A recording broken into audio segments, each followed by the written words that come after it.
I don't know if you can hear me, but I made it across. It's really bad here, Verlaine. I think there's something here.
Hello and welcome to Alien Isolation. Going to be finishing Phase 2 of celebrating the game's 10th anniversary.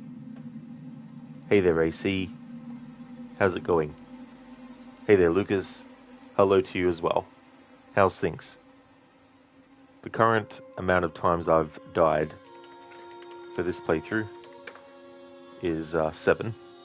Not that this is a challenge that makes the game difficult in terms of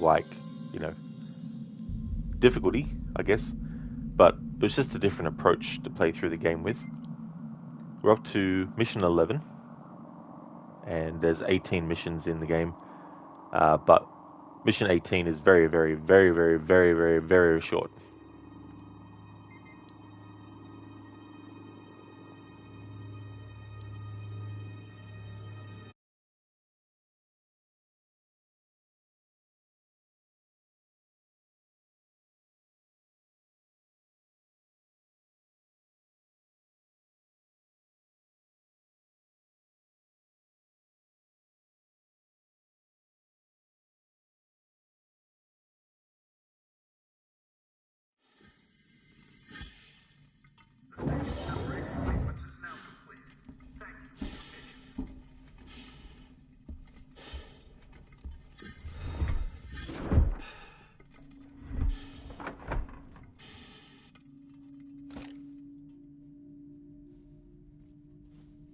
Hello?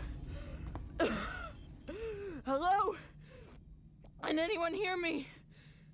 Ripley, is that you? Yes, wait! Me, you son of a bitch! You locked me in! You blew the lab into space! I had no choice. No choice at all. You saw that thing. You saw what it could do. I had to get it off the station. By any means necessary. Yeah, use me as bait. Leave me to die. And it goddamn worked, Ripley. It goddamn worked. I got that thing. Jettisoned it into the gas giant. The station's safe. There's that. And there's the fact that you're a heartless bastard. I'm heading back to the Bureau. We can discuss your methods there. Ripley out.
advised. Apollo has raised the hazard containment alert to level Omega. Thank you.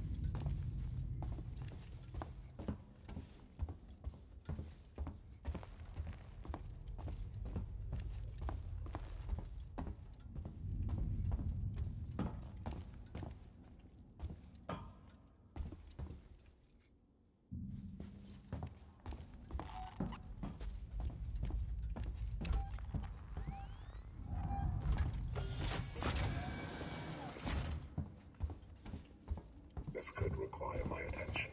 You really shouldn't be here.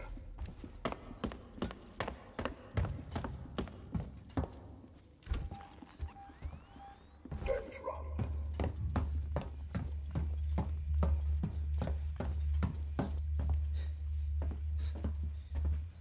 Protected area compromised. My chance to dream.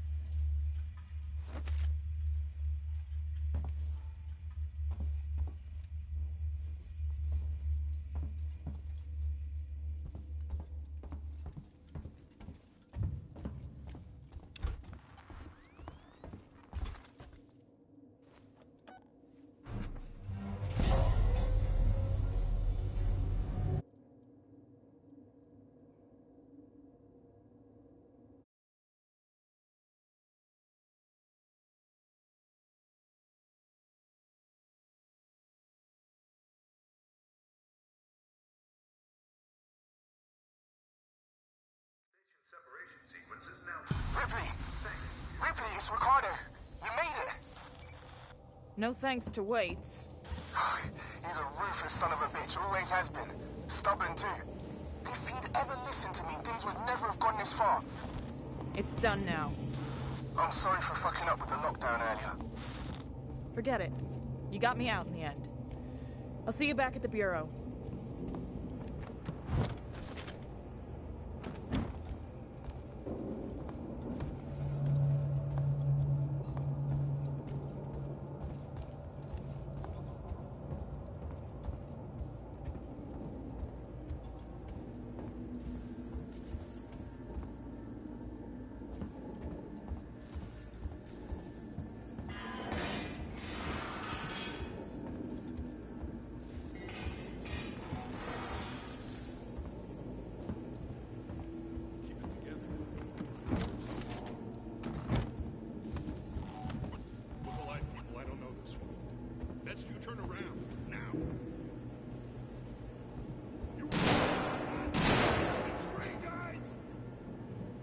Your choice! Fire!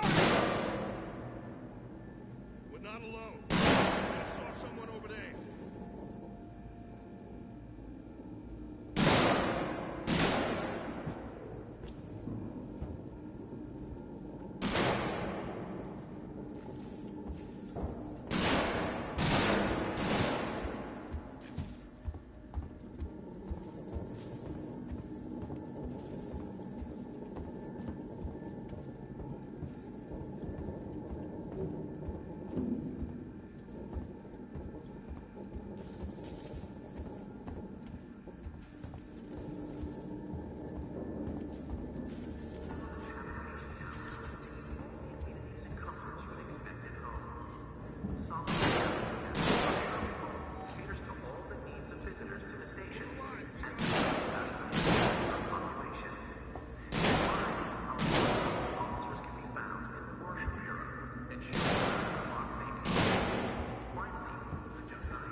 you got to trigger that text to appear on the screen before the game lets you interact with the thing that you need to interact with.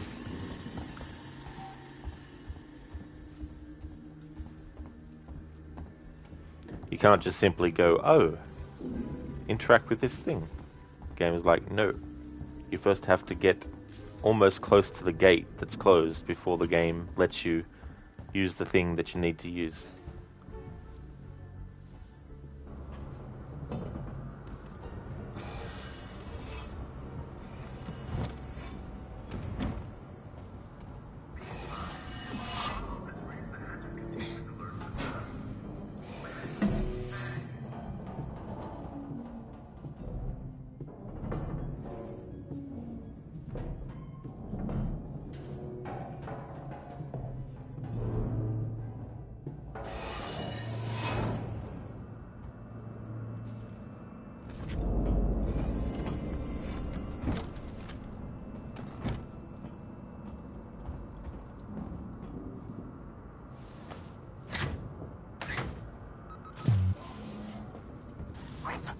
About to rain on the parade.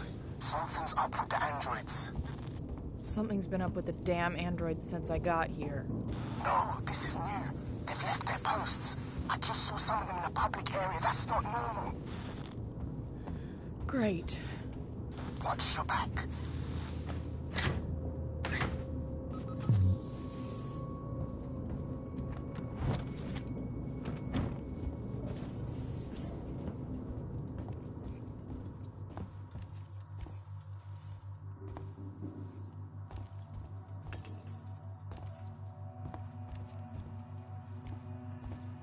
Hello, Nagasuki.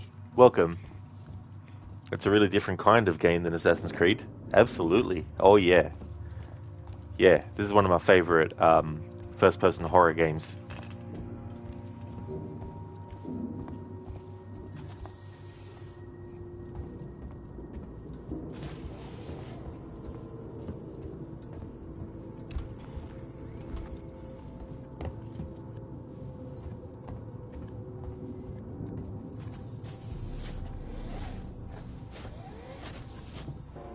Wait, it's Ripley. What's going on with the androids?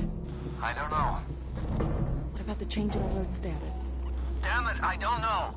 I'm trying to contact Samuels. Maybe he knows what the hell Apollo is playing at.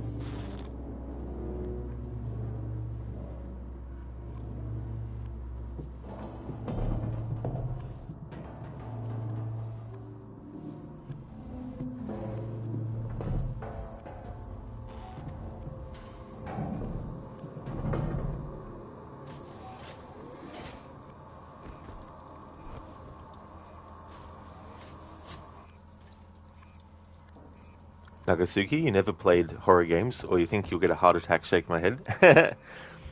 I mean, there's a lot that have a lot of jump moments, a lot of things that make you think everything's fine, and then the game decides to do a jump scare.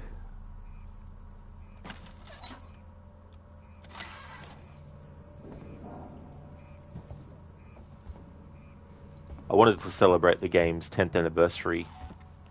So earlier this year I already did a playthrough, but I was getting all the collectibles. But the game remembers all the collectibles that you get. So I've already gotten everything.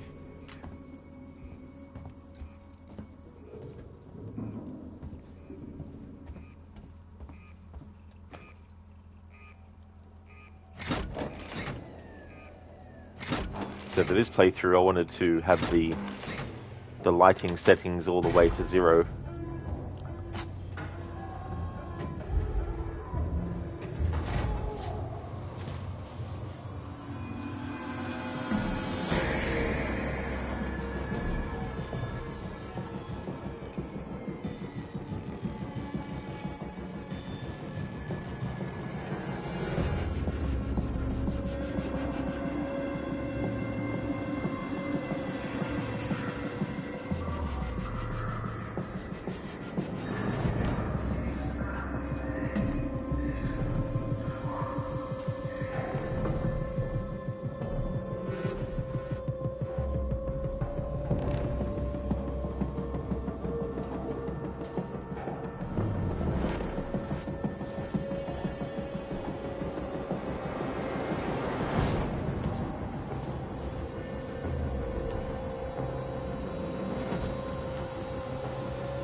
Wait, for God's sakes, Apollo's let the androids off the leash. They're attacking on sight. I don't know what the hell this is. They're not just responding to trespass violations. It's like they're hunting. For who? For everyone and anyone. What do you mean? Stand by.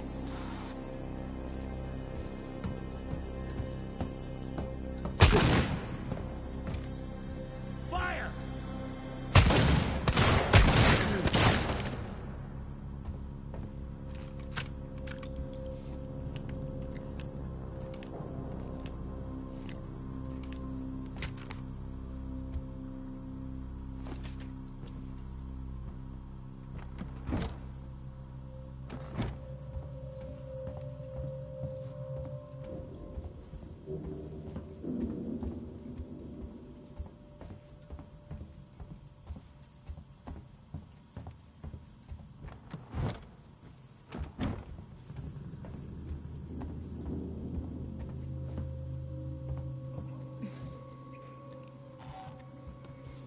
Alright, I'll just find a safe-ish spot. Nagasaki, so what's the story of the game? What's the main goal? So, if you haven't seen the first Alien movie, there are some story elements in this that are related to it, but you don't have to. So, looking at this game's story just on its own, you play a character whose mother has been missing for 15 years, and the ship that her mother was on, the Nostromo, there was an alien creature that got on board, and her mother actually escaped, but is in cryo sleep and is floating around in space somewhere. The flight recorder of the ship that she was on is recovered and taken to this space station, and it's this space station that we're currently on. But another group of people actually had one of their crew infected with the alien as well, and they brought them to the space station. So the same alien that hunted the main character's mother in the first Alien movie is now running amok on the station. So we're pretty much trying to survive and find a way off the space station by using the ship that the main character came into the station with, but they can't access it straight away, so... And then all these other things go wrong. These androids that are all around the station have gone crazy, essentially. So that's basically the story. It's 15 years after the events of the first Alien movie, but you still don't have to have seen the movie to understand this story. Dyson, thank you so very much for the 2 months in a row. Thank you very much for that. I really do appreciate it. That's awesome. And thank you for using your Prime sub for that as well. Muchly appreciated. Hope things are going well. Dyson, story of your life. Oops, caps. Oh, that's all good. I've definitely been there myself. I've even been doing other stuff, and I've had the caps lock on for that stuff, and then I've gone to type somewhere else, and I've forgotten to turn it off. But hope you're going well.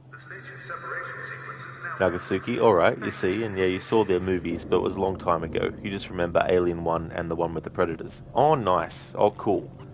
Yeah, so there's a lot of references in this game to that first Alien movie, and a lot of the way that things look is inspired and closely matches that of the first Alien movie. Lucas, of course, if you could use the ship right away, that would be a very short game. That is so true. It would be a very, very short story and a short game. It would be like, there was an alien on board, but the ship was still fine, and they just got on the ship and they left. And they lived happily ever after.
because in this challenge I've only been using the game's actual lighting settings, they only give you the ability to change the gamma. There's no option for brightness or contrast or exposure or anything like that.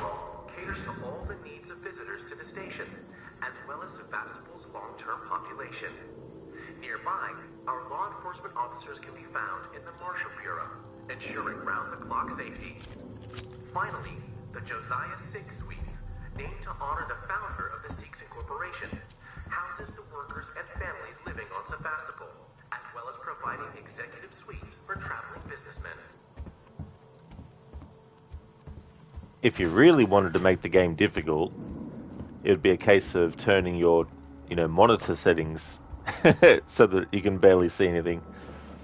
But the reason I chose to make it only the game's option is just so people can know that I'm not, pretending that I've got the lighting change. You know what I mean? Like, because I could have easily just gone, oh yeah, I'm playing this game and it's dark for me. Trust me, I can't really see at all for me, and not actually have changed the settings on my monitor. But using the actual game settings to turn down the brightness, and I've shown on stream multiple times that I've done that. It's a genuine playthrough of that. But I mean, if I was going to be doing this on my own at home, not streaming it, and I changed the lighting settings, that would be a more challenging way to play this game. But I mean, this is only... It's one of those things. It's like, I call it a challenge, but it's not necessarily one of those challenges where you're like, oh my god, how am I going to do this? I've failed 5,000 times to get this done. It's nothing like that. It's just, hey, I'll turn the gamma down really low and just play through the game that way and see what that approach does. And as you can tell, you can still see stuff. It's not like you can't see anything. But there are changes, there are differences, but it's more like the things that are lit up are kind of like a different shade of whatever color they actually are, and things like that.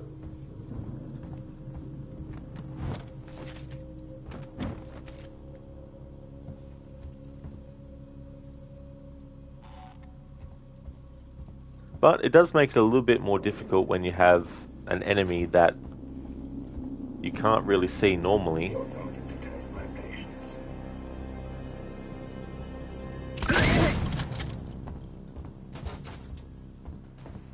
I thought it didn't work for some reason. Probably because the android kept on walking towards me even after I made the shot, whereas the other ones, when they've been shot in the head, have done like a spasm and then fallen down.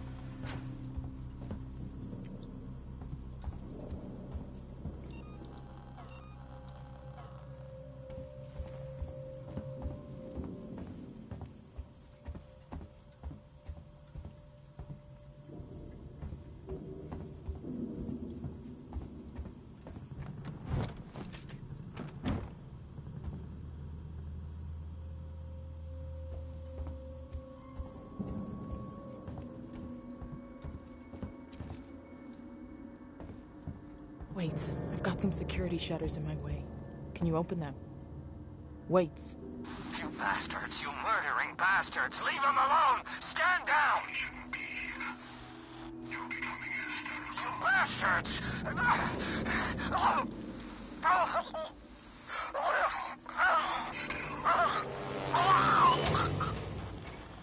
Wait! Wait!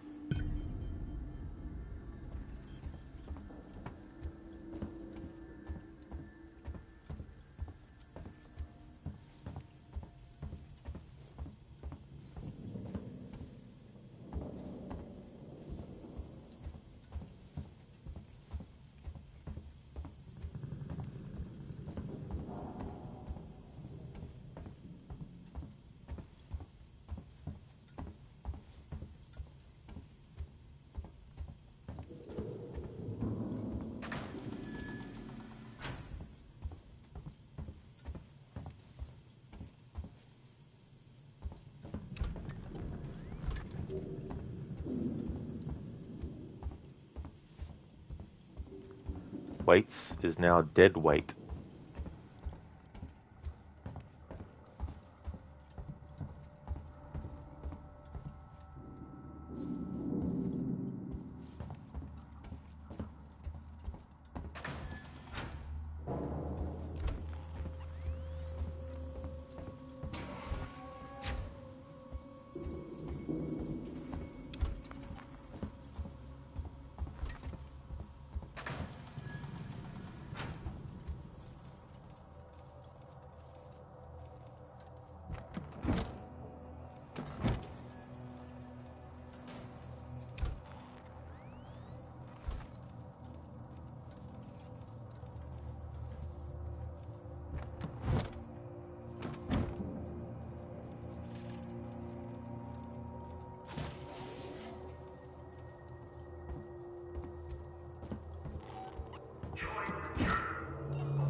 There you are.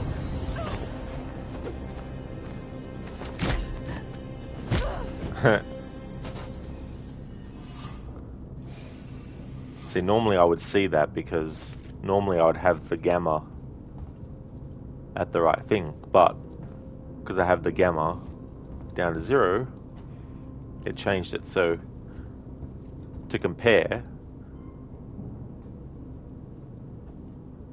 if I change it to what I normally have it at, which is setting 3,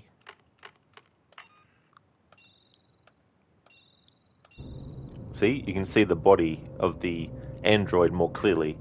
And it's one of those situations where the android is lying on the ground when you first come across them, and if you get too close to them, they'll grab you like that. If they're still alive, that is. There are some that are dead but are on the ground. But yeah, that's the difference in being able to see.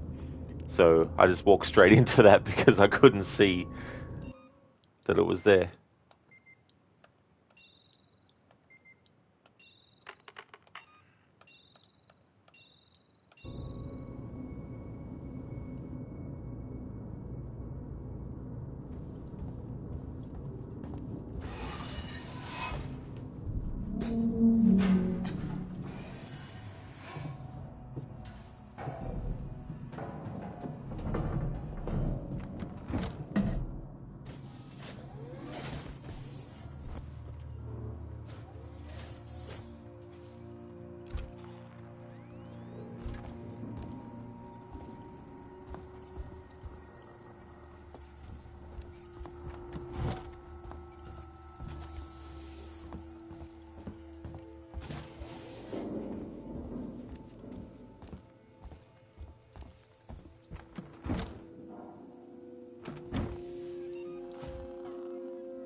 Well, my cousin Bert Bain. Hang on. I was starting to do that as an Arnie impression with the Pringles can. Hang on. Well, my cousin Bert Bain, Mr. Gainsborough's butler's dog's buddy, says that he's heard that all portraits look the same these days, 'cause they're painted to a romantic ideal, rather than as a true depiction of the idiosyncratic facial qualities of the person in question. Your cousin Beth, obviously, has a larger vocabulary than you do, Bain. Thanks for redeeming that. What's that from?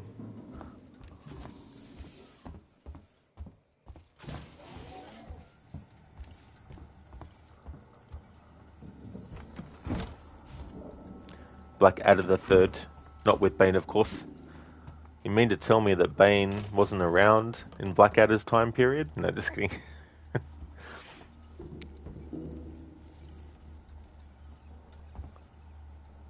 Marlowe is gone.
Rip, they're all dead.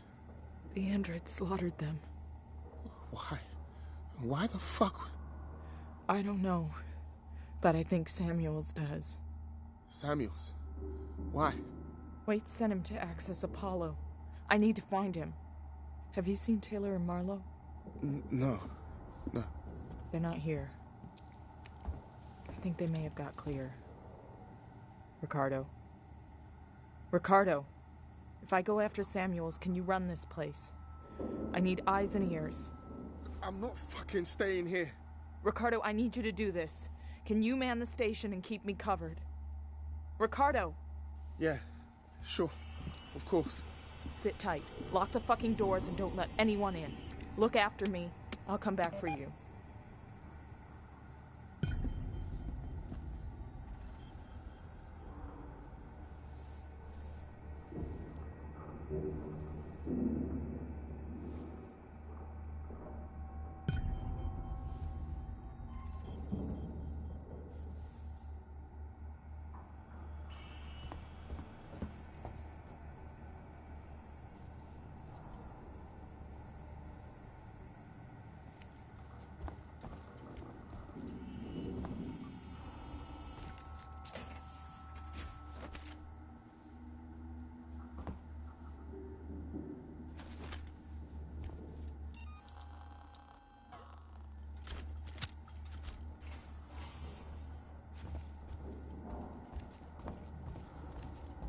Hello there, Sona. Hope it's going well today. Alien is top 3 your favorite horror franchise. Oh, cool. That's awesome.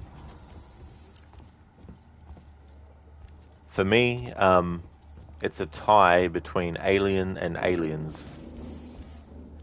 I can't decide which out of the two I like the most.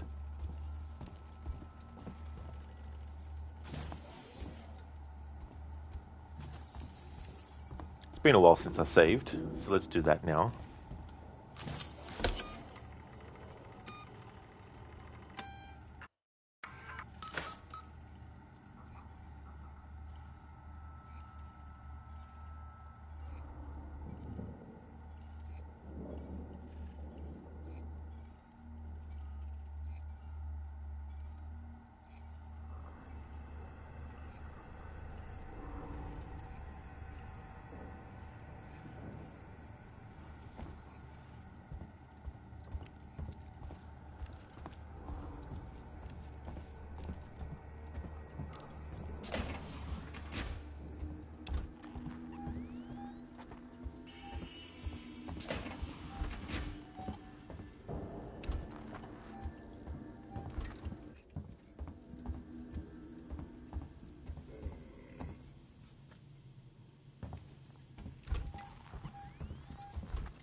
Get some exercise.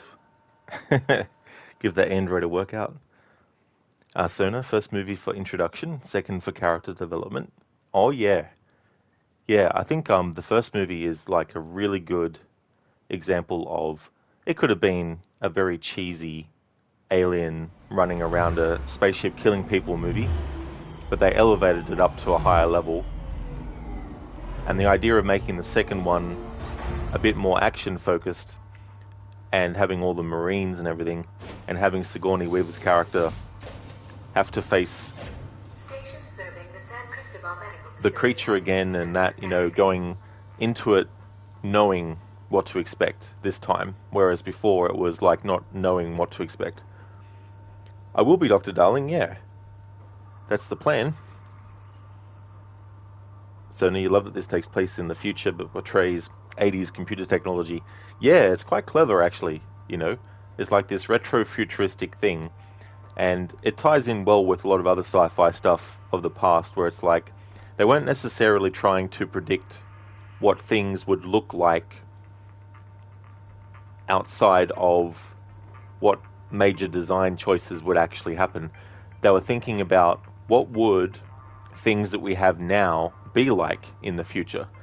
And I kind of like that thing. It gives it a unique kind of feel. And that's something that I feel like the movie Prometheus kind of ruins a little bit, because Prometheus takes place so long before the events of Alien 1, yet the technology looks brand newer. And some have tried to say, well, that's because the Nostromo is like a very sort of like run-down craft that has been used for years and years and years, and there's wear and tear and all that kind of stuff. But that can only explain so many things so far. But Prometheus, you know, have a lot of this stuff that is like, oh, you know, why is technology like this? Was there something that caused the tech to change? So I feel like this game made a wise choice to basically tie in with the first movie's look and aesthetic, instead of trying to do its own thing, but still sit it between Alien and Aliens, you know. Even in Aliens, you can still see that there's that adherence to that, like, tech being like that. Hey there, Crooked. Welcome on in, Sandy. A good plan. Exactly. I don't think, though, that Sevastopol has mangoes, unfortunately, to harvest. But maybe the aliens would like mangoes. Maybe it's a shame they don't have mangoes on this station. How's it going, dude? Welcome on in. Sonus minus computers, yet uses DOS operating system for easy to understand commands and prompts. Exactly, yeah. You know. But yeah, it's cool what they did with this game, and keeping in line with what the first Alien movie did, and projected into the future, and just, you know, showed was like, what would 1970s, 1980s tech look like in a futuristic kind of setting. Rip, can you hear me? Clear. I can see activity on terminals on the top levels of seeds and synthetics. Rip, I'm not sure I can do this. Ricardo, I need you to focus. You're in charge now.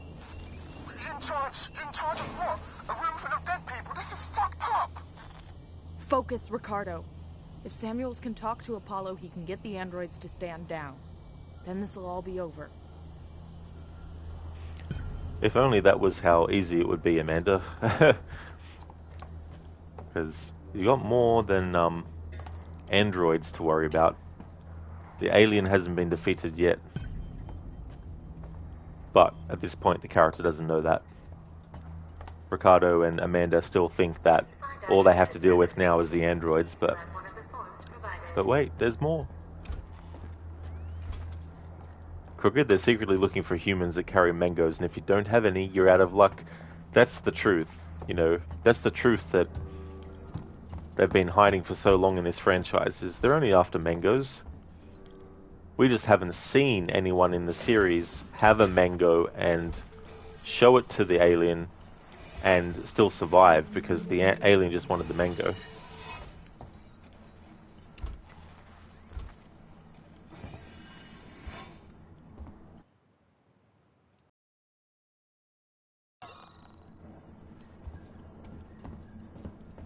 Crooked, you're going well, thanks. Have you been affected by the global outage at all? Over here, entire flight, bank and work systems have been shut down due to a forced update, lol. You're supposed to drive your sis to the airport later, but not sure yet if the flight even starts. Oh, that is very weird. No, I haven't noticed. Yeah, haven't really seen anything, that isn't working or anything like that. That's weird. Flight, bank and work systems. Hopefully, it all gets sorted. But how much later, Crooked, do you have to take your sis to the airport? Is it like a few hours from now, or? Hey there, Brutus. Hope it's going well. Welcome on in. Hey there, Raid. I hope things are going good. Crooked, you saw some people in Australia also being affected by it. It's global, apparently. That's very weird.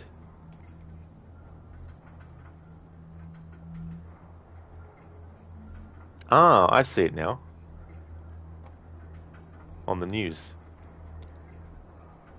Major outage. Global tech outage. 3 PM on Friday.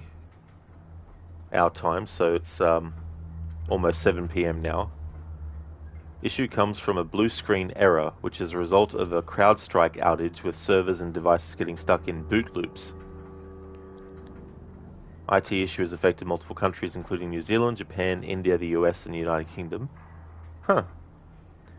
But it has also hit FPOS services, airlines, banks, and supermarkets, throwing the entire nation into chaos.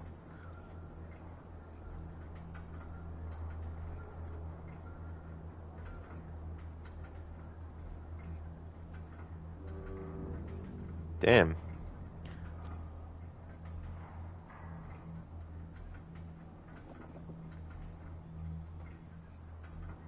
Your safety is important to us. Please report all transit malfunctions immediately.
Crooked, you'd have to drive her in 2 hours. Oh no. I mean, hopefully it does get resolved before then, but you just never know with something like this, especially this large scale. Right, so you went to take a shower earlier today, and what decided to greet you as soon as you got out? 2 black bears digging through the trash outside your window. Oh, really? Just, just the usual, I guess. But that would be really weird just to see. Oh yeah, Kruger, just a bit of chaos. Just a little bit. But yeah, hopefully things get sorted soon.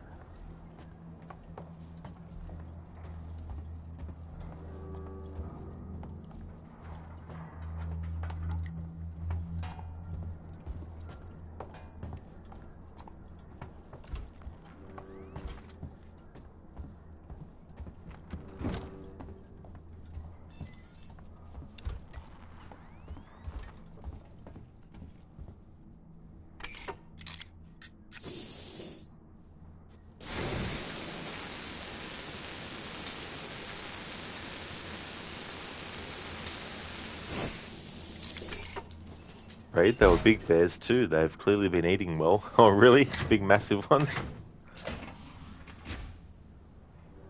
Hey there, Levy. Hope it's going well. She now has the task to deal with this in trust and safety for all customers affected by the outage law. Oh no. And that would definitely be a massive workload to have to deal with as well. Just what you don't really need to have happen as well.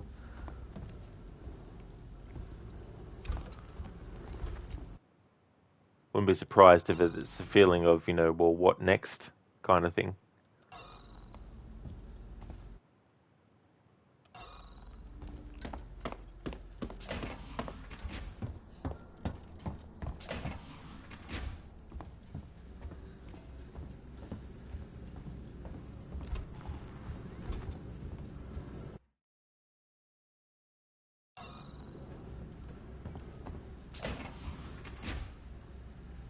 Dr. Darling, kind of sad because tomorrow you'll be finishing Splinter Cell, but also happy that the challenge will be over.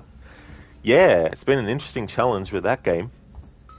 And the challenge I've got for Pandora tomorrow, the next game in the series, won't be as difficult, but it is kind of like a unique challenge that I've come up with as well for that. So I'll be interested. It'll be interesting to actually play through the game the way that I'm thinking to play through it, and also to see what people think about the challenge as well. But yeah, once Splinter Cell's done, it'll be on to the next one. Pandora tomorrow.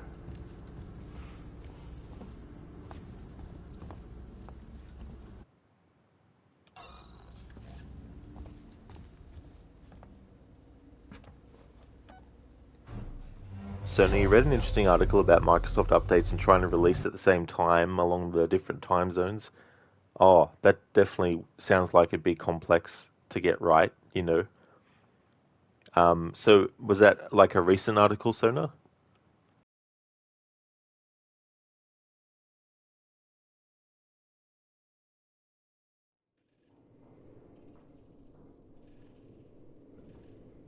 And here we have another, well, not cool for the character, but a cool reference to the movie Alien, with the magazine rolled up and put down this guy's throat. It's what Ash, the android, tries to do to Ellen Ripley in Alien. Ripley, there's a security alert firing off in the labs nearby. Elevators are out. Looks like the Seeks and synthetics aren't taking kindly to a Weyland-Yutani model snooping around. So how do I get up? You have to climb. There's a service vent through to the elevator shaft around there somewhere.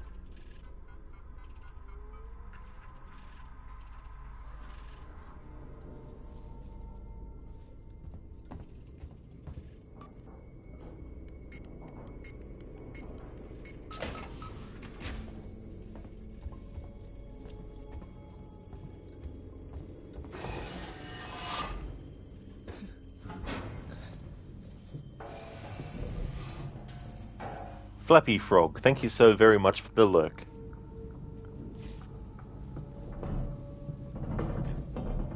So now this was some years back. If they wanted to release the update at 3 AM, the team had to consider the different time zones and release the update at 3 AM for all time zones. That definitely would have been, like, complex as well. I mean, because you can't help, of course, like, oh, yeah.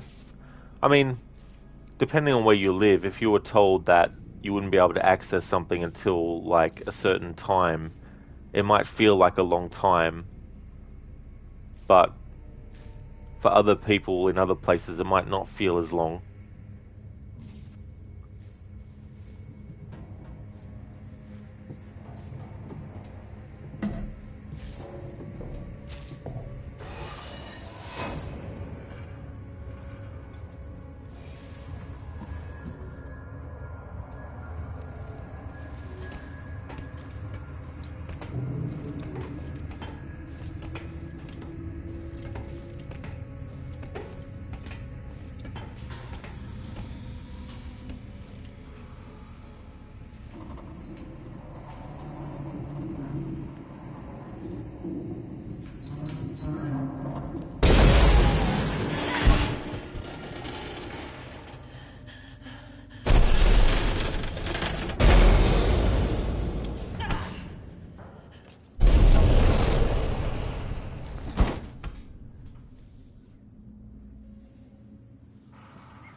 Flappy, you wait for Alien Isolation 2 that is in progress.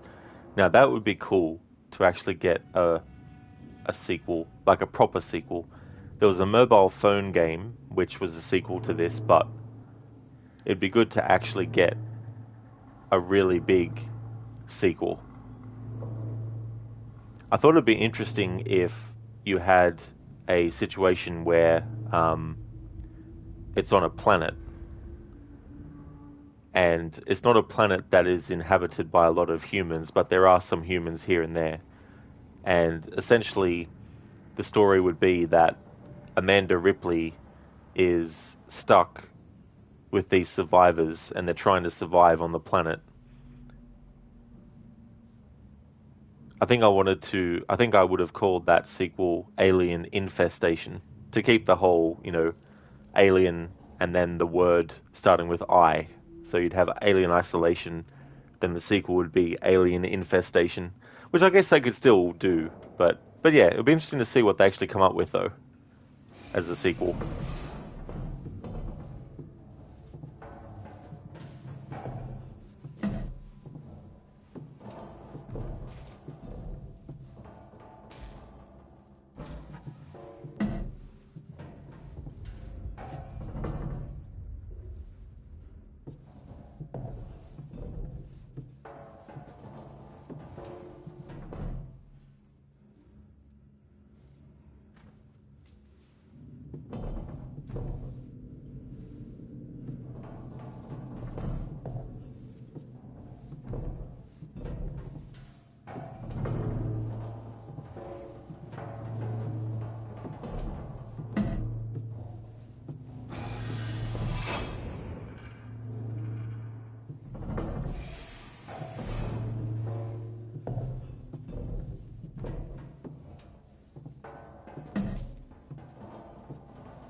Ricardo, I'm here.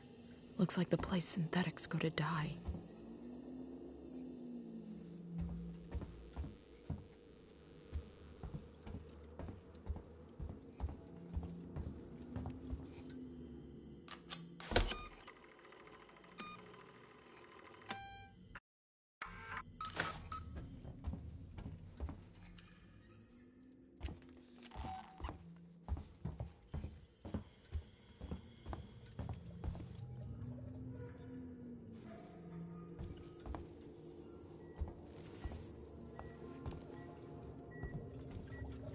Now this part's going to be interesting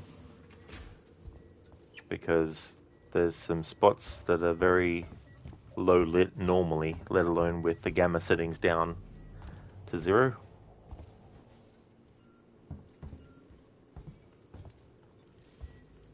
Levy, hey there. Thank you so very much for the 46 months in a row. That's amazing. Thank you very much for that. How's it going? I know with the outages and all that kind of stuff, I imagine that you have a big log of work that you need to do. I'm doing well. Having a good Friday.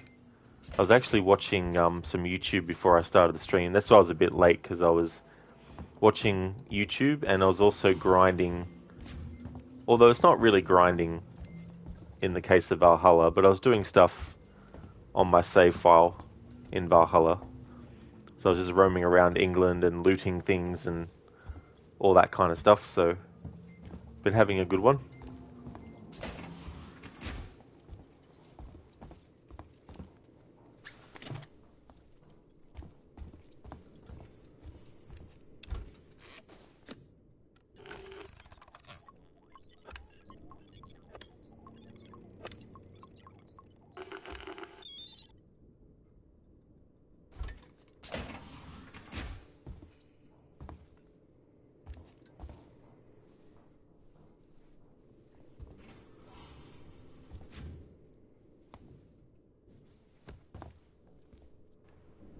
Levy. Honestly, you just manage and share information. You're not in actual contact with customers, so it's not too bad, as you have clear protocols in place. So you just enforce those protocols. Oh, well, that is good then.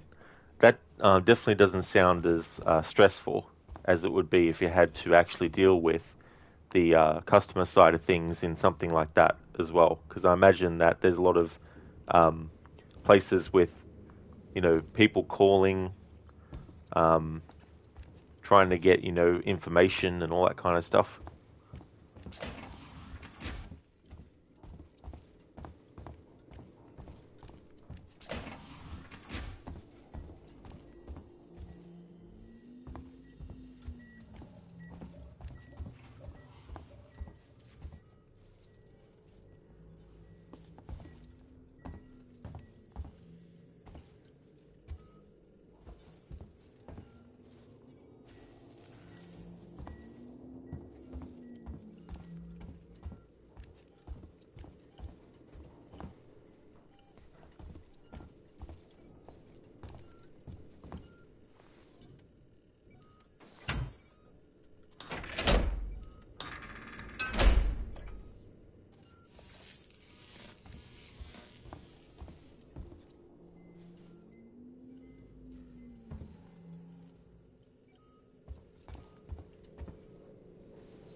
Biocontainment hazard level Omega. We're experiencing a height you really shouldn't be here. Couldn't actually see where I needed to go for a second there.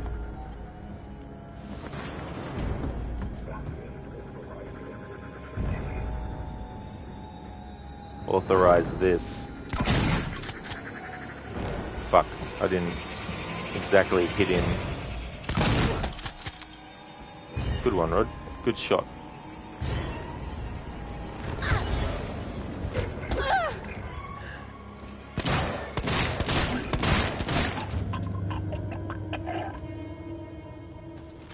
Alright. Livy, yeah, you have the utmost respect for customer support, but at the same time, you're happy you don't have to deal with that. Oh, absolutely. Because that's definitely a big workload that would be.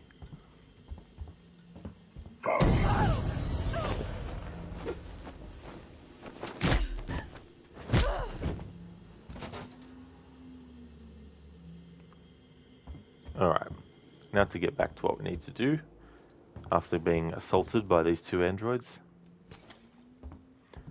So even though I can't use the flamethrower to light my way to show me where to go in this playthrough, I still need to collect the ammo for it because I am allowed to use it in defense against the alien. I just can't use it as a way to light my way through an area.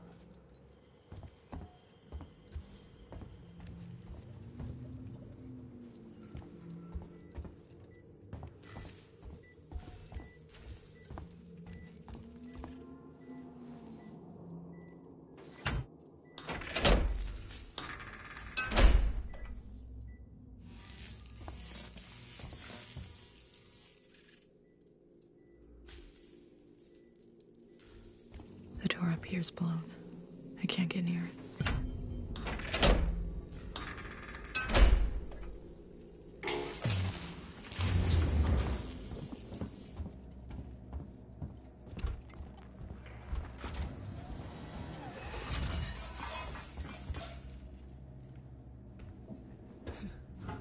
I must have access to Apollo. Open the tower transit immediately. Apollo transit reserved for Sikhs and executives and synthetics only. Right. Then I'll have to find a way to talk to Apollo directly. Biocontainment hazard level Omega. All permissions rescinded. I don't have time for this.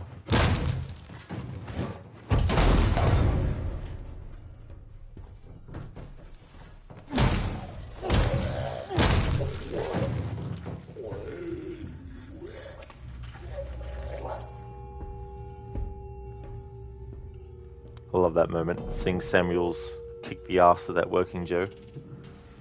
I don't have time for this. But he has time to give him a beat down though. Hey there, Lizzie. How's things going? Levy, by the way, have you isolated the aliens yet? Not yet. Although Amanda Ripley thinks that the aliens are all gone. In fact, Amanda doesn't know that there's more than one alien. Dr. Darling, no cheap viewers, thank you. Levy, only expensive ones. Oh yeah, those bots, they're very desperate.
Lizzie, good besides the fact that your lower back is currently screaming. You probably need a new mattress, sadly. Oh, sorry to hear about that, Lizzie. But yeah, definitely, like, you know, if the mattress that you have is not comfortable and, you know, it's causing that, then definitely need to get a replacement.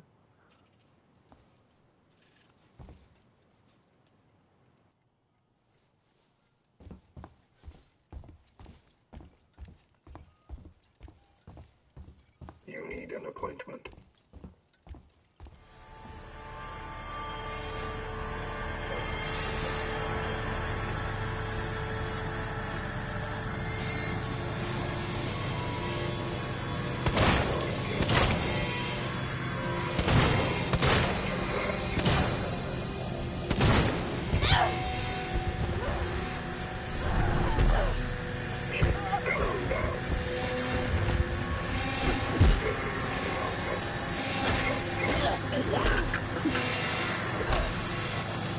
I can't use EMPs because they create light.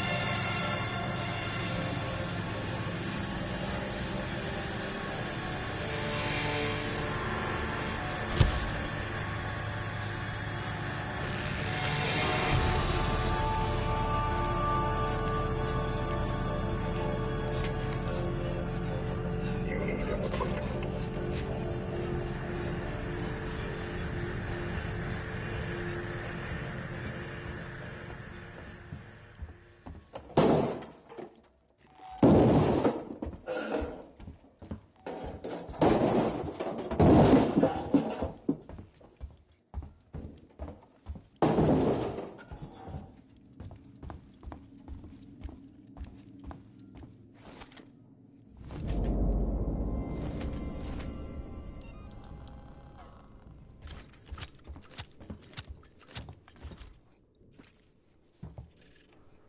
Alrighty then, so what I'm going to need to do is I can't use Molotovs because they create light.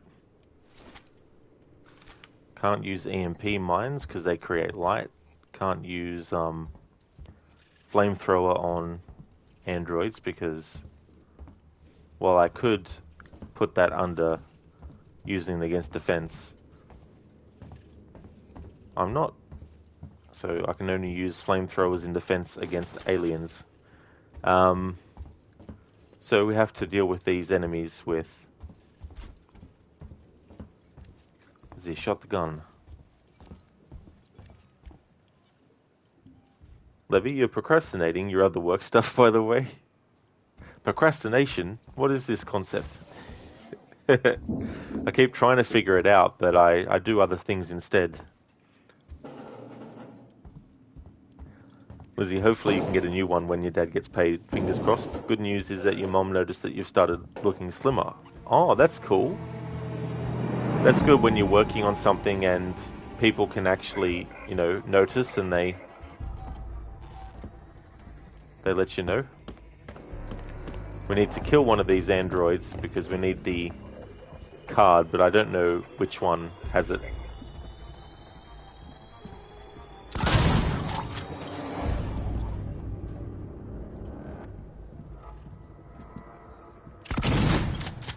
I had a feeling I'd miss because I was like, which enemy do I aim at first? I just want to help. Ah, come on, game. Don't bullshit me. How did that miss him? Let me help you. My turn. You're becoming hysterical.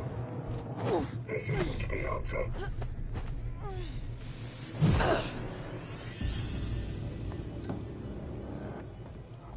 Try not to waste ammo on the guy that I apparently missed, but anyway. Yeah, dodge that.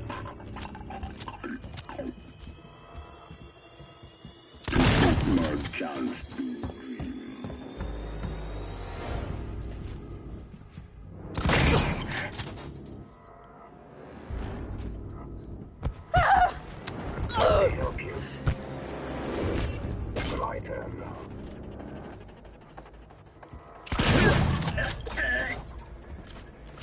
Alright. Normally, I would use Maybe one of these things had a key card. something that produces light, but in this playthrough I'm not allowed to. Now, which one had the card?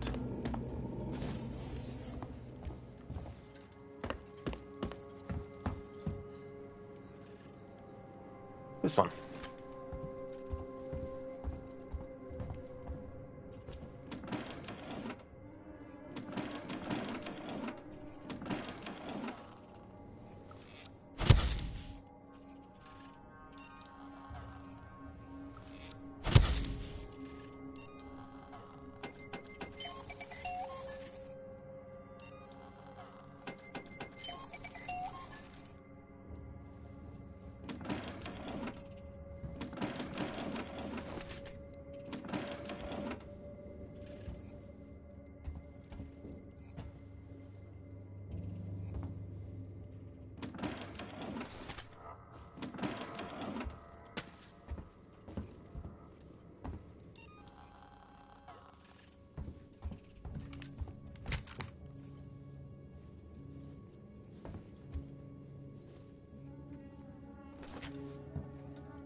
Weyland-Yutani synthetic registered. Attempted unauthorized access.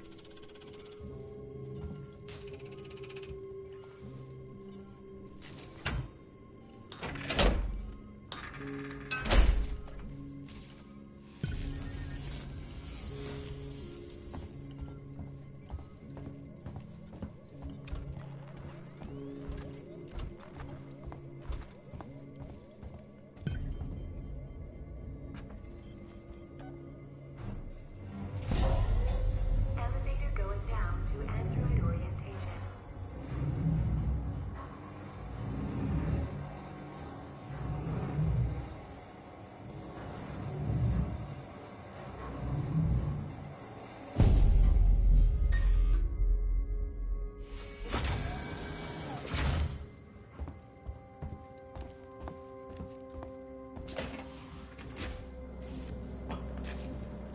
Malfunctioning. Great. What was that, Ripley? Nothing. There's more shit in the station fucking up. The usual.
Sona, do you play with inverted Y-axis controls? That was the default setting for GoldenEye and Perfect Dark, so that's how you set up your controls.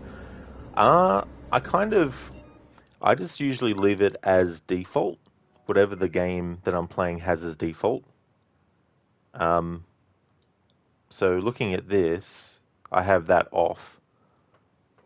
So yeah, I've got, well, the inversion of X and Y axis I've got turned off.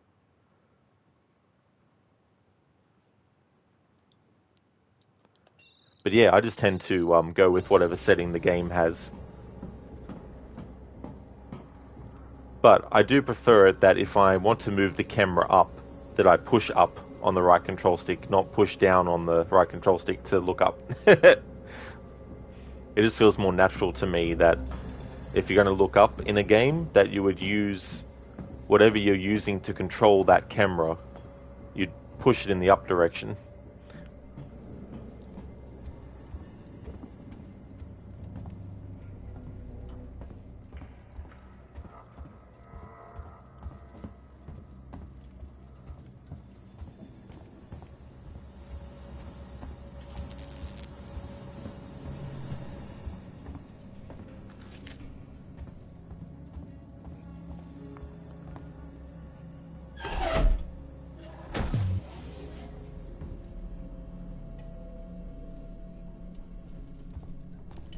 Alright, this part can be annoying, so I'll just save.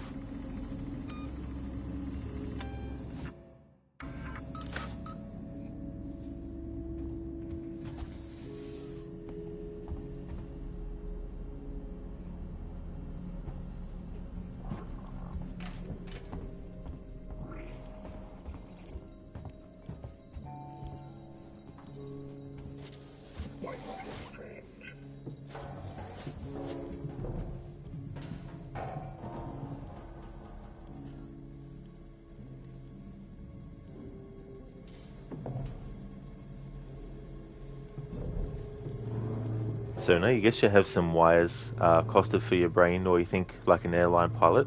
Oh yeah, I mean that's the thing too, like whatever also feels more intuitive as well. And if people feel that moving the control stick down that controls the camera to make it look up feels more natural, then you know it's definitely good that games can allow that.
Ripley, good to see you alive.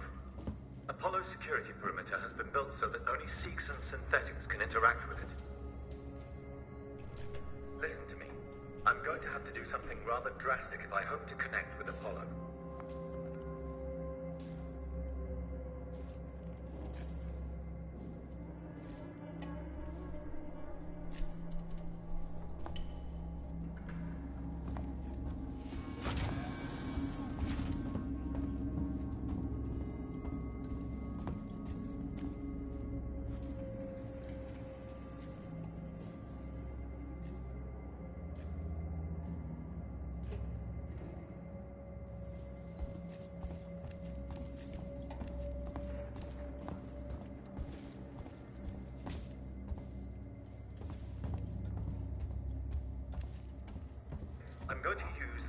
from that chamber. It's the only option. I've had to divert power from the area to allow me to try.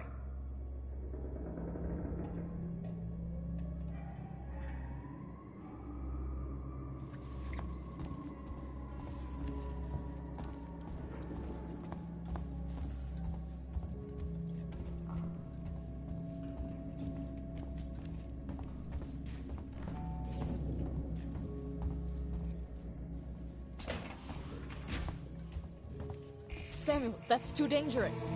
Yes, far too dangerous. Wish me luck. Samuels, don't!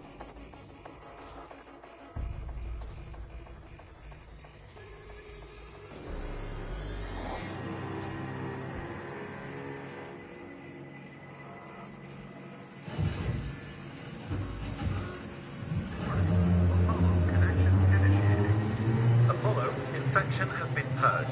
The creature is no longer on board. The station is safe. Request that all hazard containment operations are suspended.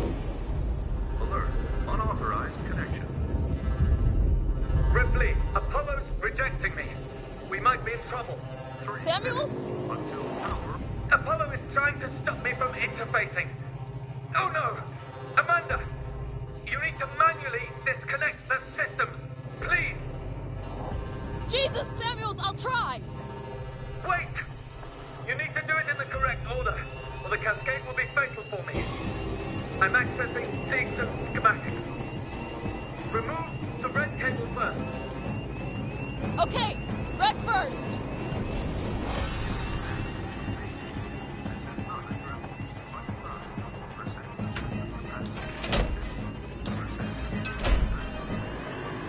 Red done! Next, look for a blue cable. Can you see it?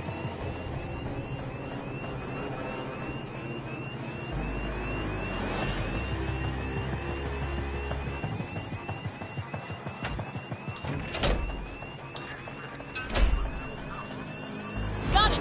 Blue disconnected. What next? I'm having trouble accessing the schematics. Apollo is making things difficult. I need the next one, Samuels! What? What's happening out there, Ripley? The emergency lights have come on! I can't make out the colors of the cables! You're gonna have to guide me to them! The next one is plugged into a wall socket. There was an upturned gurney nearby.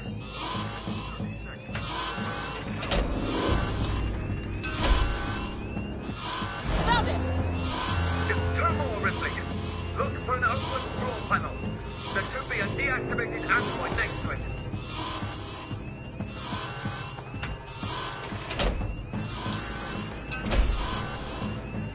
Got it, Samuels! Just the last one now, Ripley.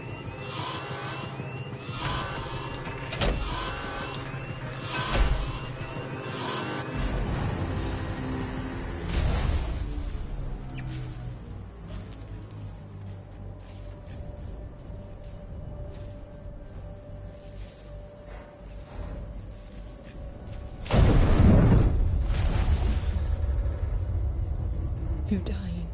You talk like I've had an actual life. I thank you for that. Samuels. The Apollo transit is open.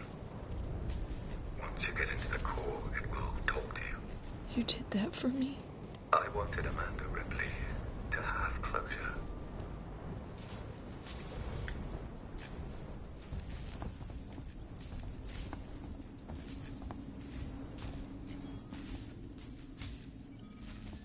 Ricardo, if you're there, pick up. I'm here, sorry. Samuels is gone. Shit. He opened Apollo Transit for me. I'm gonna go straight there. I'll get Apollo to lift the lockdown.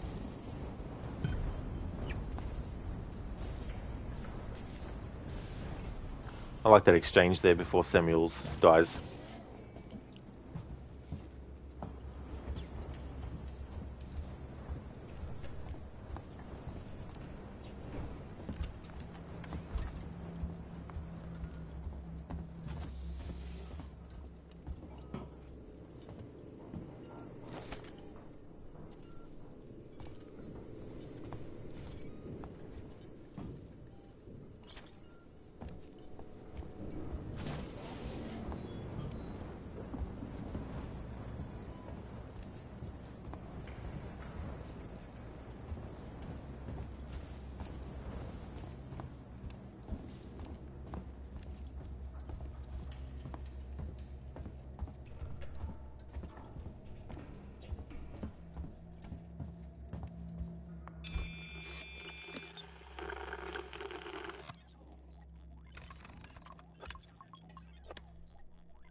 Rip, I just found something here. An interview tape. You need to hear it.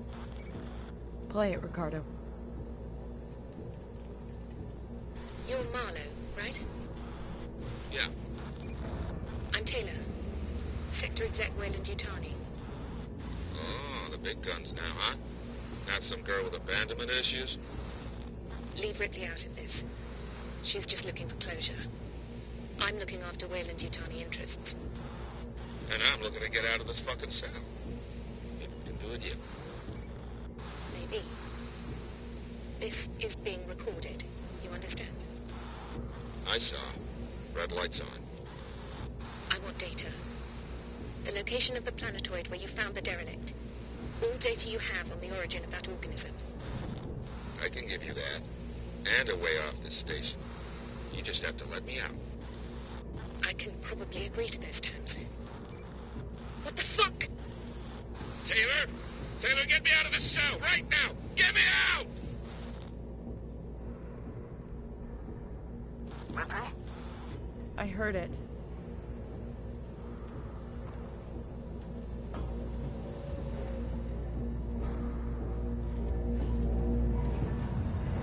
Taylor Lucy Thorne, how could you do that?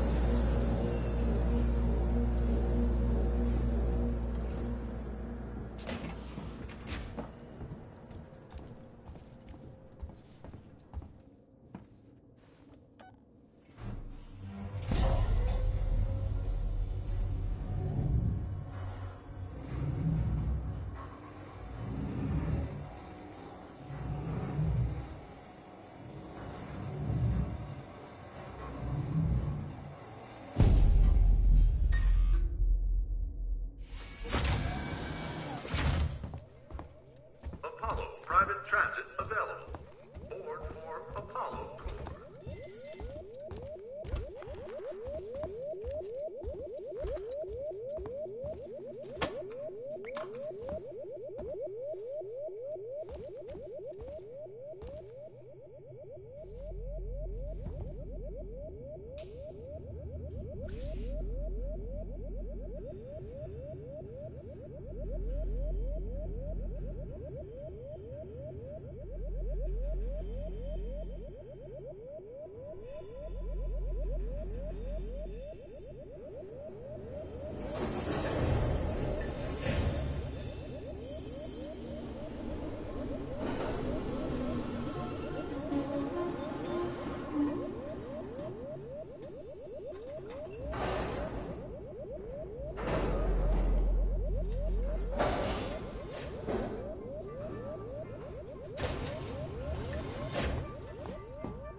Please call for the Central Apollo mainframe, Sebastopol Science Analytical Tower.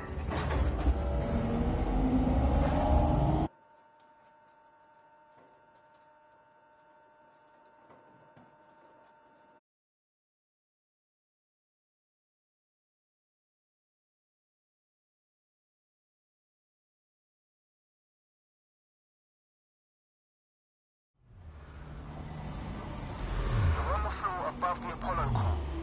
This whole area contains Apollo's supportive systems with the AI core itself at the center.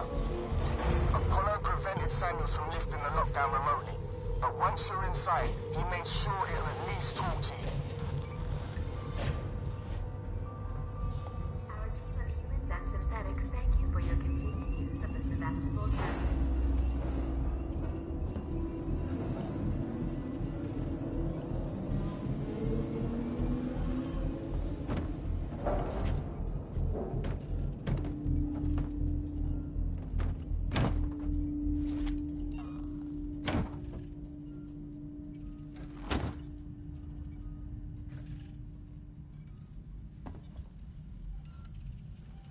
Dyson, you really like the aesthetic of this game universe.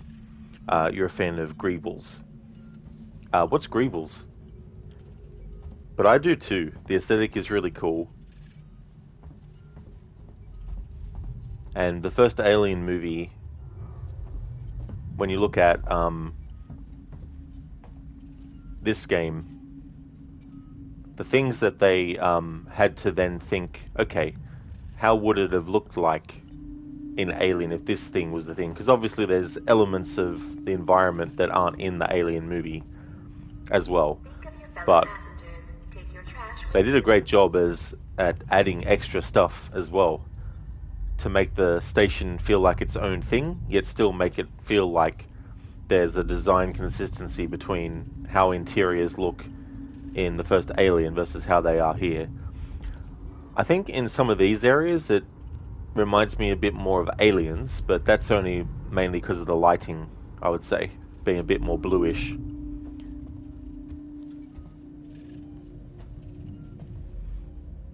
Dyson, unnecessary future-y looking boxes and cable lines, shapes, etc. that exist solely to make things look texturally important. They just call it greebling in modeling, 3D modeling. Oh, I got you now. Oh yeah. So unnecessary future-y looking boxes and cables, lines, shape, etc. that exist solely to make things look texturally important. I guess too, that can cause some tricky things for some people, especially if they're looking for something in the environment and there's something that looks very similar to what they're looking for, yet it's not actually that. And trying to make things be noticeable by the player, but also sometimes making it just a little bit difficult on purpose, you know, to add a little bit of a challenge for the player as well. But yeah, it amazes me how they can get that balance right. I mean, sometimes they don't, obviously, but when it does get done right, sometimes it's one of those things where you think, you know, the things that had to go wrong for it to not be in a good way. Dyson, true, they did a good job here. Yeah. Also like how there's some visual things that remind you of the Alien. Like a lot of tubing and things like that as well.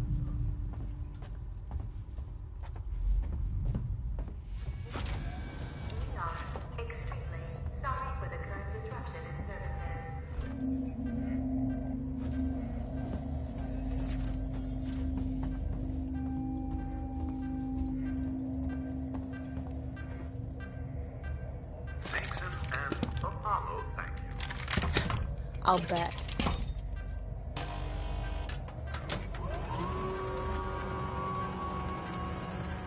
The classic situation in horror games where they take away your weapons and tools either for a long time or a temporary time. Hey there, Foot Wedge. It is a great game, I agree. It really, really is. It's one of my favourite first-person horror games. They did such a great job as well with the story, I felt. Especially being a sequel to the first Alien movie. I think they did a good job coming up with a logical reason why Ellen's daughter Amanda would also come across the alien, instead of just a generic, oh, she was on a spacecraft that crash landed on an alien planet, you know, or something like that.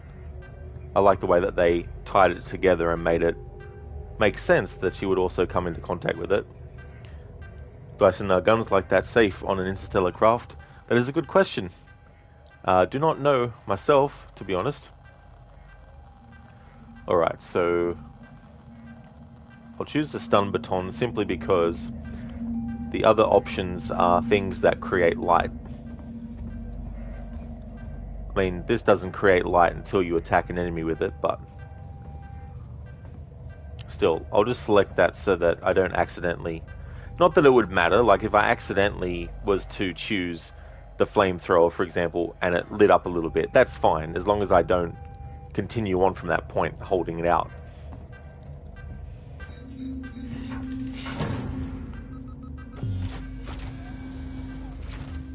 Apollo core access elevator offline.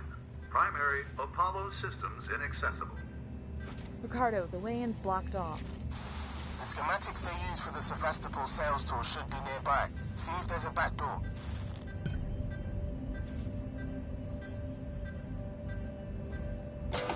Okay, let's see. There's a power conduit that links to the Apollo core. I can use that. You think you'll fit? Turn off the electrics, take some deep breaths, squeeze. Easy.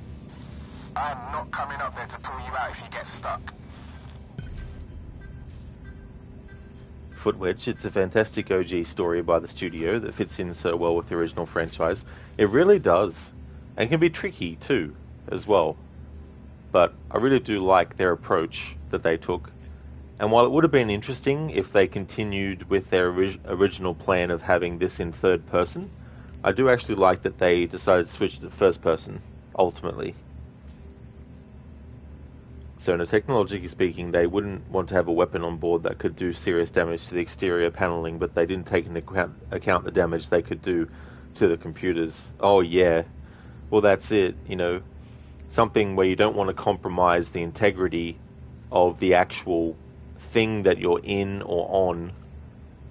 So there's certain precautions that they take, but that doesn't mean that things inside of the location that aren't relevant to, like, maintaining pressure, for example, and stuff like that, doesn't mean that those things aren't at threat of being, destroyed or broken and needing repairing and stuff.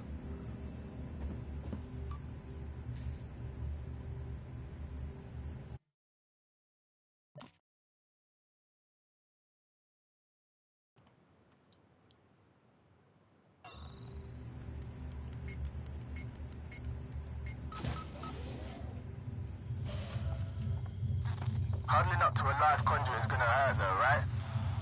I'll have to power it down first.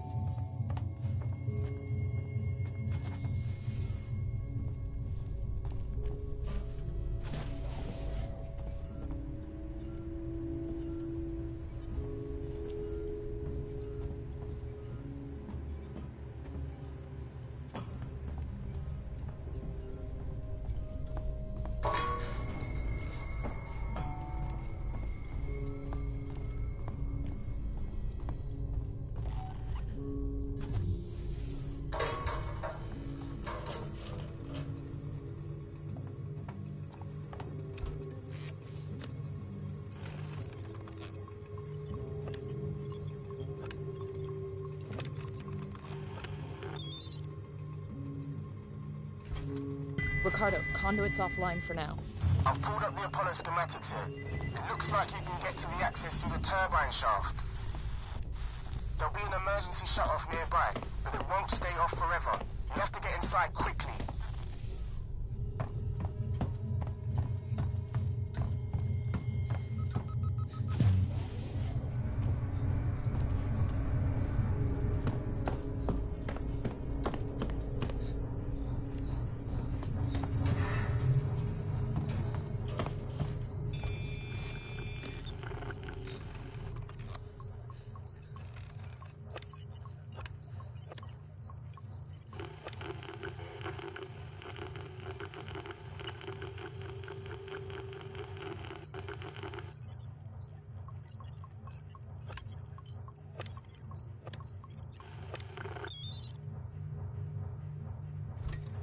Turbines off. Way should be clear. Better run. If Apollo systems overheat, they'll reboot.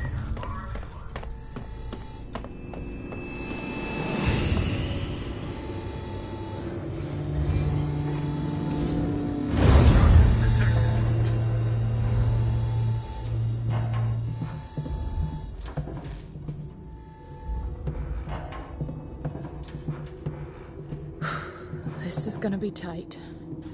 Good luck. Ripley, you're getting deeper into Apollo and your radio signal's getting faint.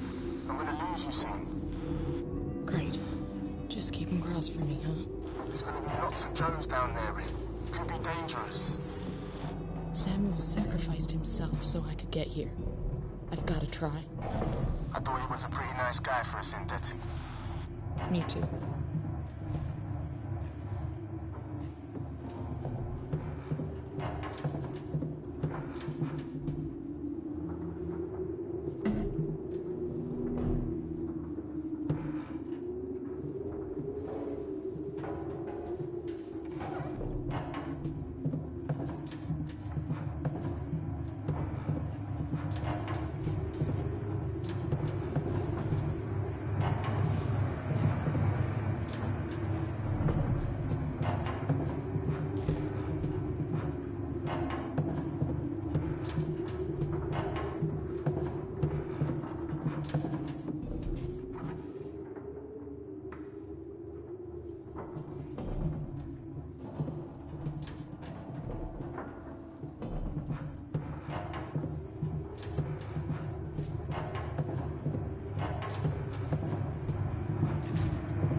There we go. Having the gamma to 0 definitely made that little section a bit more time consuming.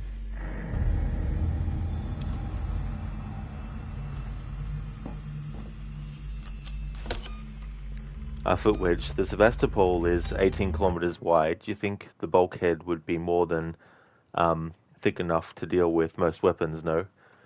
Yeah, I mean, they would have had to consider that because obviously they want to have some kind of, security systems in place so that if they need to, they've got some weaponry and firepower that they can use against anyone who's sort of like, going and attacking people and stuff like that as well. So, yeah, maybe they do have a lot more safety things in place to prevent the stabilization and all that kind of stuff from being, ruined by, weapons and stuff like that.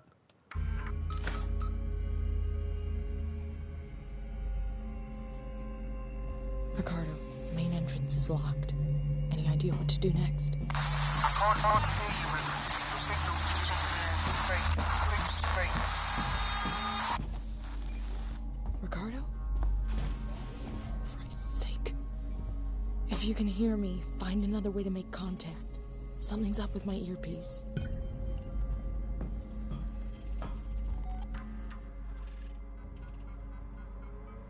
Dyson, thankfully we made this ship perfect for waging war from the inside.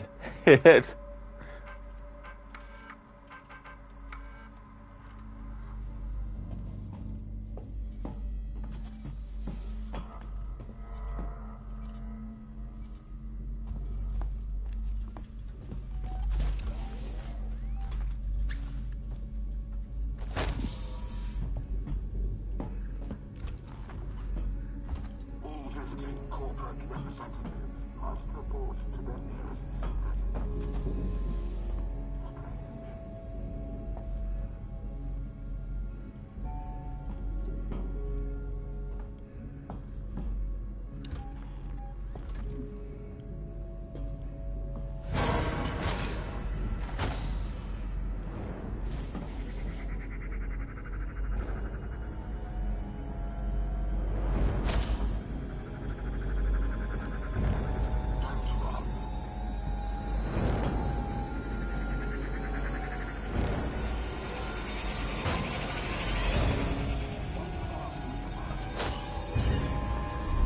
You shouldn't be here.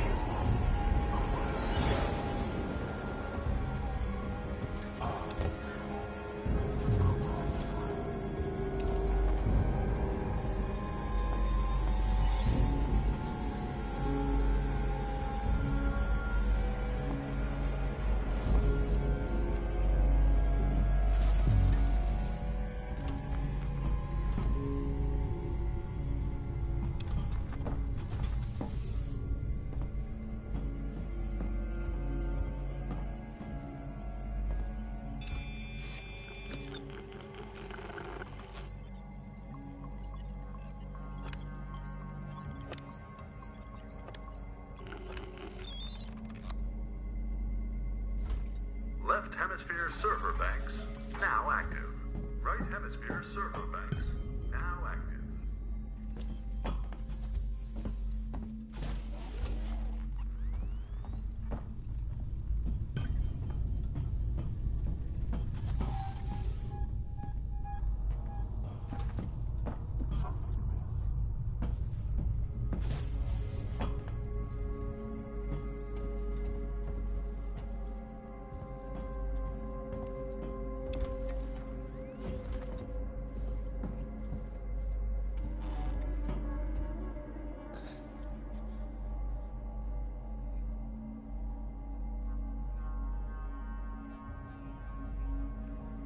Footwedge, do you think they would, considering it's built by humans for humans?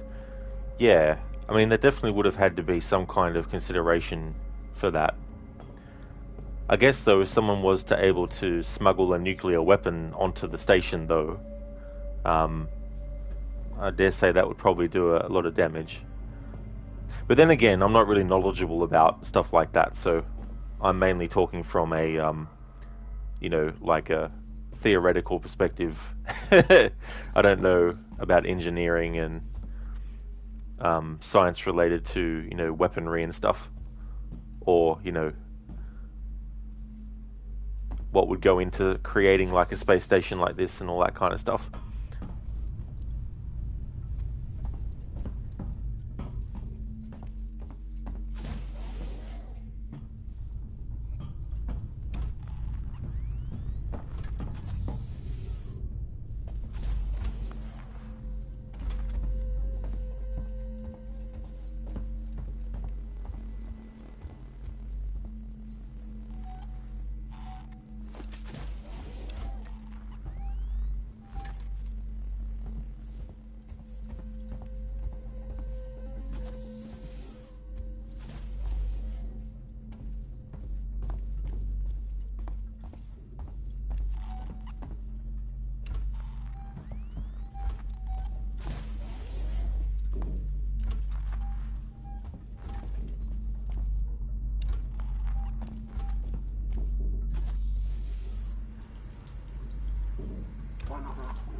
Okay, if I power these up, one of them should give me access to Apollo's security banks.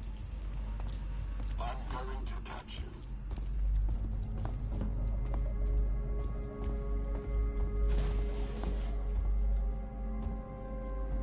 Dyson, you knew a complete psychopath once that got into weapons engineering. Really makes you think. Academically gifted, highly manipulative, and constantly skirted the law. Yeah, and, you know, you wouldn't necessarily know, but that is the case with someone like that from the side of people who don't know them, you know, and all that.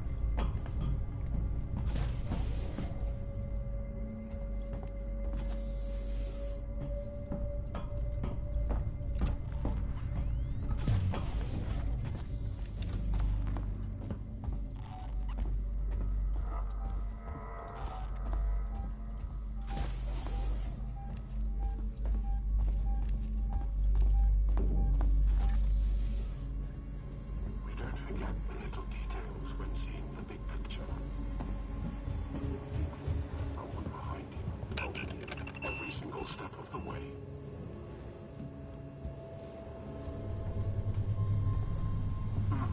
Come with me, please.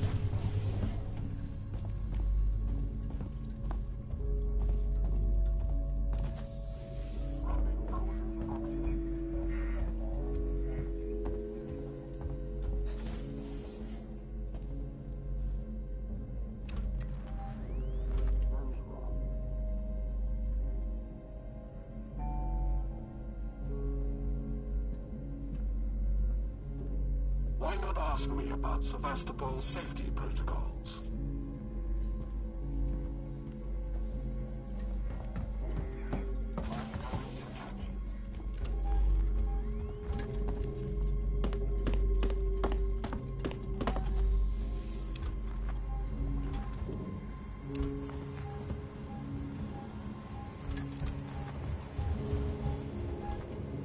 This could require my attention.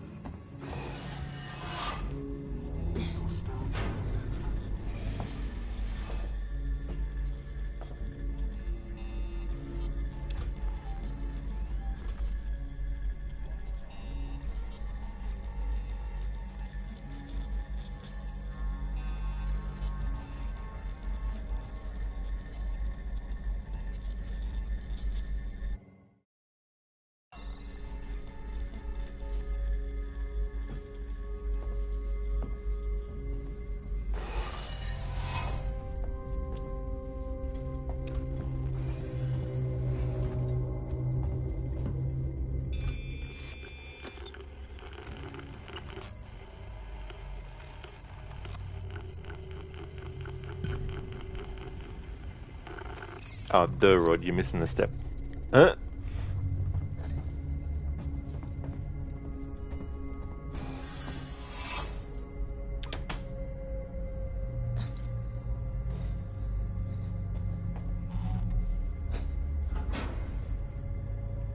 Hey, Mazzy. Welcome on in. thank you so very much for the 4 months in a row. Thank you very, very much for that, Mazzy. How's things going for you today? Hope you're doing well. How's the challenge coming along? Have you seen the new TV trailer for Romulus? Looking amazing. Well, it's not too bad actually. Like, there's some moments where it can be hard to see where you're going, especially inside vents. There was a section not too long ago where visibility was, pretty much non-existent at all. Turning the gamma down, as you can see, does still allow a lot of lit areas to be visible. But yeah, when you're getting in the nitty-gritty of an enclosed space like a vent, especially because not all vents have, some of the vents in this game, you can see a light, like there's little lights in the vent itself. But the section that I got up to not long ago had no lights. So it's more of a challenge in the sense of just finding a different way to play through the game. Like, I was saying earlier that I could, if I wanted to, have just turned my own monitor settings down low, because the game only lets you change the gamma. But I thought it would be fairer and more easily able to show that I'm actually, changing something by just making it the actual game itself rather than my own monitor. Because, not that I would, but if I was to say that I was doing a challenge with the brightness on my monitor down to very low, no one would know if I was telling the truth or not, so that's why I've only stuck to changing the actual in-game option for the light. So yeah, it doesn't make the game overly difficult or anything. It's not like a challenge where if you get killed you have to restart the mission, or if you get killed you restart the game. So it's not, a challenge in that sense. But yeah, it can be tricky when you're trying to navigate without being able to actually see where you're going in certain spots. But I haven't actually seen the new TV trailer for that movie. I've seen the initial trailer that they actually released, and it looked really cool. So yeah, hopefully it'll end up being one of those really good alien movies.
Should make the job easier.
What the hell?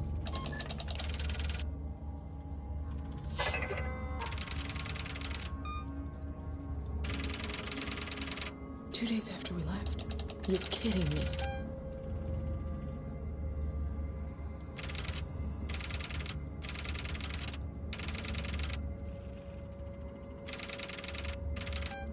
Sons of bitches! It isn't on the damn station.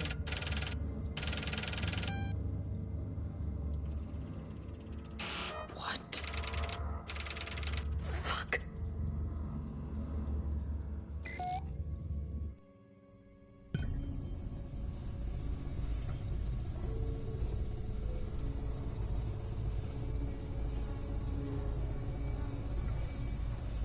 Hey there, troll. Welcome on in. Not saying it's aliens, but it's aliens. This is true. I've got spoiler tags on the playthrough, so people can talk about spoilers.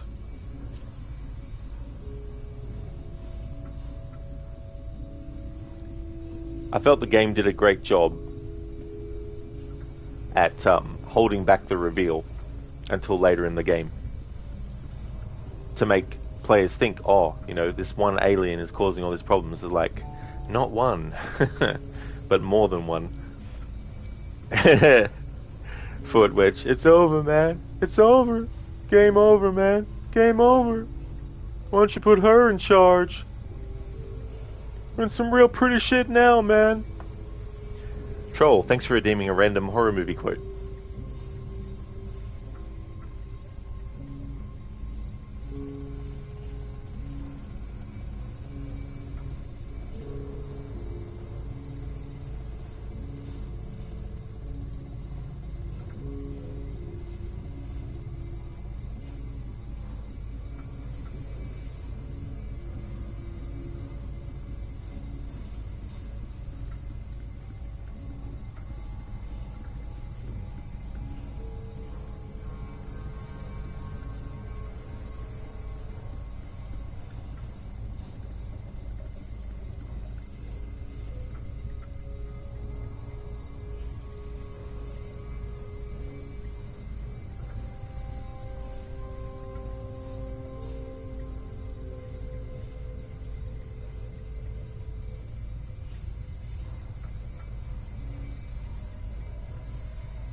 Okay, so I've got a quote.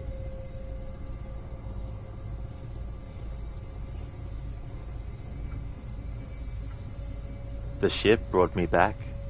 I told you she won't let me leave. She won't let anyone leave. Did you really think you could destroy this ship? She's defied space and time. She's been to a place you couldn't possibly imagine. And now it is time to go back. I know. To hell. You know nothing. Hell is only a word.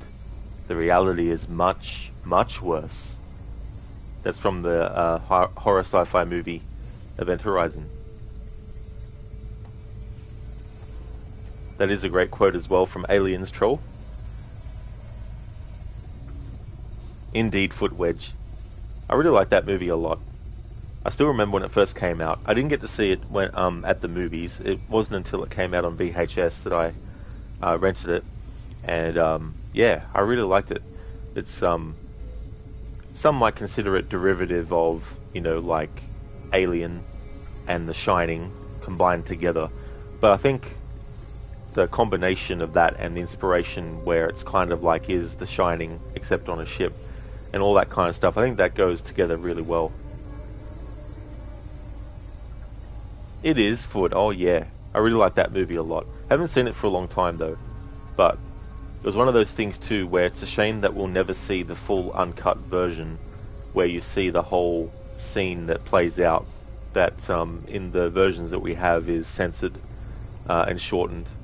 I can't remember what happened now. I think there was something went missing or something, but you never know. Maybe that might not have been the case, and maybe they're wrong. Maybe there is something somewhere that they'll dig up. I mean, 2027 will be its what? It'll be its 30th anniversary, I think. I think it'll be its 30th. Yeah, it'll be its 30th anniversary in 2027 because it came out in 1997. Wasn't expecting the horror Hellraiser chapter at the end. Yeah, well, that's the other thing too. You know, there's definitely you could say some inspiration that they took from the Hellraiser movies as well, and especially, you know, having that kind of concept of, you know, seeing, like, you see the person who basically got blood eagled on the above the operating table and stuff. That's right, Troll. Yeah, from 1997. Yeah, the director of that, previously to that movie, he directed Mortal Kombat, and they wanted to get him for the sequel to Mortal Kombat, but he didn't want to do the sequel, so he did Event Horizon instead, which I'm glad that he did, because it's such a great movie. And given how Mortal Kombat 2 actually ended up, and we got Annihilation instead, I think that, you know, if the script was going to be the same and he was going to be directing it, he probably dodged a bullet there.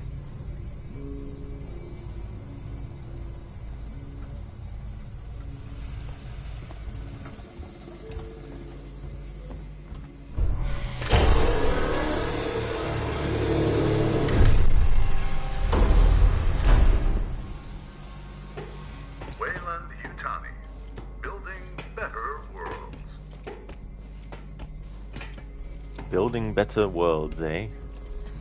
That's what you want everyone to think, Weyland-Yutani? I think it's really stupid that in Alien Resurrection, the fourth Alien movie, they make it that Weyland-Yutani gets bought out by Walmart as kind of like some joke.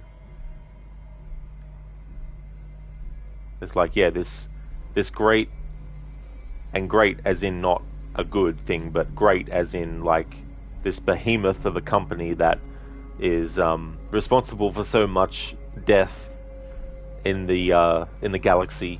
They get bought out by Walmart. I mean, yeah, I get the irony behind the joke, but it's still a poor attempt to write off, you know, what Weyland-Yutani had done. Troll, you mean the movie has Lawrence Fishburne, so it automatically is a great movie? Yeah, a couple of years before The Matrix as well. Yeah, it's one of those things too where some movies, they just get the casting right, and it just becomes like a lightning in the bottle thing. I think it was good as Captain Miller.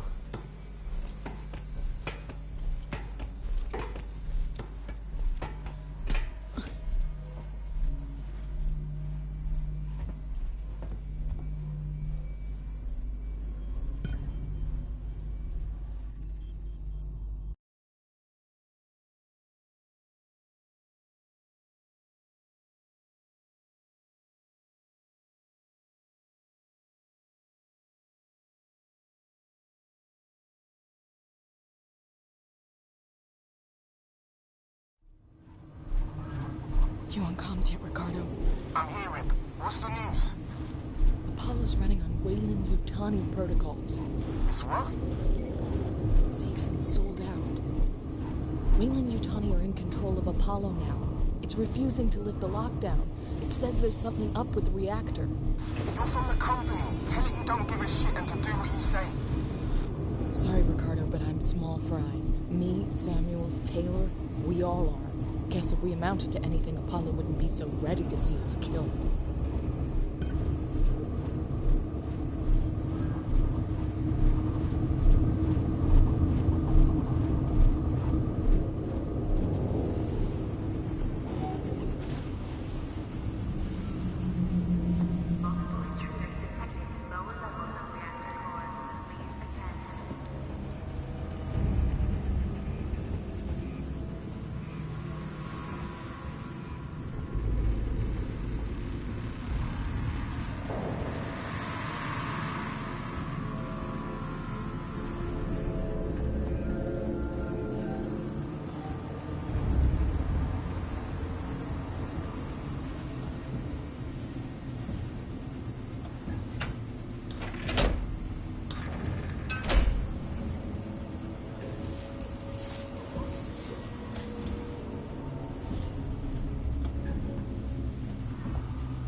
Troll also has Captain Dan and his magic legs. Sorry, can't remember the actor's name. Ed Dan, even. Oh, yeah, you're thinking of Gary Sinise. I think that's how you pronounce his last name. One of my favourite roles of his was as Stu Redman in the very first mini-series adaptation of Stephen King's The Stand. I think he did a great job as Stu in that.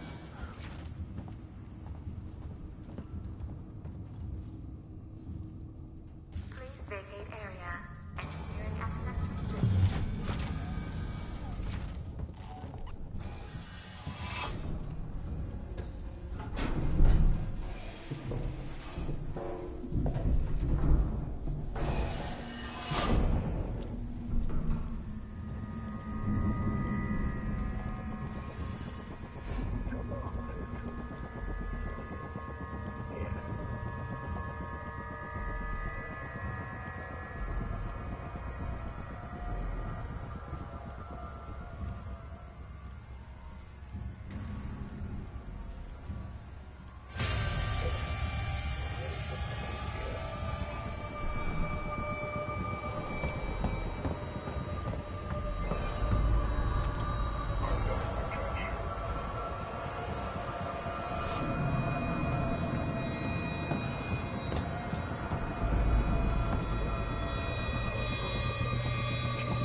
This is a safety breach.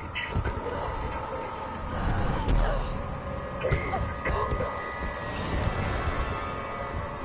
calm down. Tap, tap.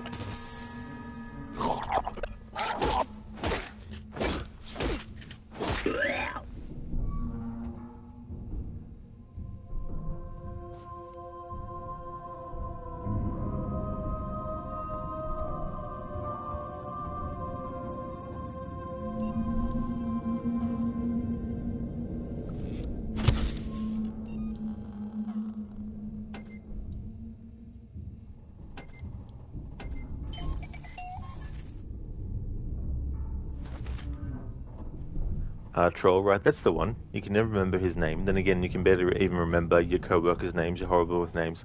Oh, yeah. I mean, that's definitely understandable, too. Like, I can have the same thing with certain people's names as well. Like, even like things where I'm trying to think of someone's name, if I'm talking about, like, you know, a character, even a character's name, sometimes I'll forget a character's name in something and I'm just about to say who the character's name is, and then I just lose it, and I'm like, oh, well, what was the name I was going to say, you know, that kind of situation.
Hey there, Sheila.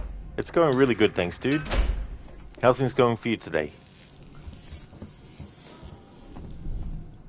Just powering up some things.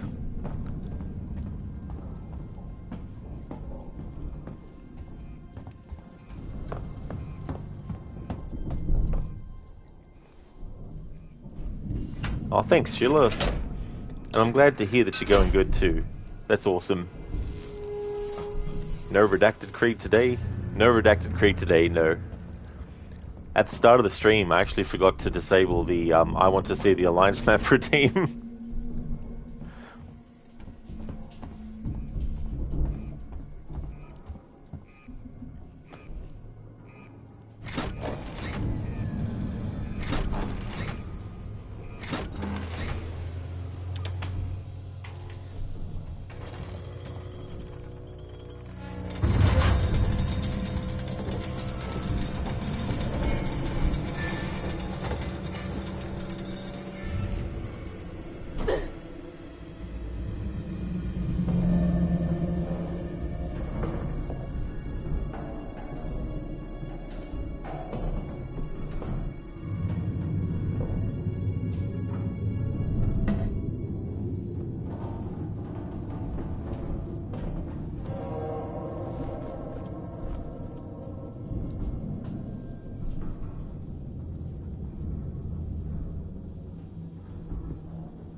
Sheila Lock. Alien Isolation is also a lot of fun. It really, really is. Yeah, I really do like this game a lot. Imagine an Alliance map in this game. Well, there's no Alliance map, but we have this map here. Let's look at this for 10 minutes of real time. No, just kidding.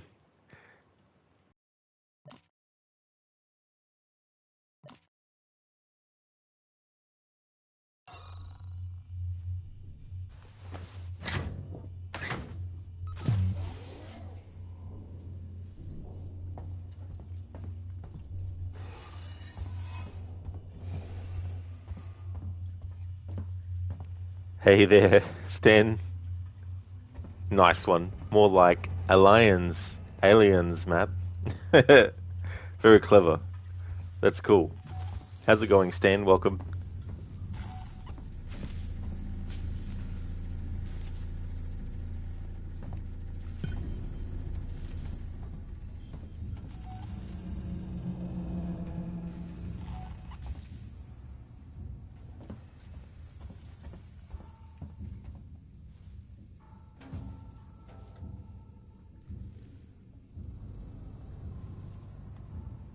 Why did the snowman call his dog Frost?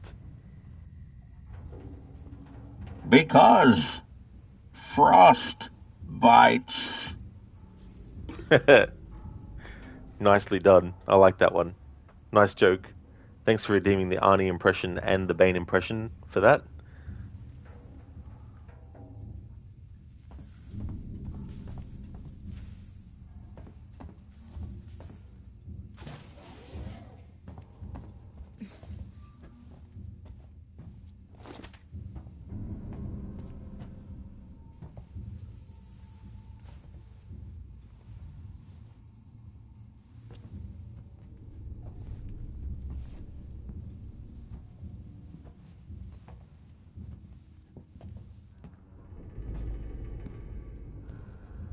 If you find this facility in a state that isn't to your liking, please let me know.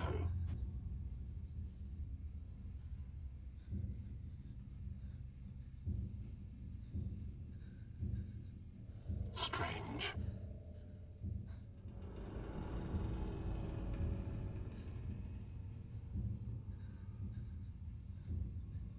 Don't run.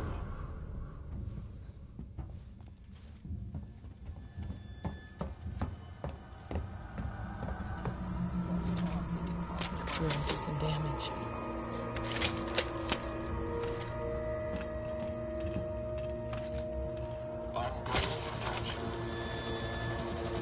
Catch this.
Ah, that's a great song, that one. That's called Static by the band Bleed Your Ears. Stan, for some reason, you pictured an Arnie movie when he throws a grenade and says, catch this, lol. You don't know why. It reminds you of something like that. Actually, after I said it, I thought, oh, that would have been cool to say it with the Arnie impression. I'm going to catch you. Catch this. Boom.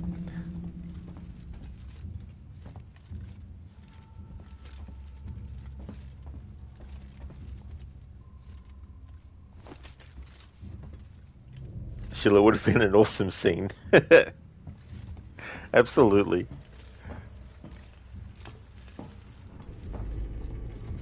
Stan, you can definitely picture it though. It would be funny as fuck. Oh yeah.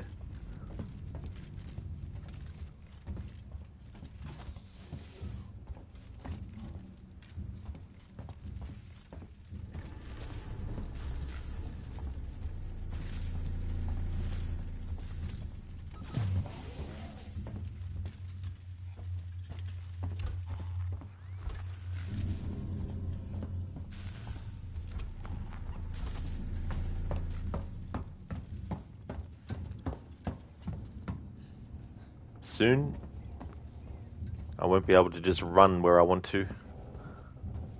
Have to be careful.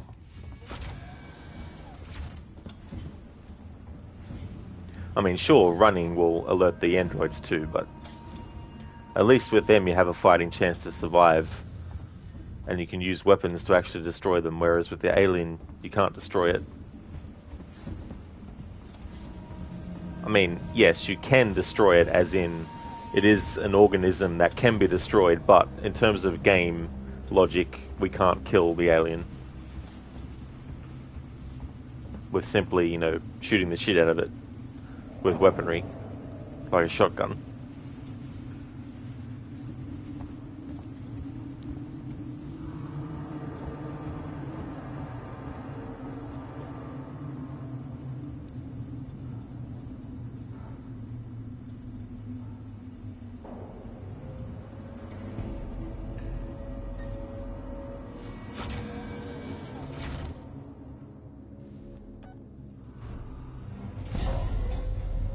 You ever been to the reactor? Never took that at all. I did some training in one. Seems like a lifetime ago.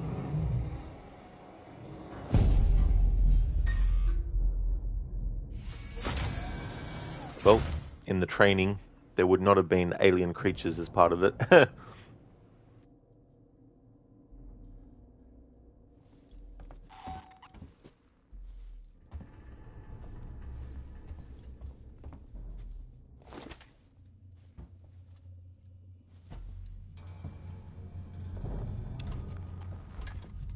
I've already done a playthrough to celebrate this game's 10th anniversary where I got all the collectibles and also read all the entries on the terminals, but also listened to all the different recordings and stuff.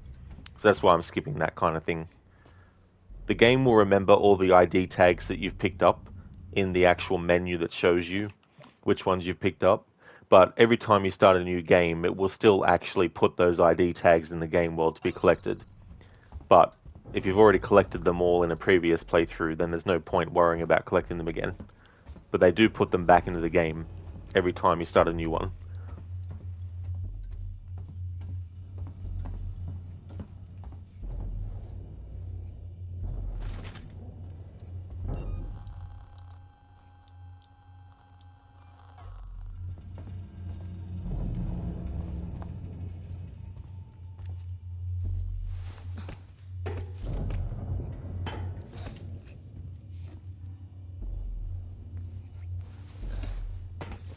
Hey there, Babs. Welcome on in. Ah, yes, the Alien Isolation, the Vegemite Chronicles. Yeah, it's so funny because like the Vegemite labeling has yellow as the color, and because the color of the actual Vegemite itself is very similar to some of the background colors that we see that is, you know, like that. You're on your first kit. Keep in touch day. Oh, are you really? Okay. Well, I hope it's going well.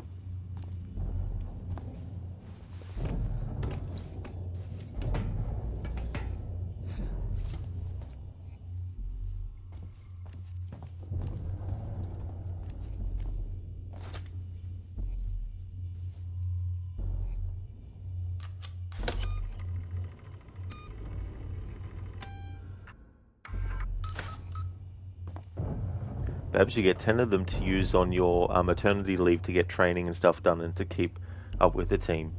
Oh, I see now what that means. Well, that is cool that you can do that to keep in touch and, you know, see where things are and stuff like that. That's a really cool thing that you can do.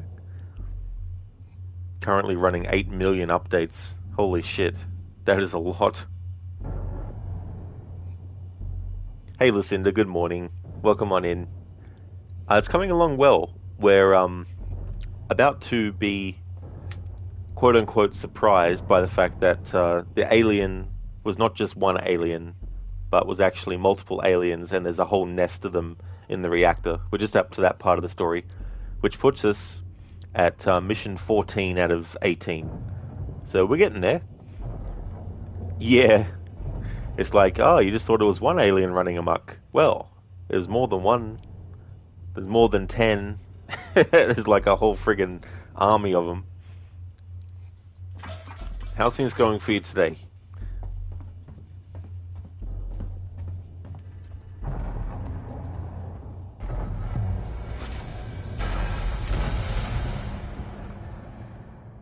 I'm at the top of the reactor core, Ricardo.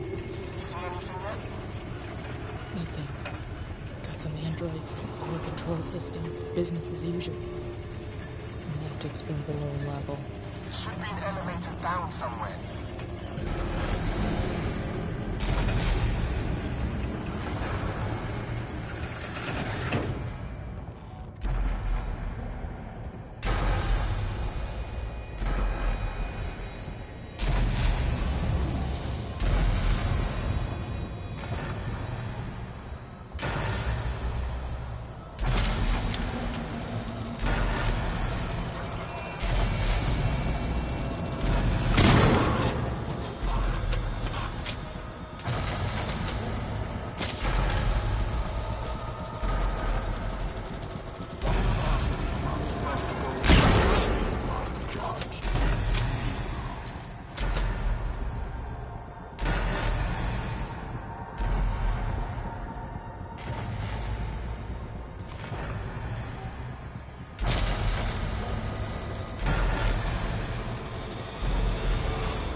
Lucinda, things are going okay. Was going to sleep in by about an hour, but the cats had other plans. But it'll be a good day. Gonna go out and get breakfast here in an hour or two. Your cats were like, we can't have these humans in this household sleeping any longer than we want them to sleep. We've given them enough hours, so let's wake them up now. Well, I'm glad to hear that you're still able to look forward to the day as well, you know, and get some breakfast. Hopefully, get something really delicious.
Lucinda, yep, you'll probably stop in to McDonald's and get you a Necro some sausage, egg, and cheese McGriddles, your favorite breakfast item from there.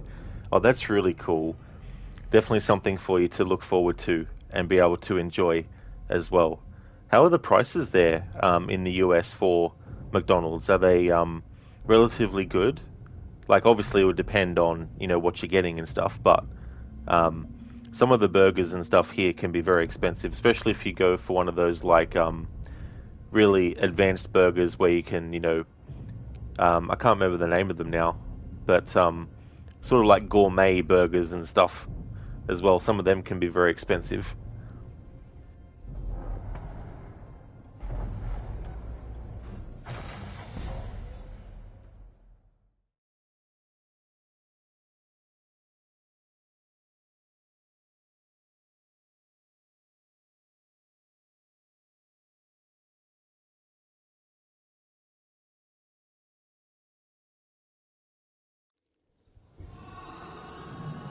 Oh no. God, no.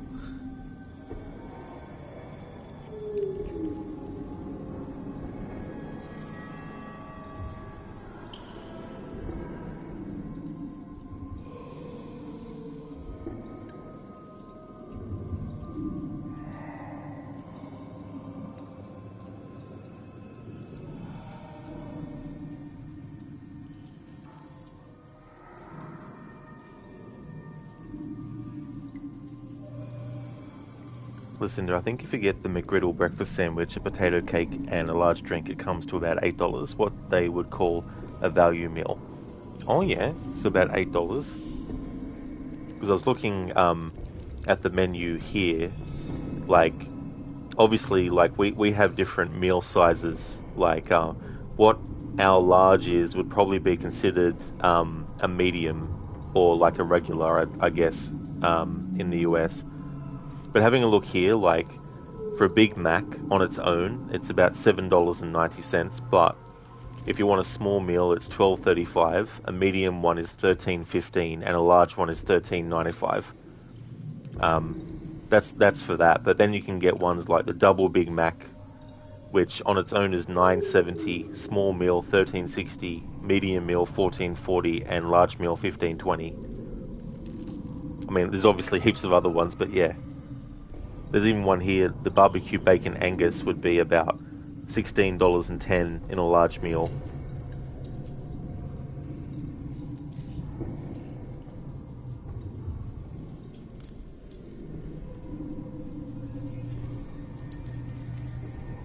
Okay, so we are now in the reactor core. There's more than one alien. On nightmare mode, this is definitely an annoying section. But we're not playing on nightmare mode, so I don't have to worry about that. I don't really think there's going to be anything too difficult having the gamma down to 0. I mean, if I put it to what I normally have, just to show, normally I have it set at 3. And that's what this looks like at 3.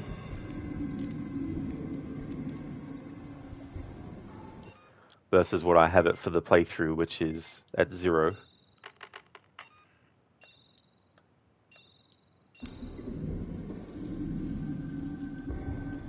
But we'll see how we do. There might be in like the tunnel parts, there might be something that is like that. Alright, so let me see the Flamethrower. We'll get that here in a moment.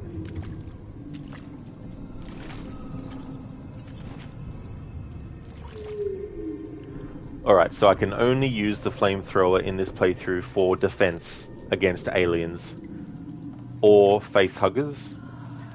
But primarily with Facehuggers, I like to deal with them by whacking them. But there are some parts where you can't actually hit them with the melee. Especially if you're in a tunnel, you can't do a melee hit on the Facehuggers. So I can't use the Flamethrower to help light my way, but I can actually use it in defense against an alien attack, or if a Facehugger is about to get me. But I can't even raise it and use its light source as a way to navigate. Listen, you look up prices, but if you want to see prices, they only show you delivery prices through a delivery service, so you can't get a Big Mac comparison. Oh yeah, that's totally understandable, for sure. Yeah. But yeah, like our large, I think, is probably nowhere near the same large that you would get in the US, I imagine, as well. Sometimes they can be very stingy with some stuff here. You do get the Whopper with cheese at Burger King, and they're like $6 for just the sandwich. Oh, okay, just $6 for the sandwich alone. Oh yeah.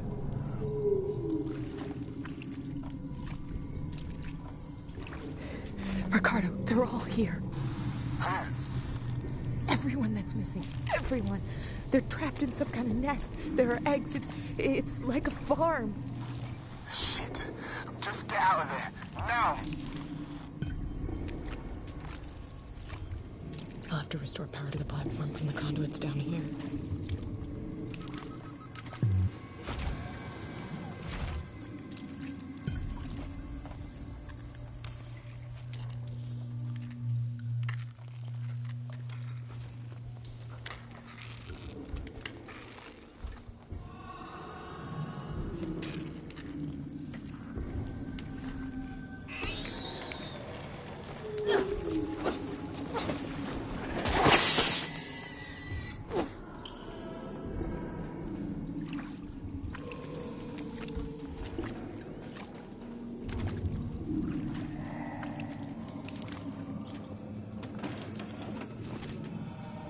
Hey there, Thomas. Looking forward to that alien French kiss. Well, it would be the last French kiss you ever get if it was the alien giving it. How's it going, Thomas?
Oh, that's excellent, Thomas. You got your lunch? Awesome. I hope you enjoy it. I hope your lunch is really, really delicious.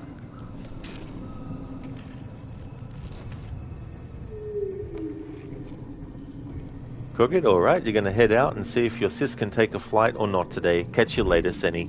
That's no trouble at all, Crooked. I really hope that it all goes well. That's for sure, with everything that was going on with the things breaking down and stuff as well. Thank you so much for being here, and I hope that you have a good one, dude. And yeah, might catch you later today, but if not, I'll catch you at some point. Would like to highly recommend people check out Crocodile's channel. He's a great streamer who's doing a massive project where he's playing a series of games in historical order. So he's taking games from various franchises and genres, and he's playing them in order in which year they actually take place in. He's currently doing a playthrough of a game called Pharaoh, or he'll be starting it as part of that historical order run. But he's also doing Forza Horizon 4, as well as other games along the way. A great streamer with some really funny channel point rewards based on audio sound bites from various games in various contexts that are randomly selected when you redeem it, based on what category they come under as well. So yeah, highly recommend checking out Crocodile's channel. And no worries at all for the shout out, dude. You take care and hope everything goes well. Also, Senny. Thank you for leaving the lurk, Lucas. Thank you very much, dude.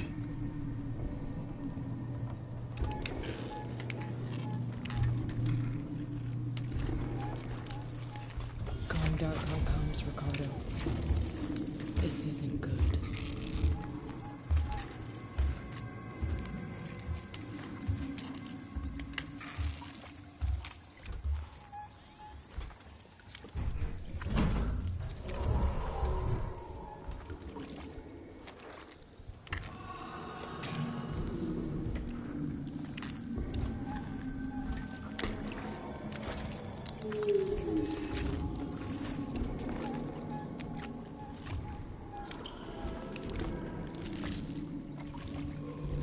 Alright, so in spots like this, if there's a facehugger that attacks me, I'm allowed to use the flamethrower. Because you can't actually use melee in these tight spaces.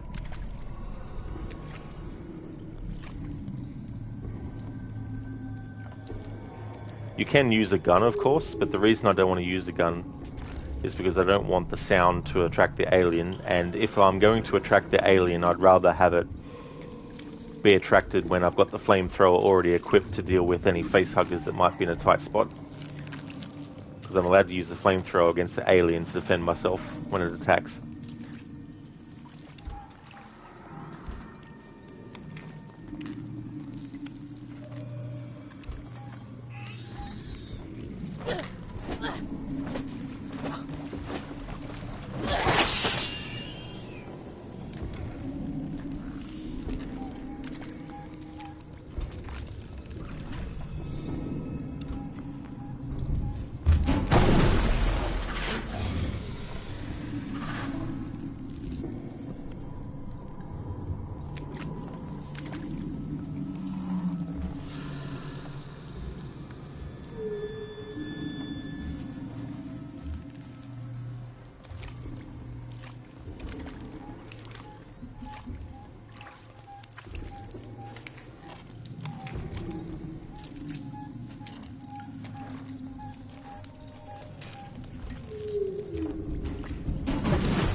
Hey there, RV.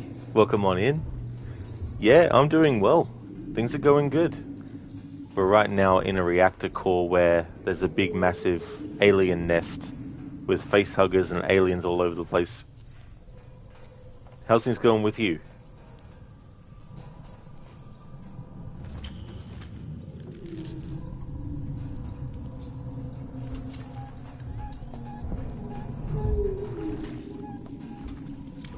I've spent a lot of time to get to this point, so to prevent having to redo all that again, I'll make a save here.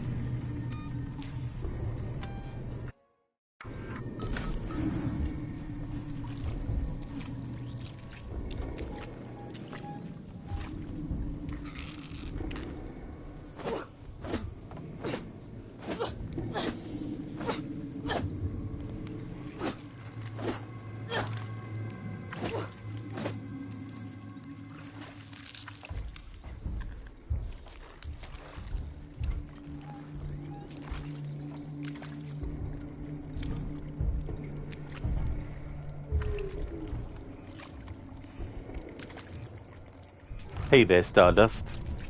Welcome, how's things going?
Stardust, hear you out.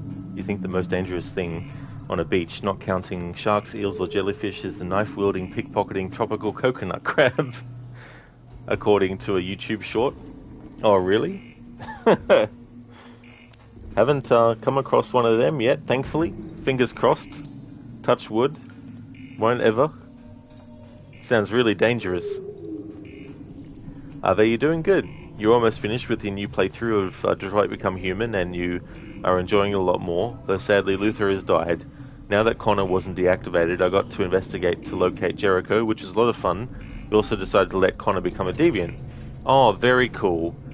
It is really a shame about Luther, though, that he's died in another playthrough of yours, but hopefully in the next one you can. He's such a great character, and that's good that with Connor you got him past that point and got him to become deviant. Nice. Glad to hear that you're doing well. Stardust, Rod's so quiet when dealing with aliens. You got it. Absolutely.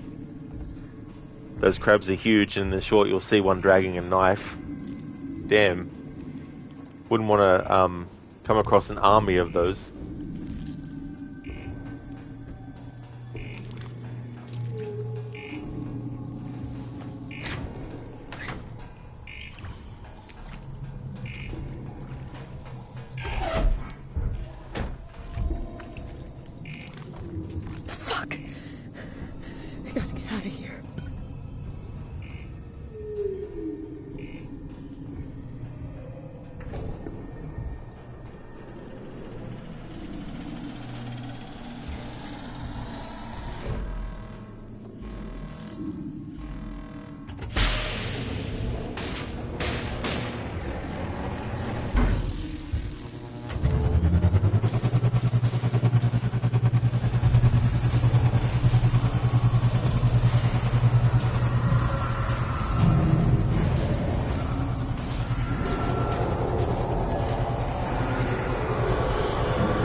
Are they? Luther feels like a dad Alice deserves to have, so you hate that he died. Oh yeah. Yeah, it's definitely another way to look at it too, as well. Stardust, they can also open coconut shells no problem, hence their name. They sound like they're very formidable and very dangerous, but also very cunning and intelligent.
There we go. If I didn't use the flamethrower there, I would have been killed, so I'm allowed to use the flamethrower in defense against the alien. Ricardo, I can destroy the nest. Ripley, you've put yourself in enough danger today. I can power up all the cores, overload them, and then initiate a reactor purge. It'll destroy everything down there. I'm not trying to persuade you out of this, Rip. I'd just like it if you didn't die. This is what's gonna happen. There are emergency overflow circuits that feed excess power into the local capacitor banks on each tower. If I decouple them and discharge the system, the purge will be external. The nest is right in harm's way. I have no clue what you just said. Just find something to hold on to. Stardust, you'll take the flame... so what's the goal of this game? Survival? You'll take the flamethrower as a yes. Pretty much upgraded. The goal is survival. But the goal is also to get off this station, Sevastopol, that we're stuck on as well. You'll take the flamethrower as a yes. You'd have a heart attack if you played this. Yeah, I mean, there's definitely a lot of jump scare moments, and sometimes you can be so preoccupied with exploring where you want to go or trying to figure out where to go that you might walk under an air vent without realizing, and then boom, alien catches you. So there's also things like that which can happen as well.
Stardust, you also drifted away from horror.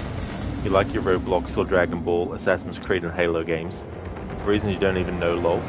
You just much rather get a Halo shotgun than an alien jump scare, you guess. Although, that said, they've been making horror mods for it, for Halo. Is it just you or is it time fast today? Yeah, that can happen. Yeah, I mean, time went pretty slow for me today. I was watching some long YouTube videos and the time just, seemed to go, pretty slow. But that's fair enough too, as well, to want to play Halo more than like a horror game. That's for sure. Hey, Bearsuit, how's it going? Nice of them to line themselves up for your gun. It really, really is. If only they would do that for Sebastian in Evil Within when he's using his handgun. How's it going, dude? Welcome on in.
Stardust. It was 5 o'clock. Doesn't even feel like an hour past 6:16 a.m. now.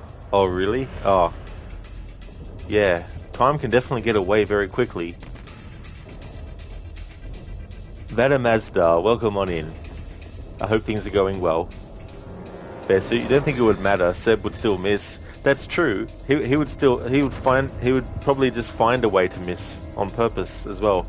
Even if the thing he wanted to shoot was actually literally touching the barrel of the handgun, he'd just be like, boom. Fuck. Because he missed.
Ricardo, I'm about to purge the nest. Hang tight.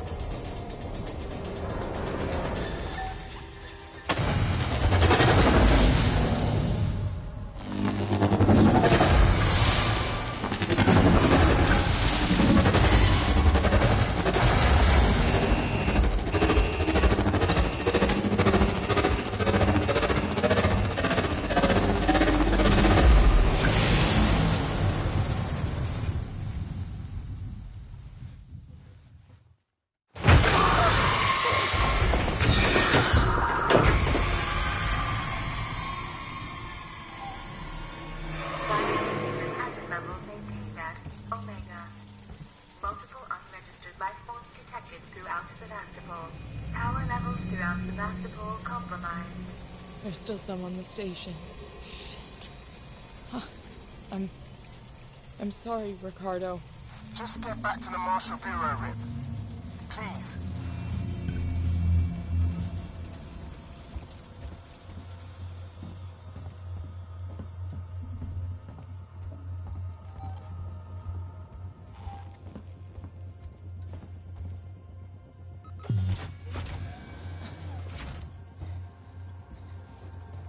Wait, Rip, something weird's happening.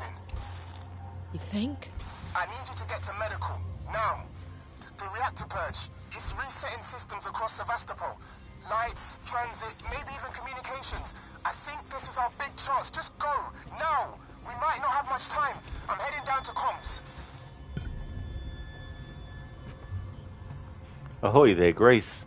Good time zone to you. Welcome on in.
fellow passengers. Take your trash with you.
Services in Communication Technologies, Tech Support Services, and Gemini Exoplanet Solutions.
Hey there, Mr. Epic. It's so dark in here. Who turned off the lights? The alien did it. The alien was like, we need to change the gamma settings. How's it going, Mr. Epic? Welcome.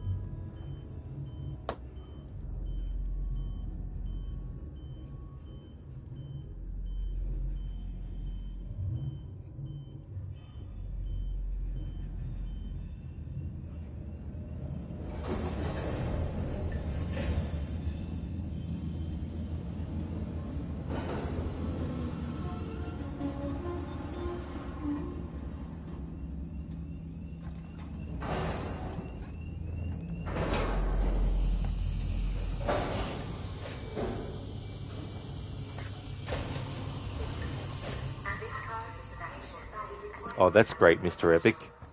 Glad to hear that you're going good.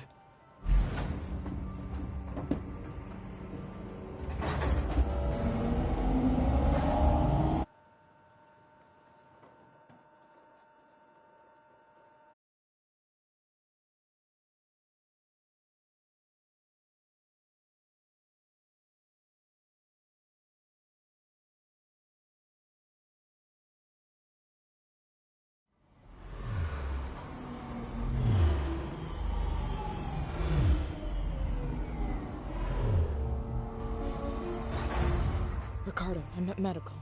Did you manage to get to comms? I'm here, but I was too late.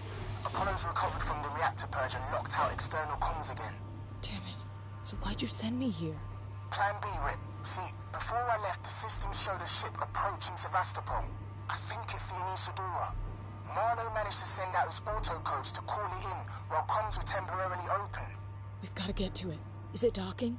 No, but it's in a holding position nearby. Head for the ambulance bay. The shuttles are really short range, but they'll make it. Got it. Hey there, Babs. Welcome back. We survived the alien nest in the reactor. But there is still an alien threat on the space station. Be right back.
Alrighty then, I'm back.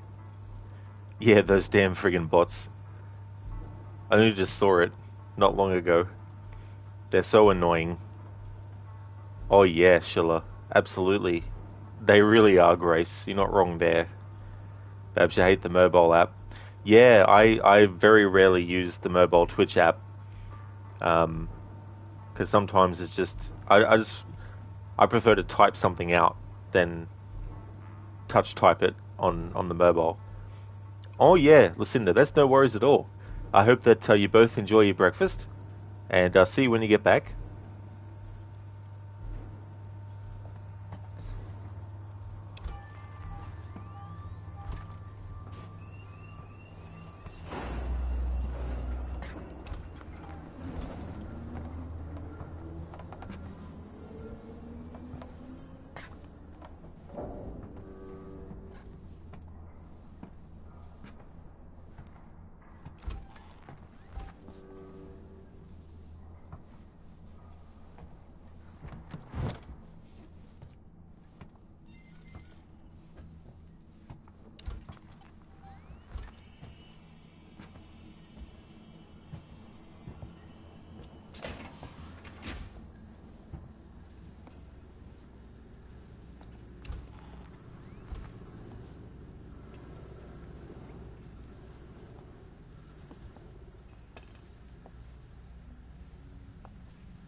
I see a launch on my terminal. Marlo's already taken one of the shuttles.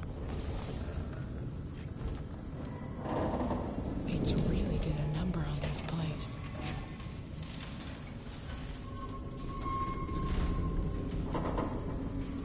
Earlier in the game story, there was a trap that was set for the alien, and it was triggered. Amanda Ripley survived that.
mistakes when seeing the big picture.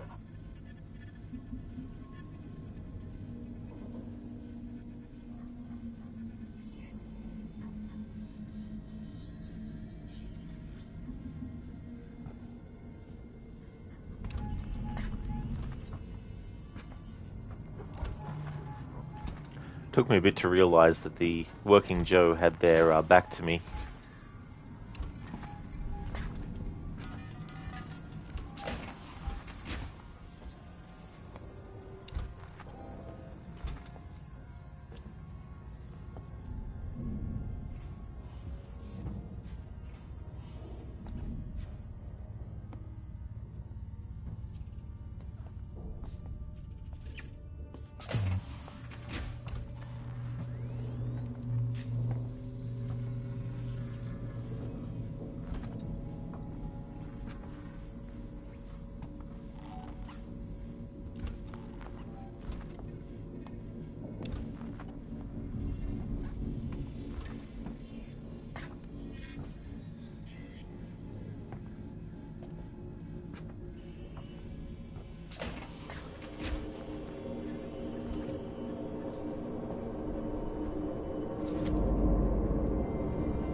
Coordinates already in the system. Just punch the dash. What about you?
Ricardo, can you hear me? Out of range.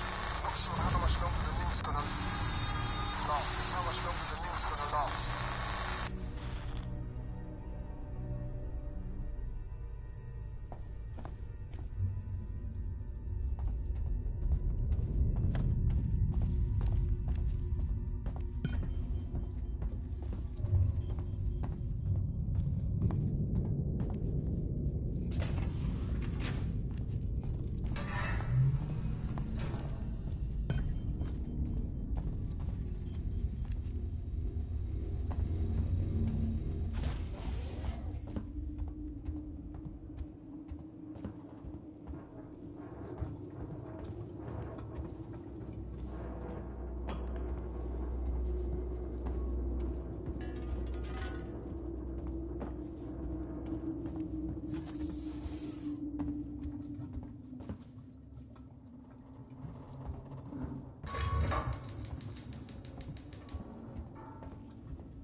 Ricardo, in case you're hearing me, I've got the Anisagora's basic power systems back online. Doors should be open. Hopefully some light. Still no sign of Marlowe. Thomas, what's the difference between a good pizza joke? Marlowe? Where are you, Marlowe? Thanks for switching the power back on. You saved me a job. I only needed it offline temporarily. I had some things to fix. What's the difference between a good pizza joke and a bad one? The delivery. Nice one, Thomas. I like that.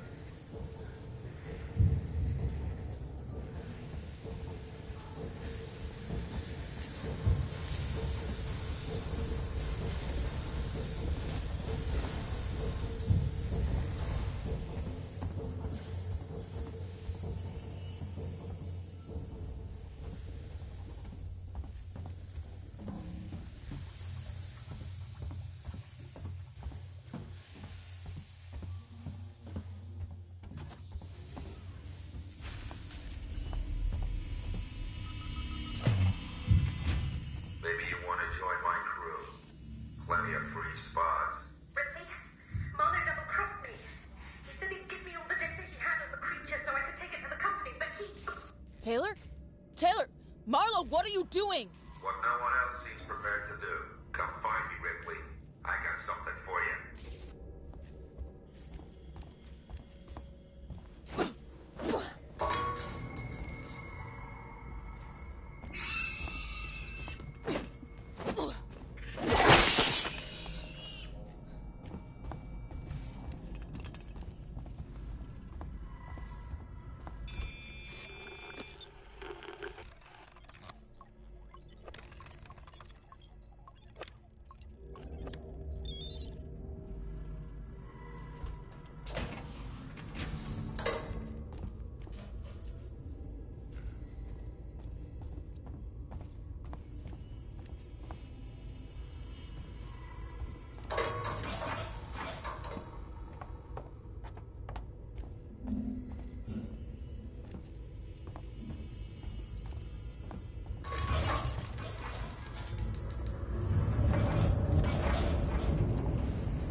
I tried to save Foster.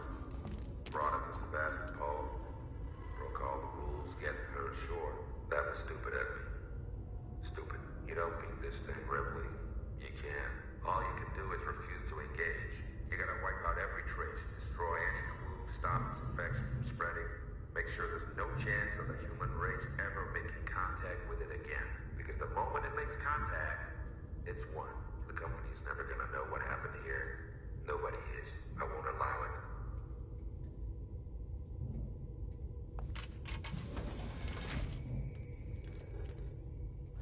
Hello there, Rosie.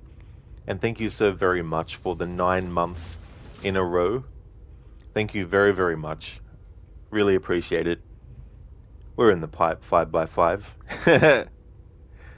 Well, there's been a lot of enclosed spaces in this game that aren't necessarily pipes, but, you know, they're probably the same kind of, like, room within them.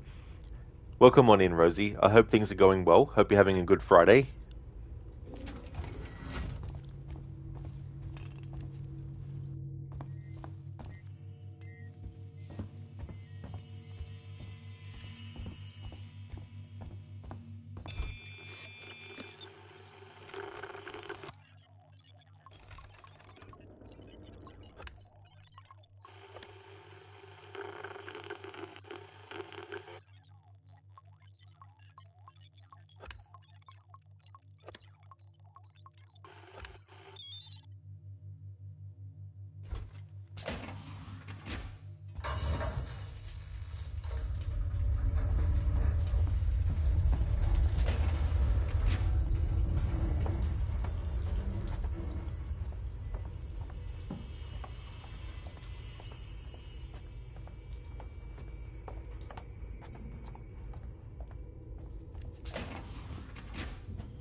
Rosie Good Friday was like 3 months ago. Oh yeah, that's right. Easter. Yeah. I get it. Time flies when you're having fun.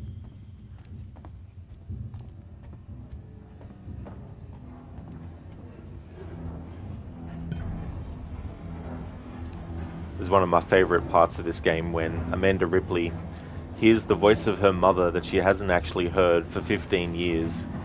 And just the whole message and how Ellen Ripley is like, I'll see you soon, sweetheart.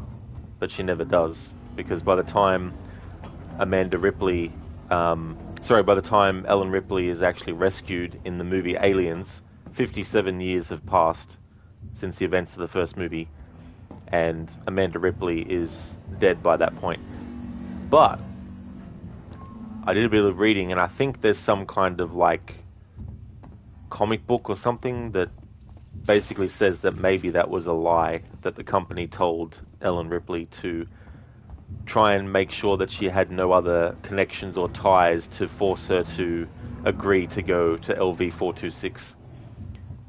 I don't know if that's true or not, but I think I remember reading that there was a cover-up.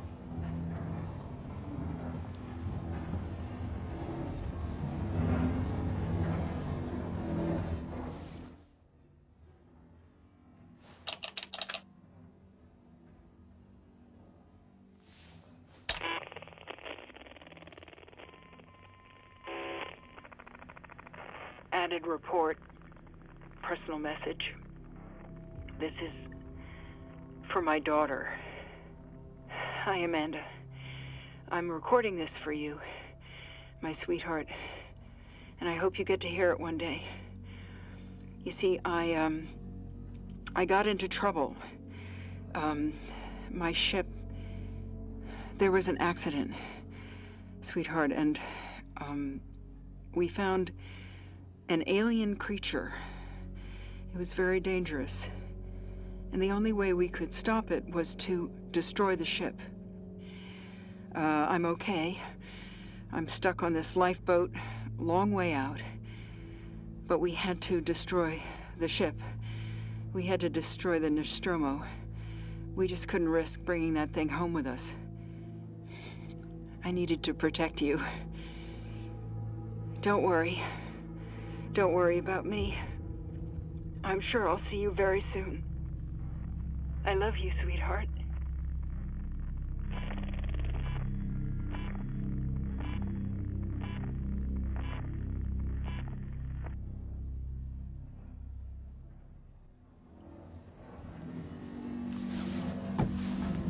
Oh my God.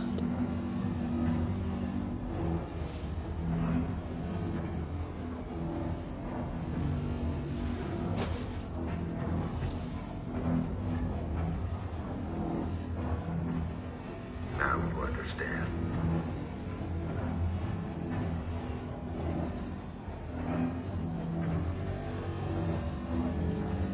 I'm going to overload the fusion reactor. That'll turn the reactor into a goddamn nuke. You'll destroy the ship and the station. It will annihilate every trace of that creature. Ripley, it's the only way. I can't let it live. And I'm not letting the company have it, or they'll just start the whole thing over again.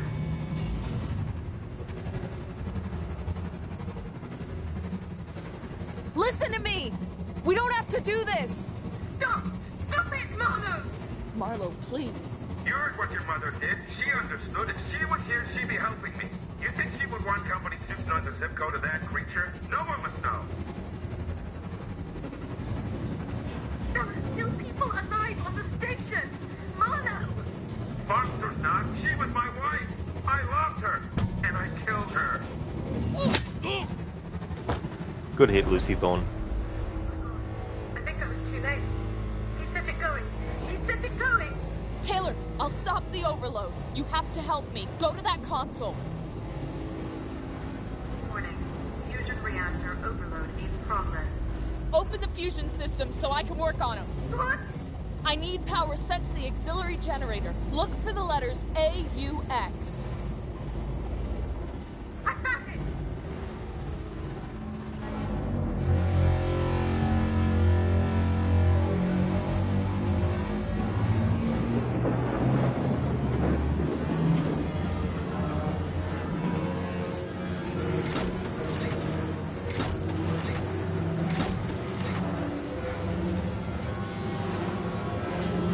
Okay, you're doing good, Taylor. Now switch the maintenance terminal from auto to manual. Do you see it? It'll be there, Taylor. Trust me. That's it.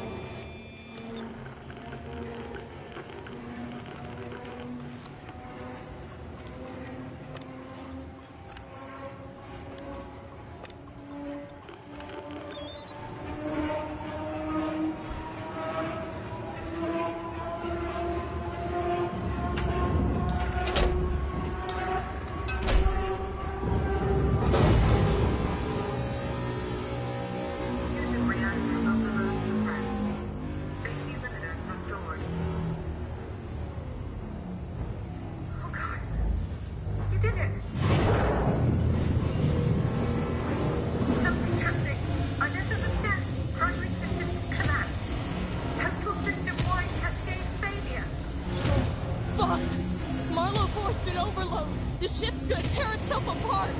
Warning. Critical collapse. Warning. Critical collapse.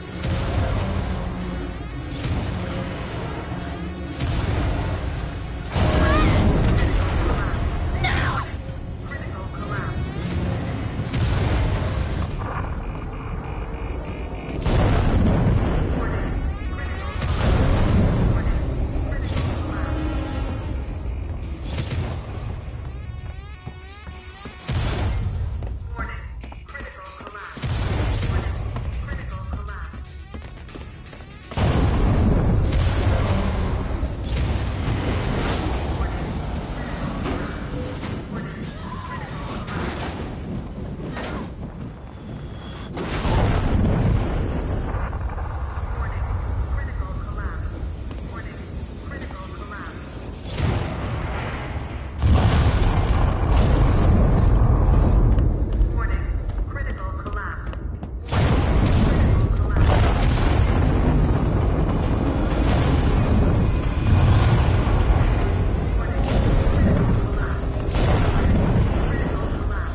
Craft coupling malfunction.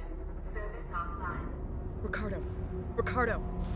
Ripley, the Inisadora blast took out the orbital stabilizers. We're about to fall from the sky. I'm trying to contact the Torrens, but the comms are still locked. The ambulance you just docked is screwed. The Torrens is our only way off this.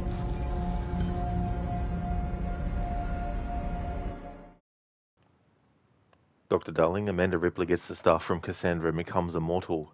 Ah, the crossover. The crossover between Assassin's Creed, Misthios' Creed and Alien. Rosie, is this an impersonation? No, that's actually Sigourney Weaver. Yeah, she came back for this game to do more dialogue.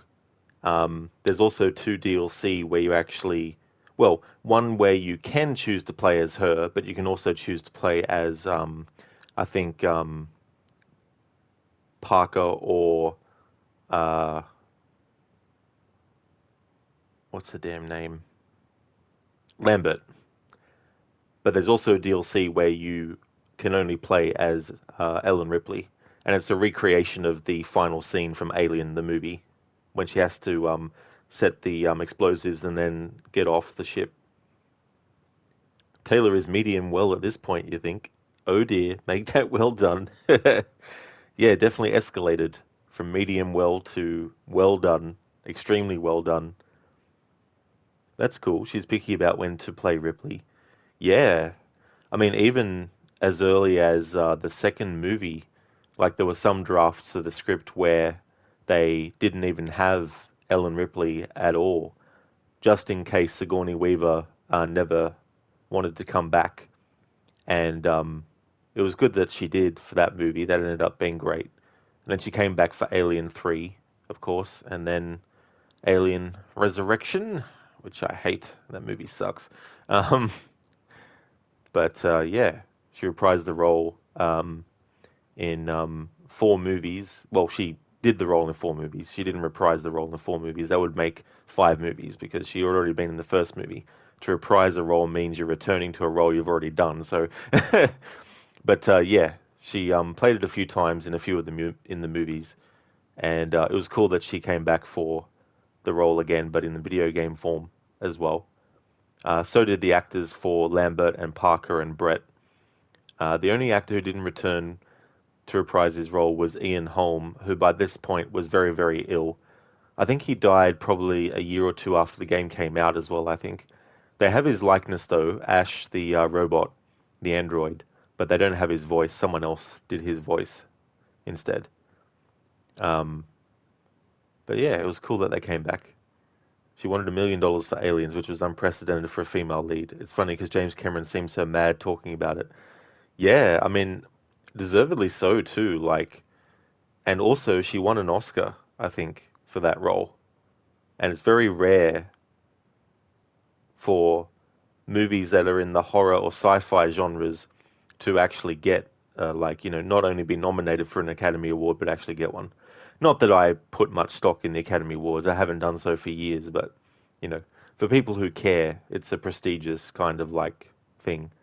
But, it doesn't really mean much ultimately, because there's heaps of people who have done great work in movies that never, ever, ever have won an Oscar at all.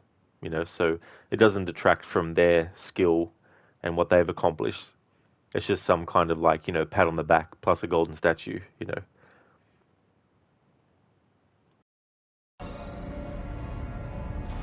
broadcast from the lane just updated. Hello, Sevastopol. Can you respond? We just saw a ship blow on your starboard side, took out an entire orbital stabilizer array. We have no place to dock. Please, tell us what's going on in there. We can take survivors. I'll leave this channel open. Torrens out.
What do they want? The Torrens.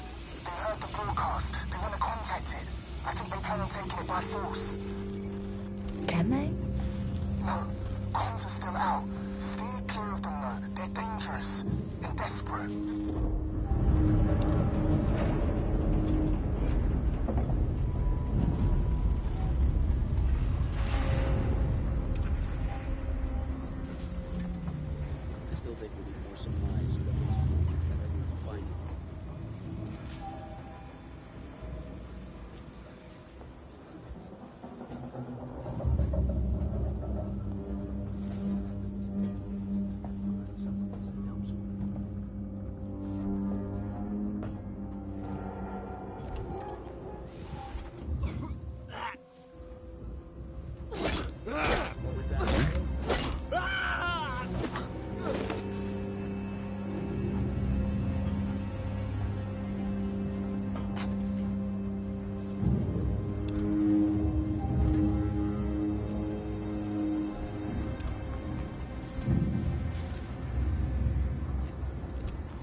how did that other guy not shoot at me? Just the one.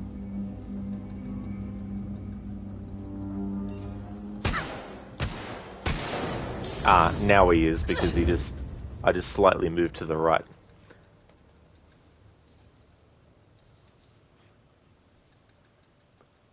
If there's something strange in your neighborhood, who you gonna call? Ghostbusters. If there's something weird and it don't look good, who you gonna call? Ghostbusters.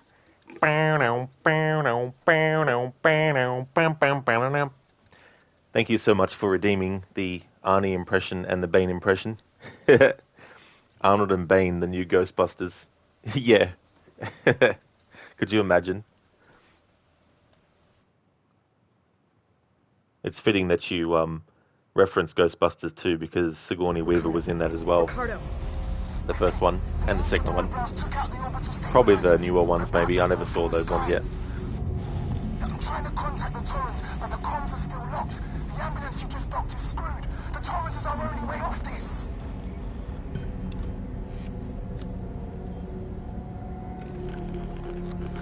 The broadcast from the lane just updated.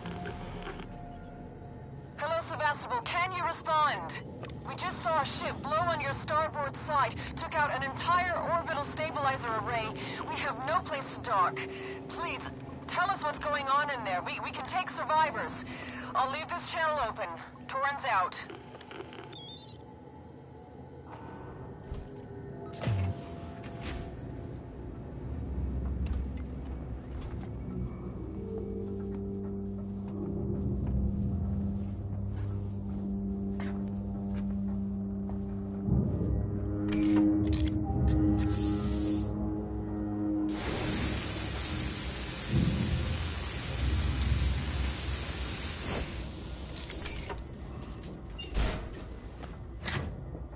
Oh shit, I forgot in this playthrough, not that it's a major milestone or anything, but I forgot in this playthrough I'm actually keeping track of how many times I've died. So there we go. That now makes it 8 deaths. Welcome to Seegson Communications. Please sign in at reception.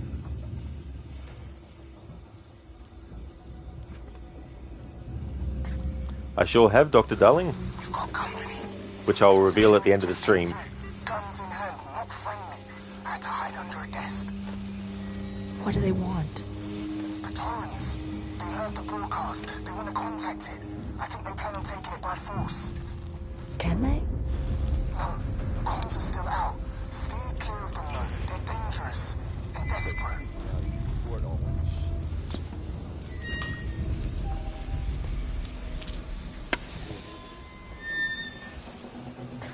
Someone must know what's going on.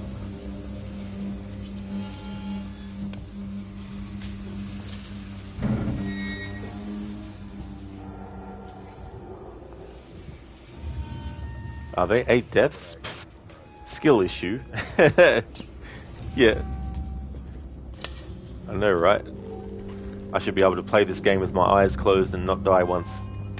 On nightmare mode.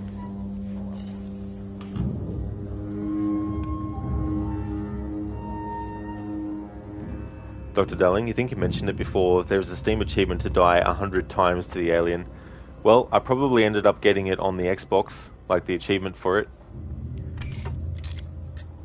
When I did my nightmare mode playthrough, I definitely died more than 100 times.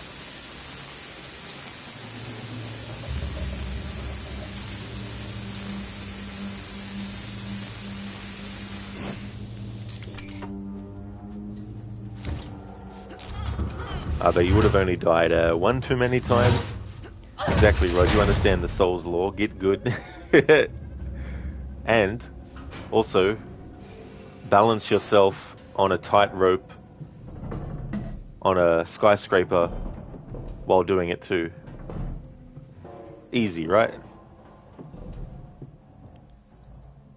Sheila, you only showed us 8 times how not to do it to showcase everything. That's true. It's like, do not do these things. Here's a guide of what not to do.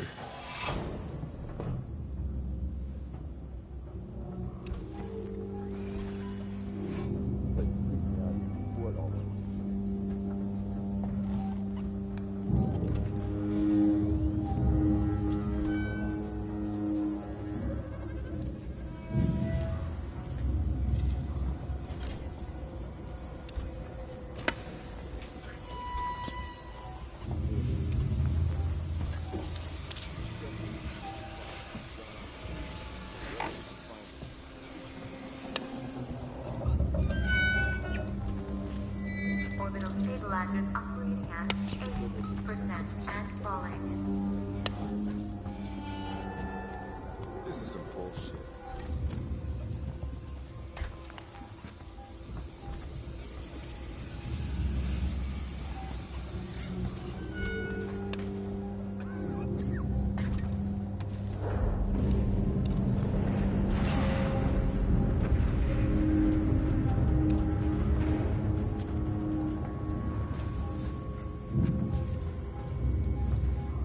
Why the hell did I agree to come out here?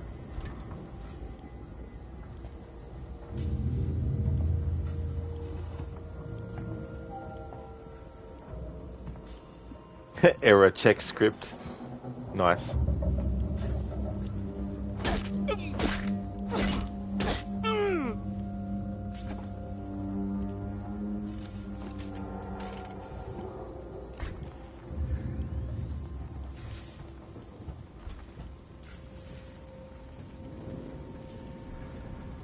Orbital stabilizers operating at 60% and falling.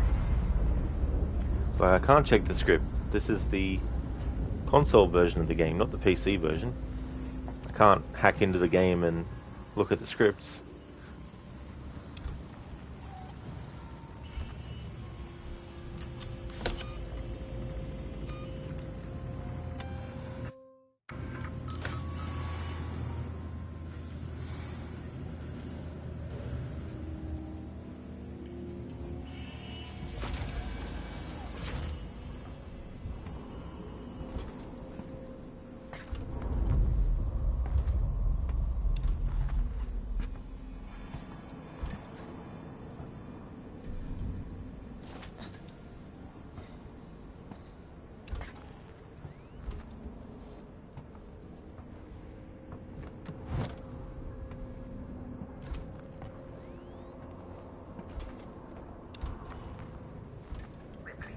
You okay?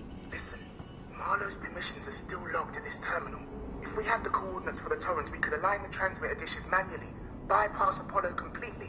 There's an observatory near the comms array, right? Yeah. You should be able to find the torrent's coordinates using that. I'll get the door for you.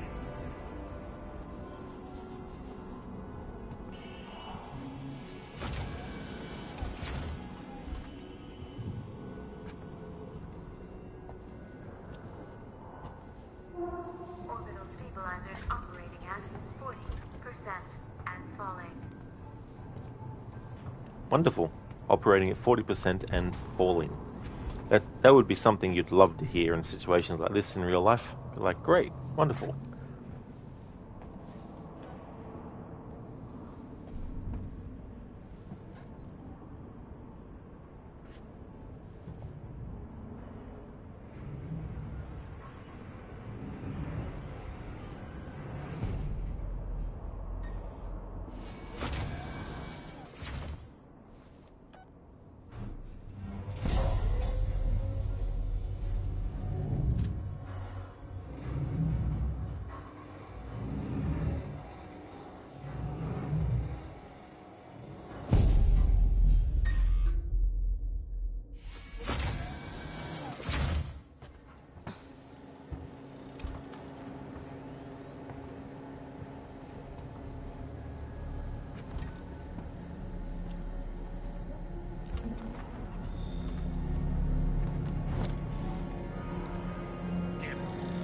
That's the lockdown. Keep on it. That ship's out there waiting for us. Apollo won't let me in. Try your codes again. Okay. Okay.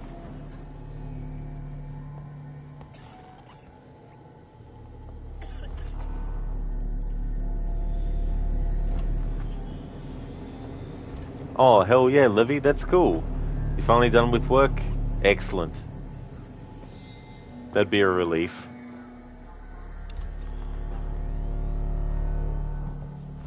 We still haven't isolated the alien yet.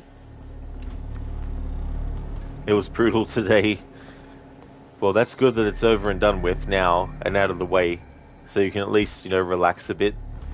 But it's definitely understandable having to get all that sorted and organize that given what had happened.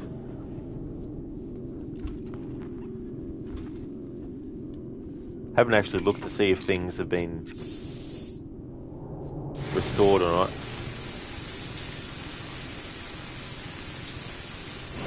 Hey there, Lucinda. Welcome back. You've returned with McGriddles. Excellent. That's awesome. You mean hype.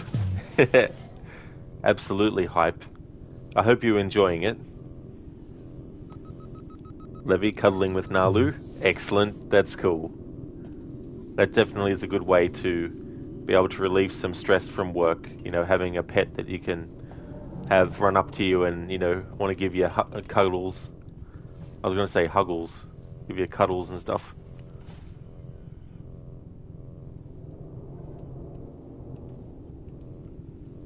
Prompt. Got to be very, very specific. Prompt. Like the prompt is... Got to get this little... Oh, there we go. I finally got it on the right exact pixel for it to appear. And after all that, I didn't need anything on there. Typical. Typic.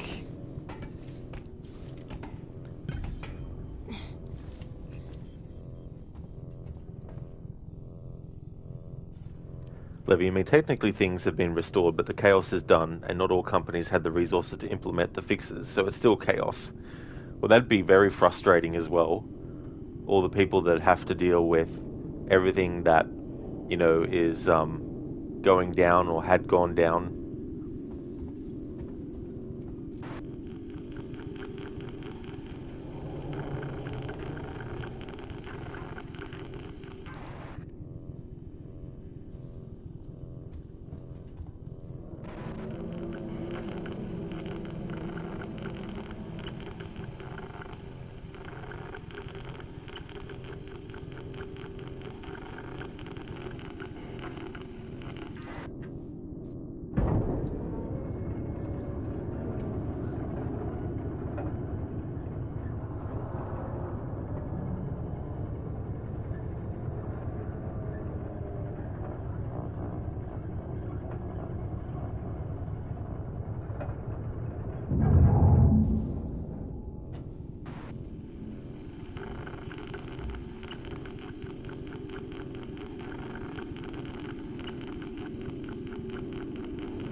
Ricardo, I found them.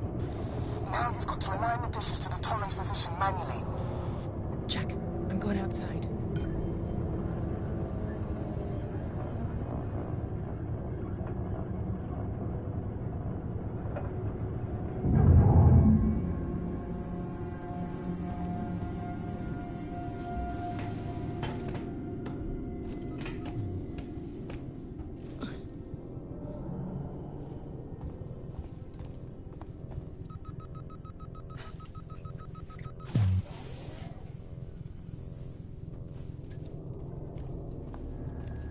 I can unlock the entrance to the airlock from here. Give me a sec.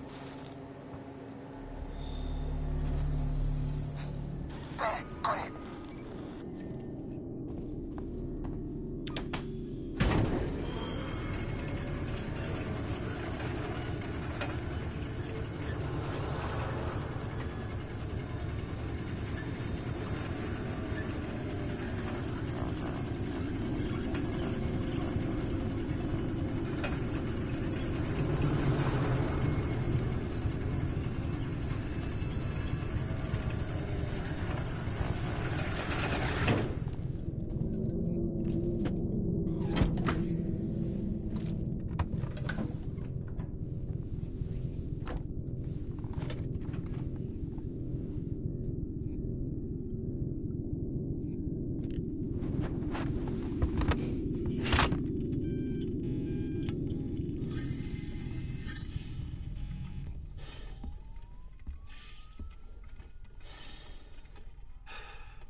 signal starts to fall.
Punching the coordinates at the terminal.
Babs, anything in this world worse than mandatory training?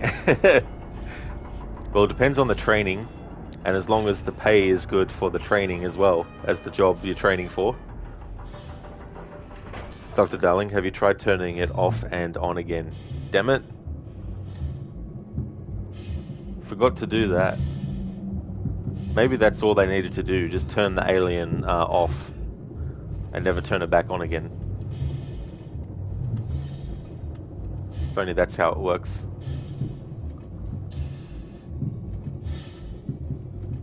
I absolutely love the sound design in this game. Not only for when you're inside a location outside of your suit, but also when you're outside and in the suit as well.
Your controller will vibrate when you're on the right notch.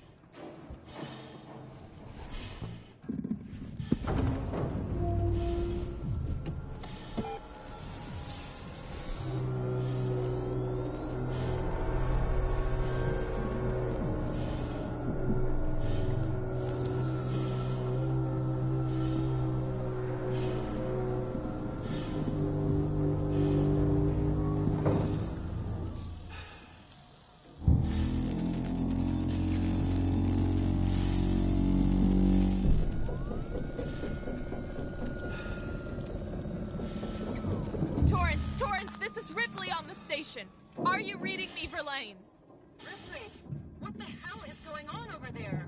Bad things, Torrance. There's an alien organism here. It's deadly. We need urgent extraction. What? There's no time to explain. Please, Verlaine. There's nowhere for us to dock, Ripley. The station's tearing free from its gravity mooring. I've seen a towing platform below the spaceflight terminal, but the Torrens umbilical isn't built for it. You'll need to extend the tow platform clamp station side. Just get into position. Oh yeah, Babs, definitely. Get some food into you, you know, like, especially if you're very hungry. Listen to what happens if you have vibrate turned off. I've never thought of that before. I wonder what happens.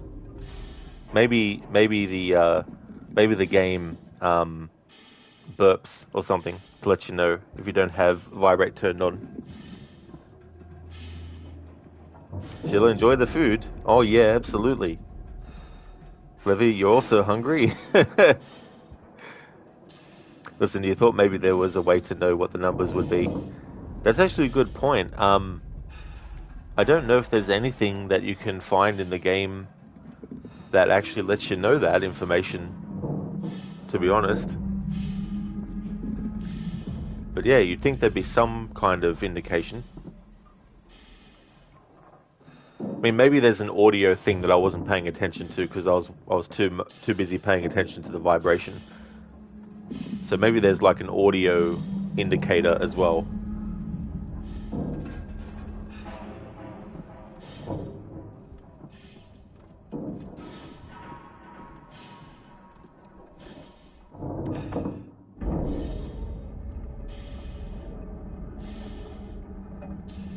Just make sure that whatever you eat doesn't have a facehugger inside of it.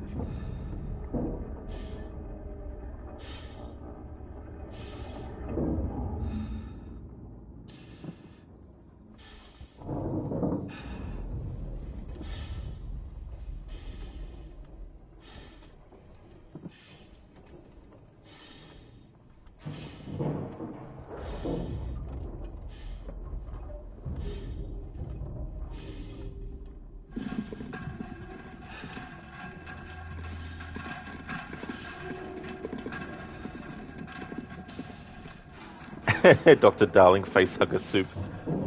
That's one of the Predator's favorite meals to make out of aliens. Facehugger soup.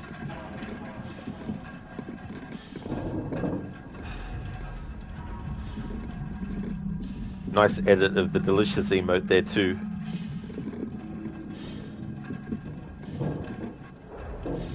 And the actress who plays Taylor also played Lucy Thorne in Syndicate. But Taylor has died.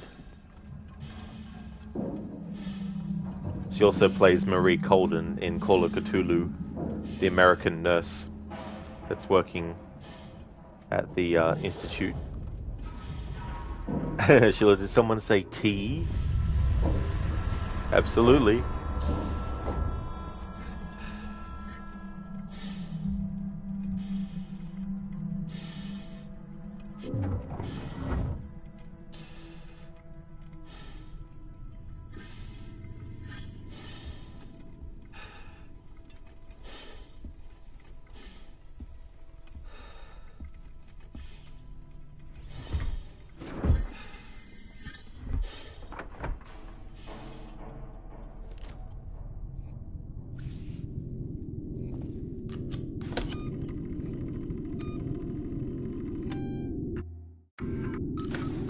Dr. Darling, every time you see a locked door, you get Valhalla PTSD. Oh yeah, when you need to spend 20 hours trying to find the little tiny hole in a wall that you need to shoot the arrow through to hit the lock on the inside.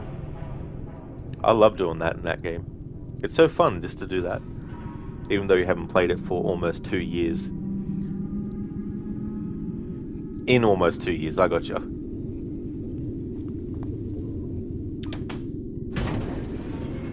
Ricardo, get ready to move. We're leaving. Ricardo? Ricardo, do you copy? Ricardo, come in.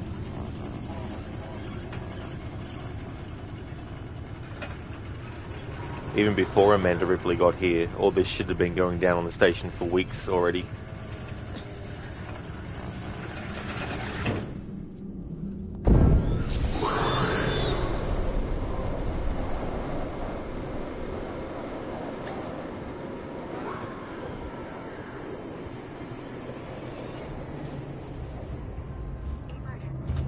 Please attend your assigned evacuation point and await instructions.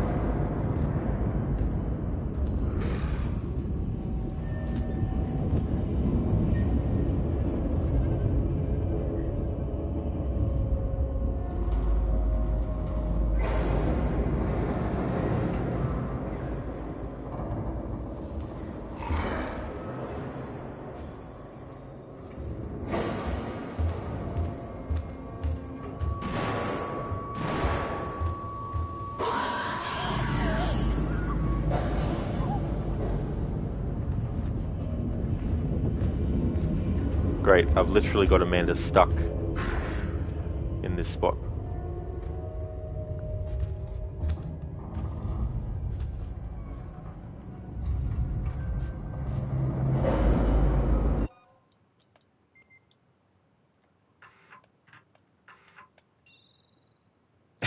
Thomas, wee!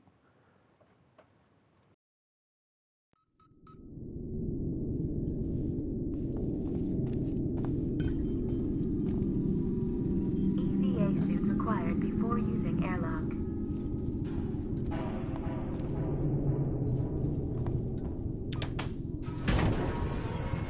Ricardo, get ready to move. We're leaving. Ricardo? Ricardo, do you copy? Ricardo, come in.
Hoo-hoo!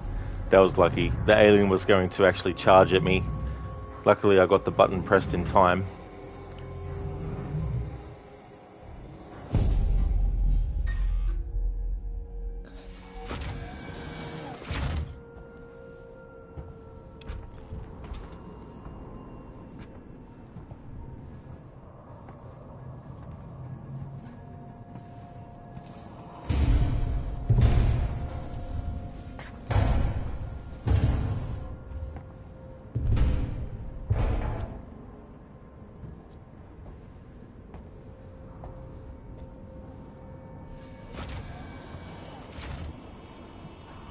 Ricardo? Oh, God. Ricardo. Oh, no. Rip Ricardo.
Oh yeah, listen, it's definitely a cat jam. A lot of great music in this game. They did a great job at the music that they created that wasn't in the first Alien movie as well.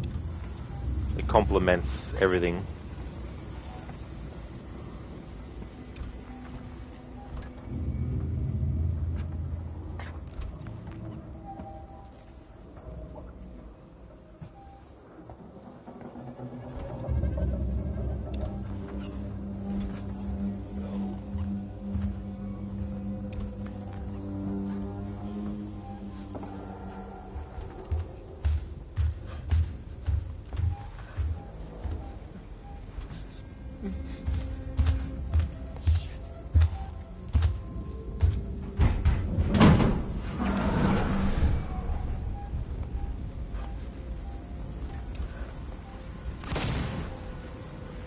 You fucking dumbass, whoever's shooting.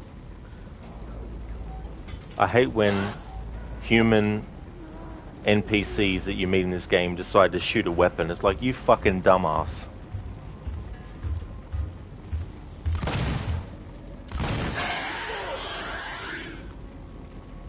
Gotta make sure that, because even though the alien's going after the other human, if you just dally around and don't hide, the alien can potentially just go after you as well, because it's searching the whole area.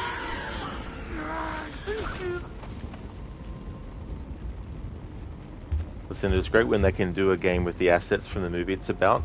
Absolutely. And also, if they need to create something new that's not in that movie, being able to make sure that what they do create still actually matches the look and feel of other things.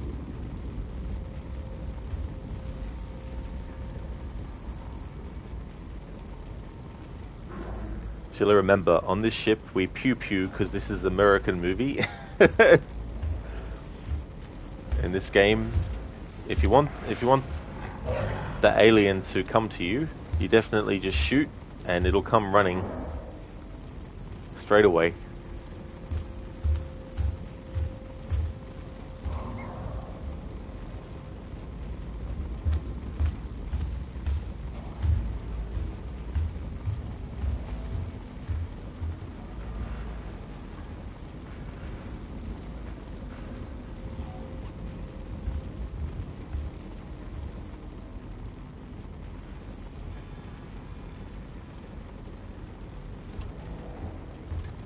I can only use the flamethrower in defense against the alien attacking. I can't go out of my way to hunt the alien down and then use the flamethrower to get it out of an area.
Hey there, Ryu. How's things going? Here we are again with the best alien-related thing in a long-ass time. Absolutely, dude. Yeah, going to be finishing the playthrough today.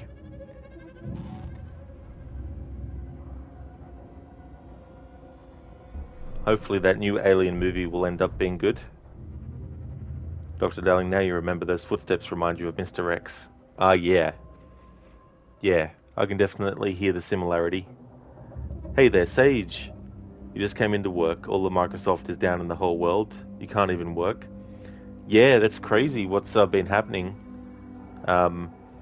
Here in Australia it was 3 p.m. I think when it all went down. And it's almost 11 p.m. now.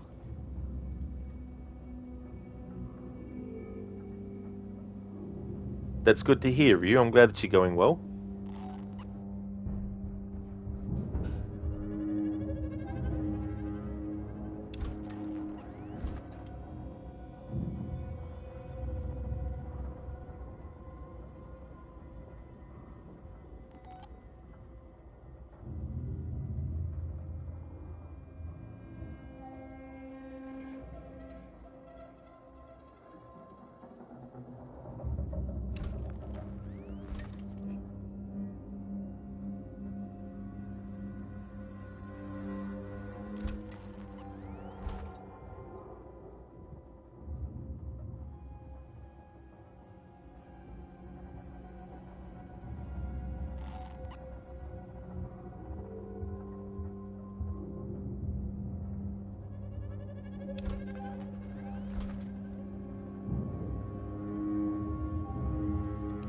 Sage, yep, it's a great display of how reliant we are becoming on tech.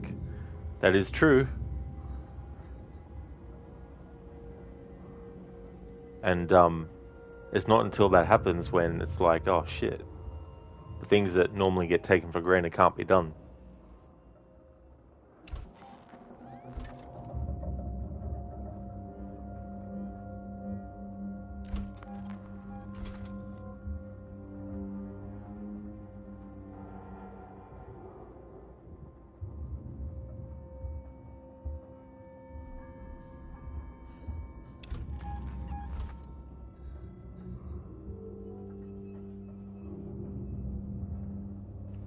I don't know why the screen is shaking like this. I can't remember if it happens naturally in this part of the game or whether or not it's been activated because of that alien that ran at me while I was in the elevator, but the elevator doors closed on it before it could get to me.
Alright, I'm allowed to use the flamethrower for that purpose.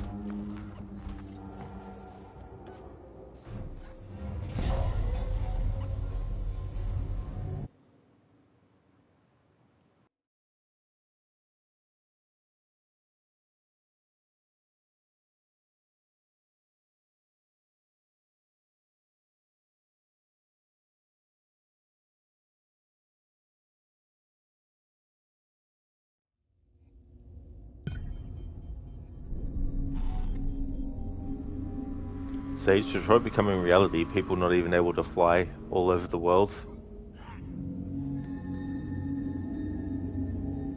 And some of these things you don't expect either, as well. Hey there, Jonas. Welcome on in. Oh, it's going good. Things are going really good. How's things going with you? Going to be finishing this playthrough today. getting closer to the end. Sage, work wants you to sit there until it maybe comes back up. 7 hours left, so you're locked onto the stream.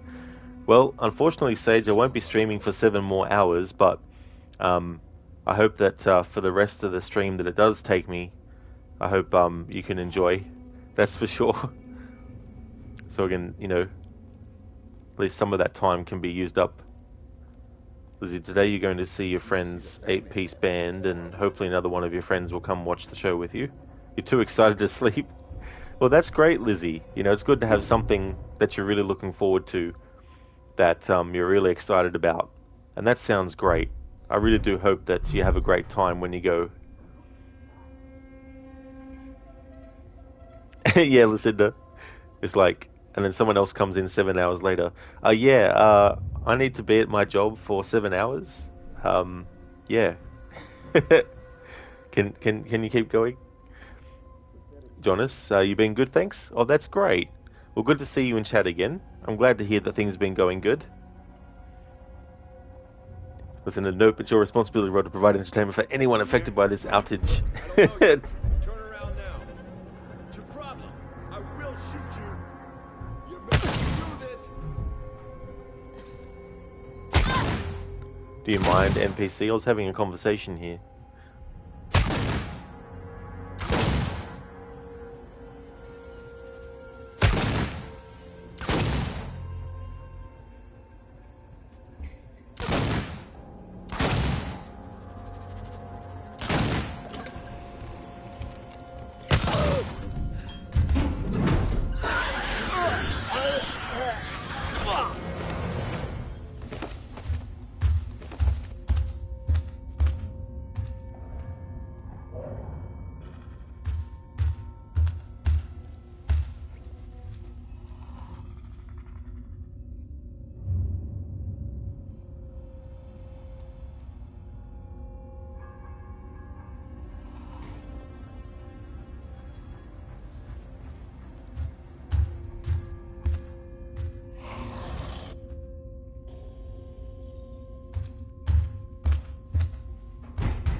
Very rude, Lizzie, indeed.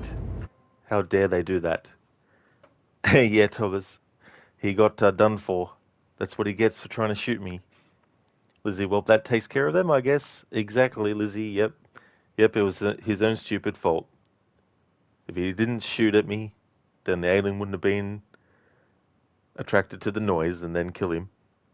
Lucinda, lol, that's that. Exactly, and good riddance. It was stupid enough to fire when there's aliens about. Thank you for the GGs, Babs.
Now we just need to wait for that tram to arrive.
Torrens to Ripley.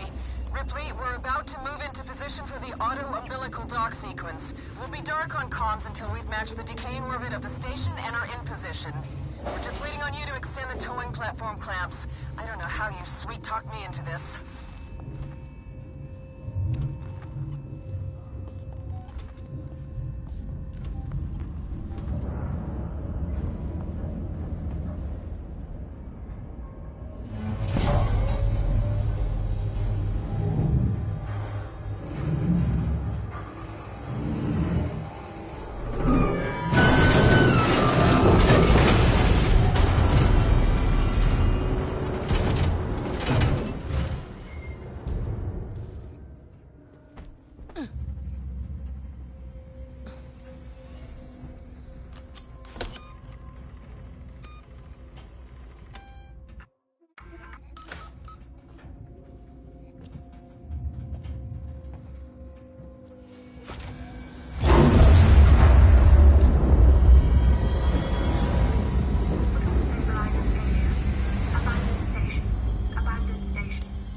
Oh yeah, we'll just do that. We'll just wait for a working Joe to come along. I'm sure the working Joe will be very happy to see us and will in no way, shape or form grab us and try to kill us. I'm sure the alien will give us the same treatment. He'll just leave us alone.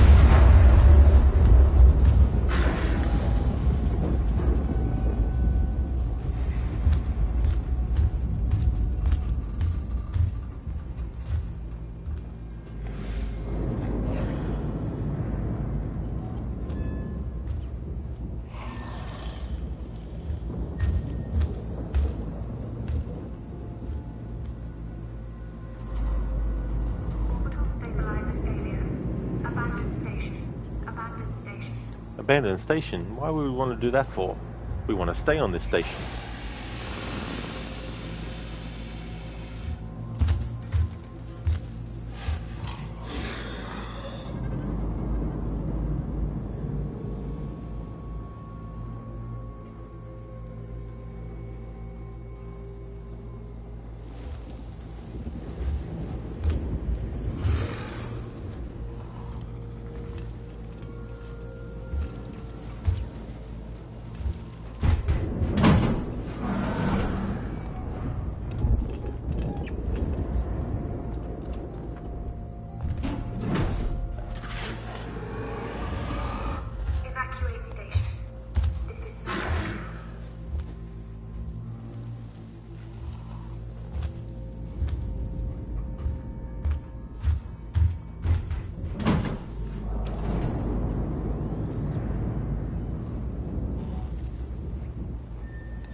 One of my favorite sections of this game, where you have to go to one end of the place and then go back to where you go from one point to the next and then back again and then back again.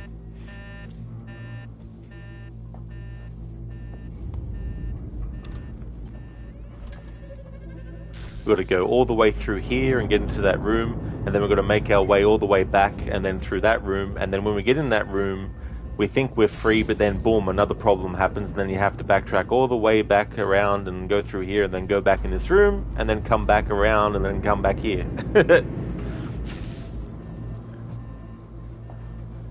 This loop-de-loop.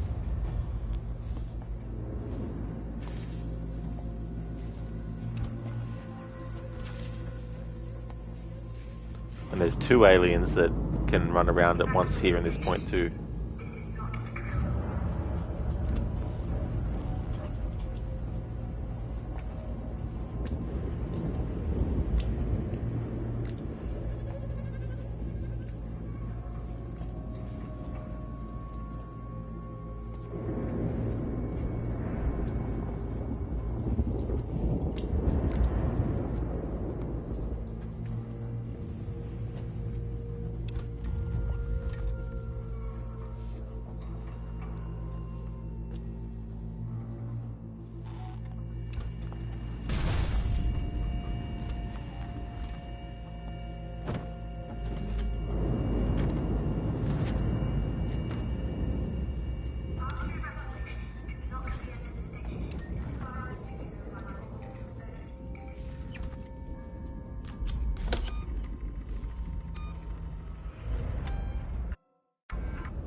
I was allowed to use the flamethrower there because it was attacking at me.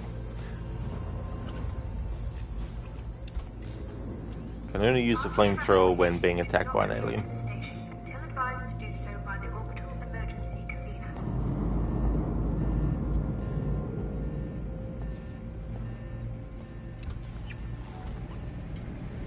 So you think, oh yeah, you just need to do that and then go here and then you're through. But nope, you got to travel back all the way back there again. And then once you do that, you got to travel back here again as well.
You prick. I was gonna actually use the flamethrower there, but I thought it was gonna go the other way. Good thing I made a save where I did, so I don't have to redo all that I did before the save point.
is one of my favorite music tracks in this game.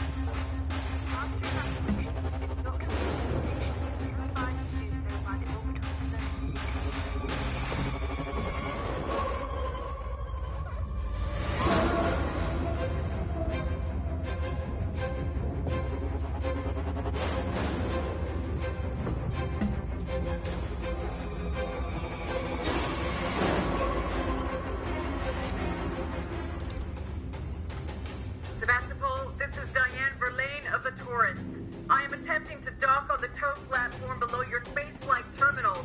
We can take survivors.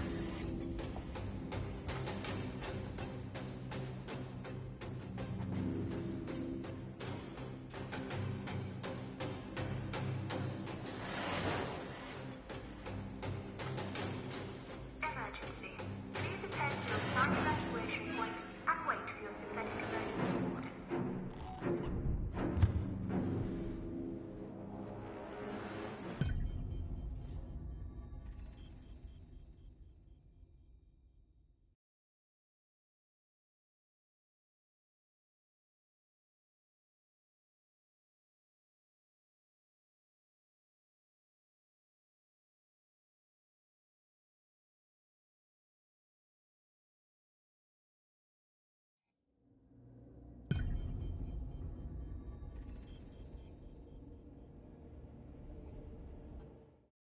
It well and truly is, Babs. Oh yeah, it's a great piece of music.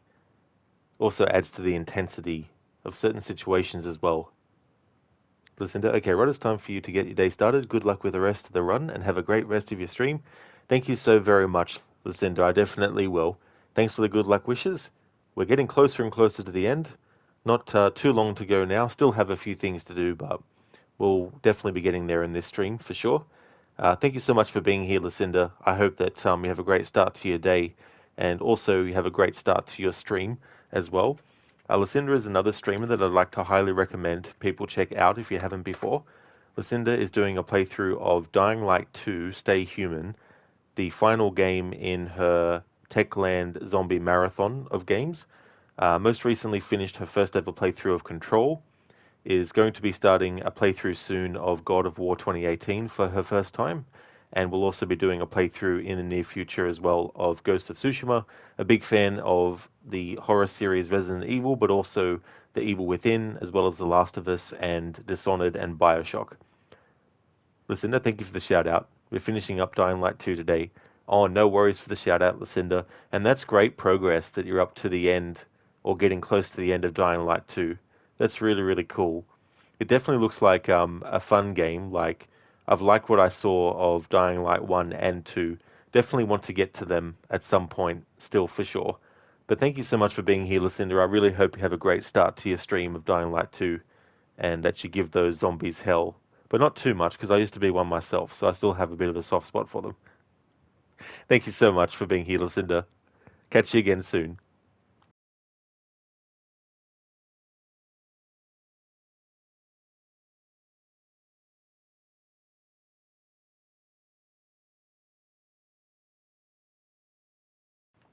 Be right back.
Alright, let's keep on going.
escape from Sevastopol.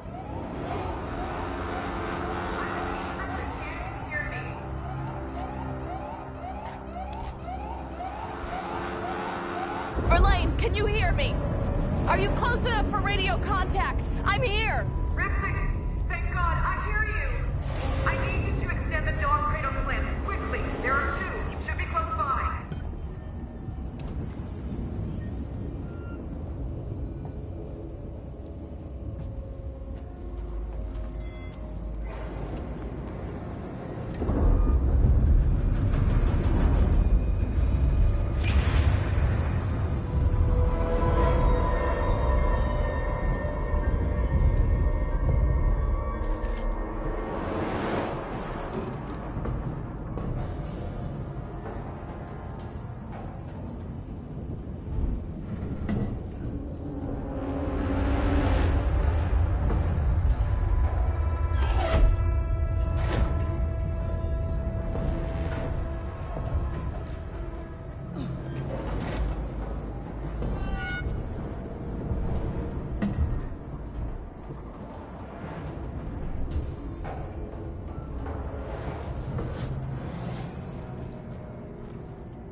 Verlaine, the docking clamps are engaging!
Personnel umbilical. It's long gone. What? Wait. I think I can use the maintenance rig instead. If I can find an EVA suit, I can still get to you. Be careful, Ripley. That's it.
Thanks for redeeming that, Schiller.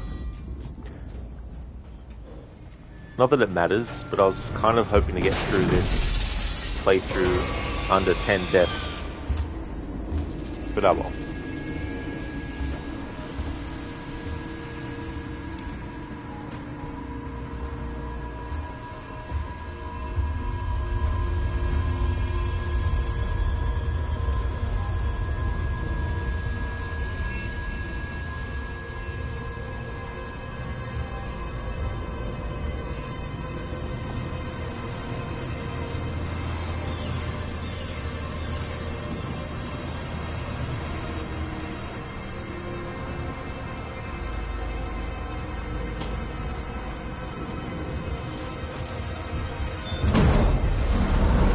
Oh no, Dr. Darling. I won't be doing a playthrough like that with this game, that's for sure.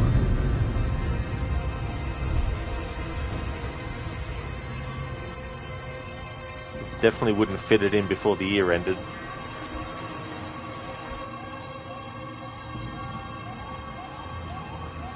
I know you're not being serious, but could you imagine though?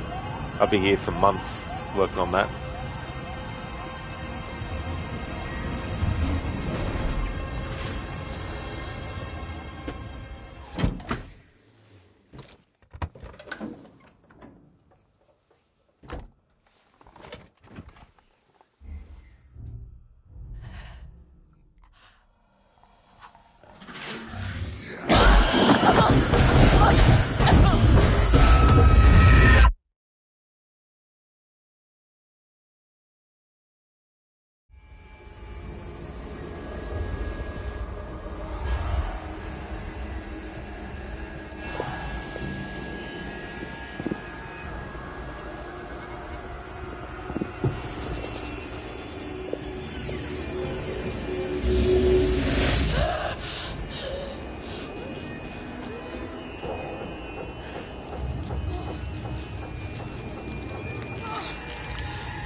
Alright, so this can't be avoided.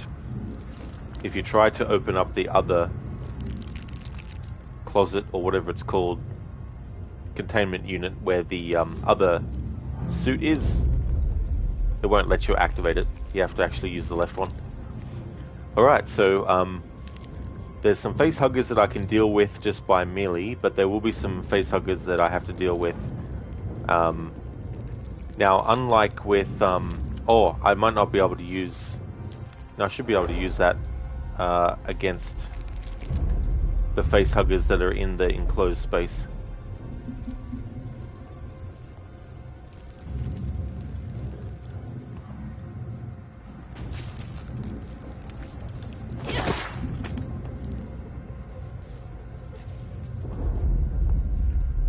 So I can use shotguns and stuff against the facehuggers. There's no aliens around in this spot that will attack us, so I don't need to not use a flamethrower. I mean, I don't need to use a flamethrower just in case an alien attacks after using a flamethrower against a facehugger. I can deal with the facehuggers with the shotgun or the pistol or melee, but I just can't use the flamethrower on them.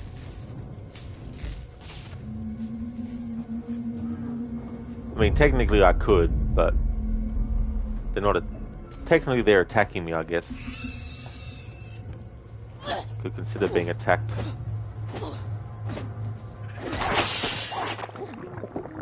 Okay, so there's two, and you can't deal with one at a time.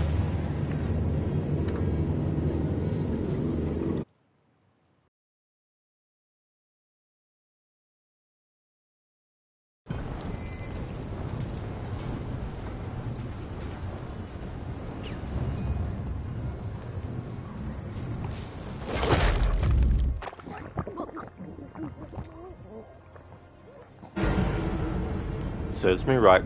I thought I could do what I did before and melee it.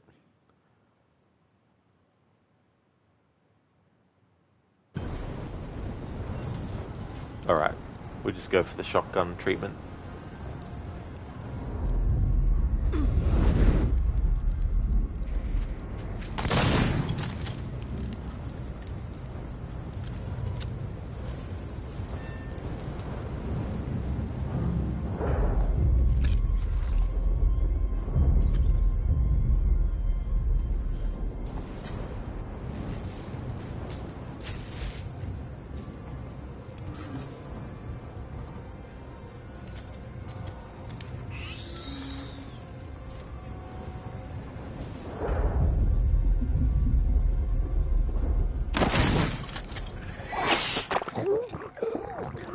This is tough because of the lighting.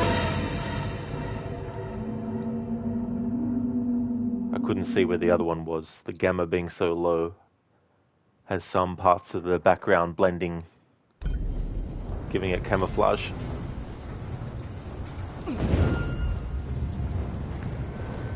Well, good thing I'm not speedrunning this, because speedrunners who do the level skip, the only weapon that they have is the shotgun. They don't have the ability of using the flamethrower. Because by the nature of where they need to do the skip for the sequences, they need to go without the flamethrower. They need the shotgun. And so imagine you get all the way to this point and you get killed by a facehugger because you missed with your shotgun. Then you have to restart the whole game again. But they skip like so many chapters. I think it's like 6 or 7 or 8 chapters get skipped.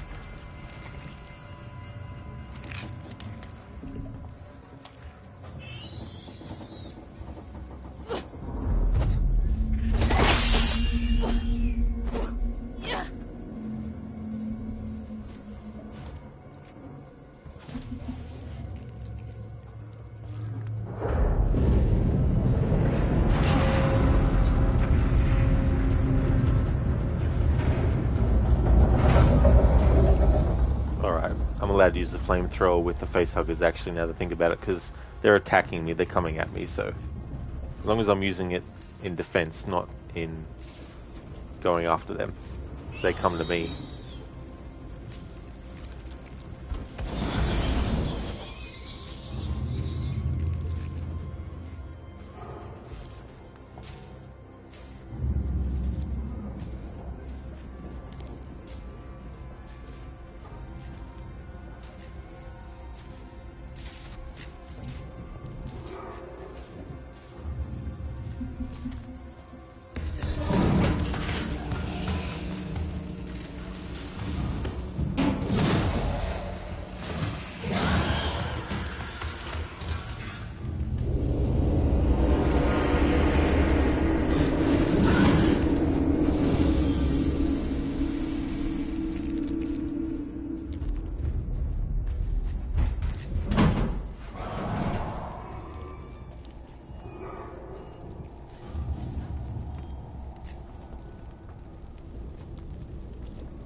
Jesus! Just let me make it through here.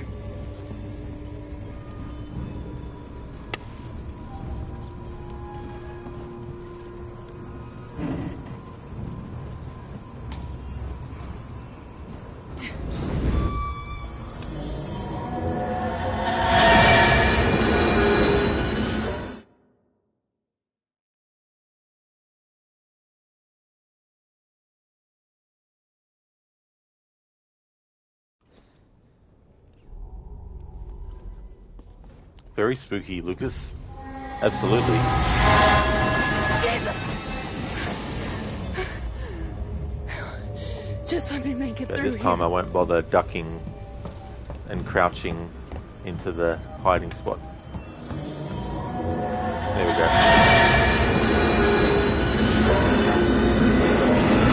Too close. Too close.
Oh my fucking god.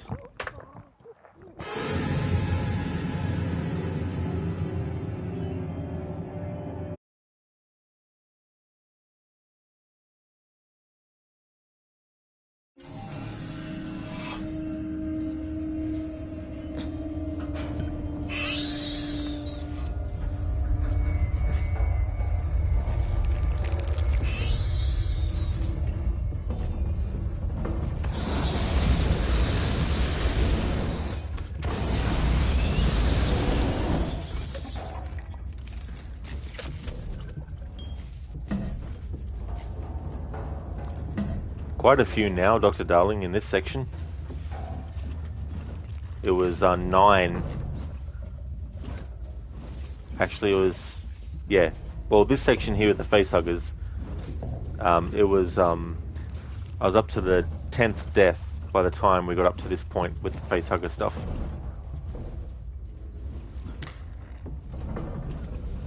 Indeed, give it another try. For sure.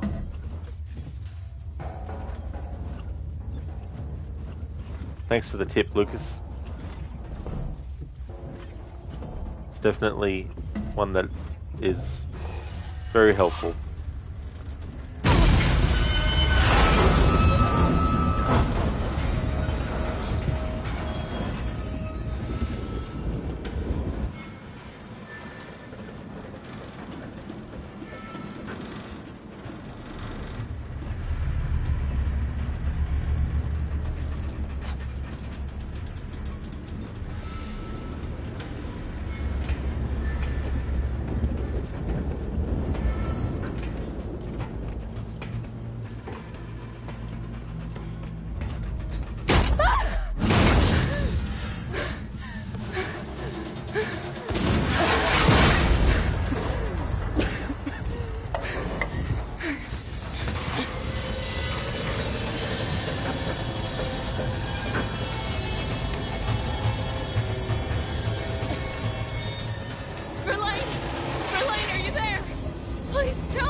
Now the game will let us access the one on the right.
Look, as I can tell, Rod is getting mad. The accent is getting stronger.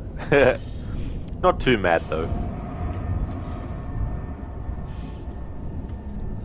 I was just keeping track of the deaths just for a novelty thing.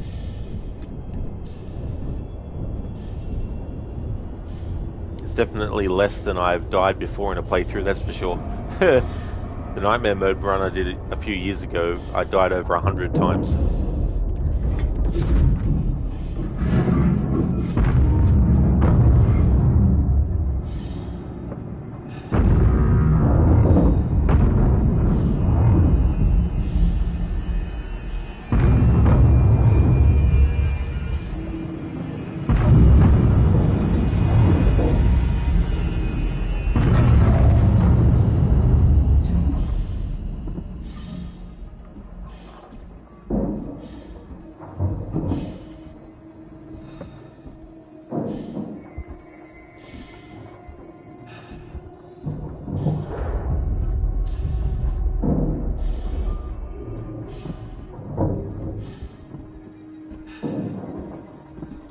Facehuggers sounds friendly. Until they start the process of facehugging. I'm here, Verlaine. There should be 2 priming mechanisms to unlock the manual release. I see them.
That's the first time I've ever had that happen. It's because I got turned around and went the other way.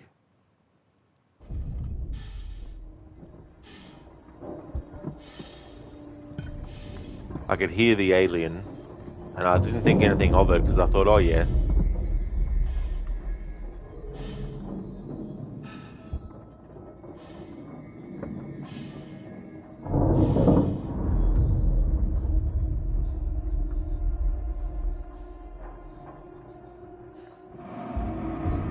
It was the first time for everything. It's the first time I've ever died there in any playthrough I've done. There should be 2 priming mechanisms to unlock the manual release. I see them.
Verlaine, I'm on my way up to the bridge.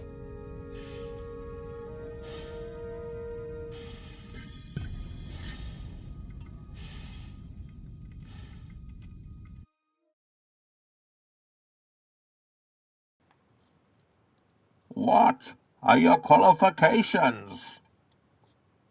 Well, I attended Juilliard. I'm a graduate of the Harvard Business School. I travel quite extensively. I lived through the Black Plague and had a pretty good time during that. I've seen The Exorcist about 167 times, and it keeps getting funnier every single time I see it. Not to mention the fact that you're talking to a dead guy. Now what do you think? You think I'm qualified. Thanks for redeeming that from Beetlejuice. Beetlejuice. Beetlejuice. Beetlejuice. Beetlejuice. Dr. Darling. Lucas, you need some alien spray or perhaps a giant fly swatter. Well, that's not good. Yeah. Could you imagine? I've seen mods of Resident Evil 7 where they have a fly swatter and they're going around using the fly swatter on the backside of Lady D. So you never know, maybe there'll be a mod one day for Alien Isolation where you have a giant fly swatter so you can go up behind the alien and be like...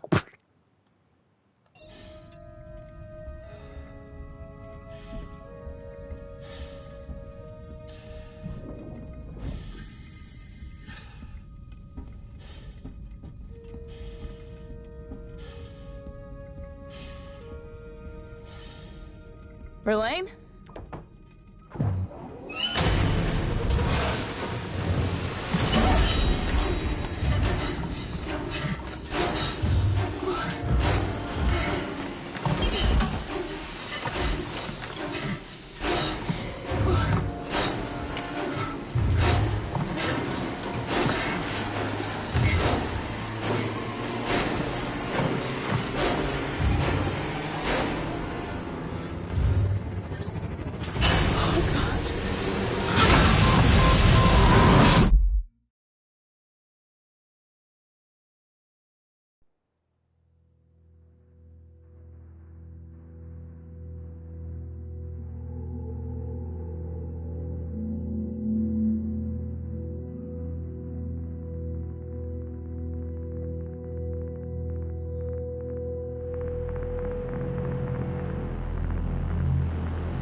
And there we go.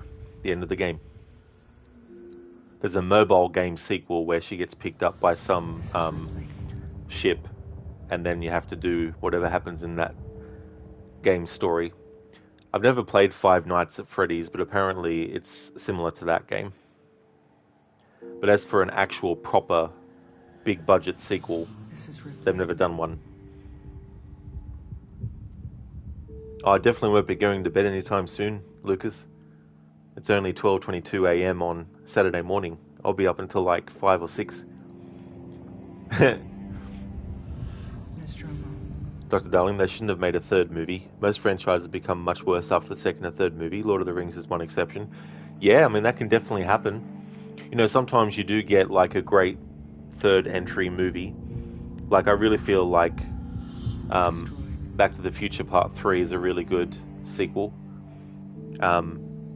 But yeah, sometimes some series shouldn't have gone past the second movie, Terminator, and they should have just been 2 movies. But Lord of the Rings is definitely an exception, you know, with the third movie, Return of the King. I still love that movie a lot. It's, I'd say it's probably still the best movie out of the 3. It's probably the most epic one, but the other 2 movies do have a lot of epic moments to them, don't get me wrong, so it doesn't reduce their epicness.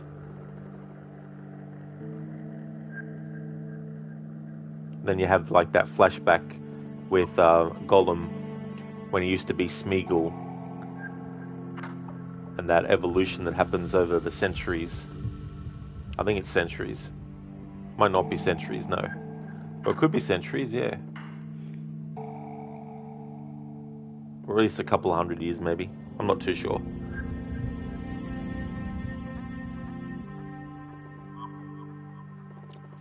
Schiller, dude. Thank you so very much for the 200 bits. Thank you for the 200 bits with the GGs. Thank you so very much. With a little luck. Really appreciate that, dude.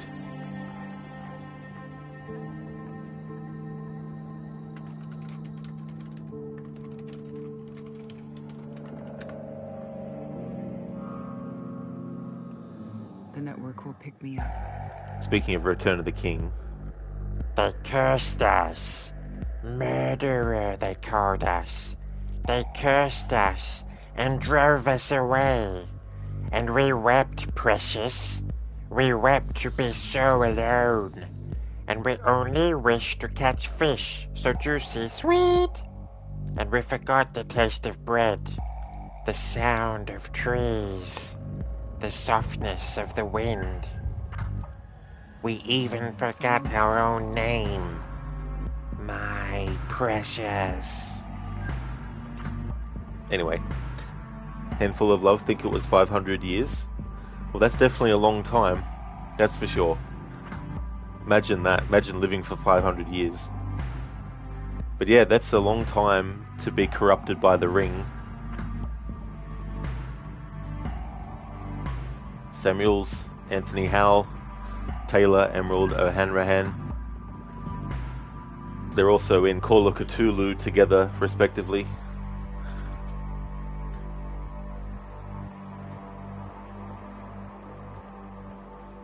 Thanks, Sheila. Dr. Darling, hashtag bring back Gollum impression. I definitely do have plans, but it won't be the same it used to be, as in what actually gets done when they're redeemed. Handful of Love, 500 years is nothing to an elf. That's it. Not to an elf. Dr. Darling, plans?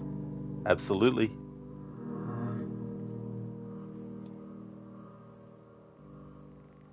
Alrighty then, so this is the end of Phase 2 of celebrating this game's 10th anniversary.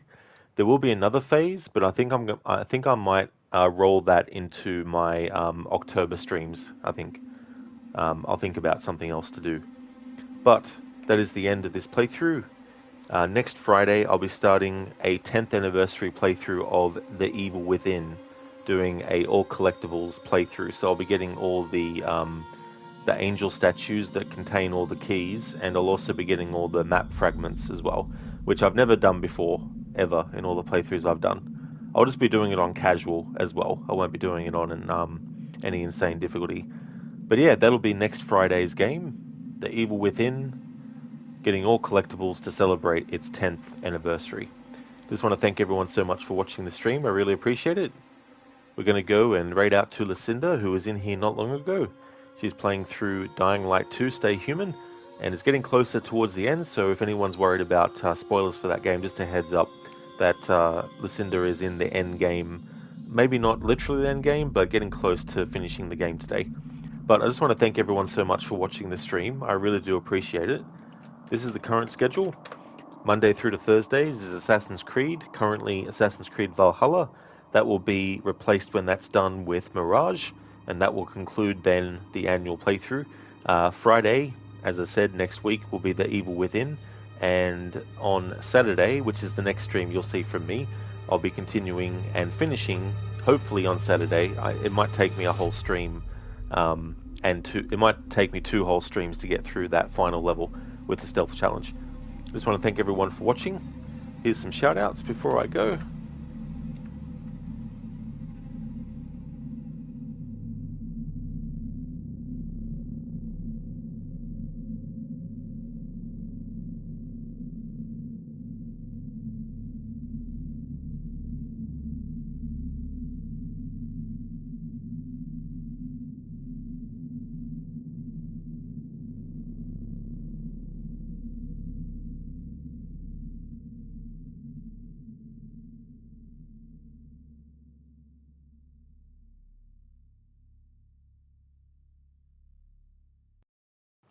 Would like to highly recommend people check out the following streamers.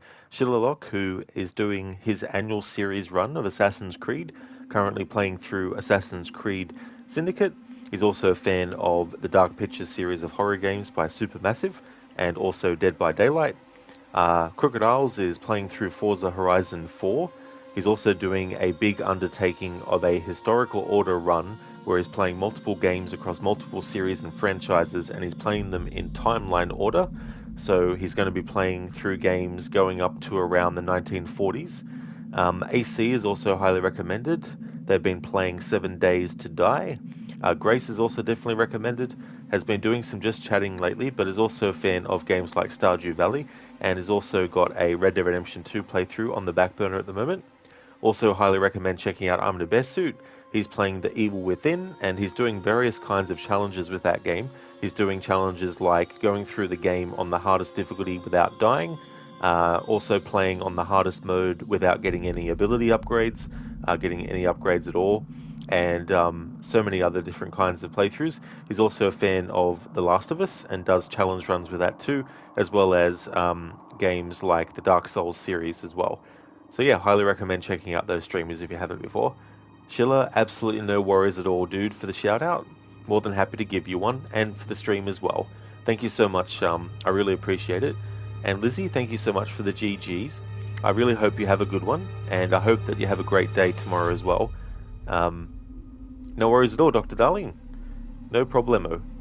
So we're going to go and raid out now to Lucinda. Here's a raid message that everyone can copy and paste. And I've got one for subscribers as well. I'll just set this up.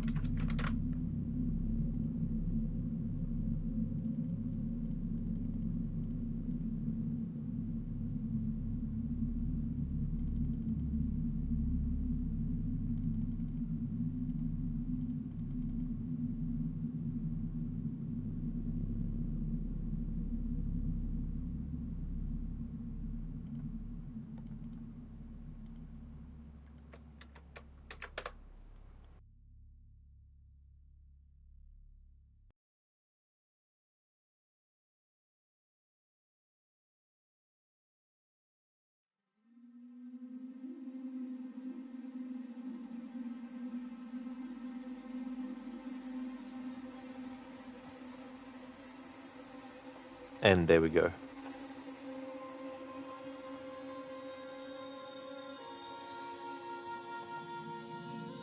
It was good to do another playthrough of this.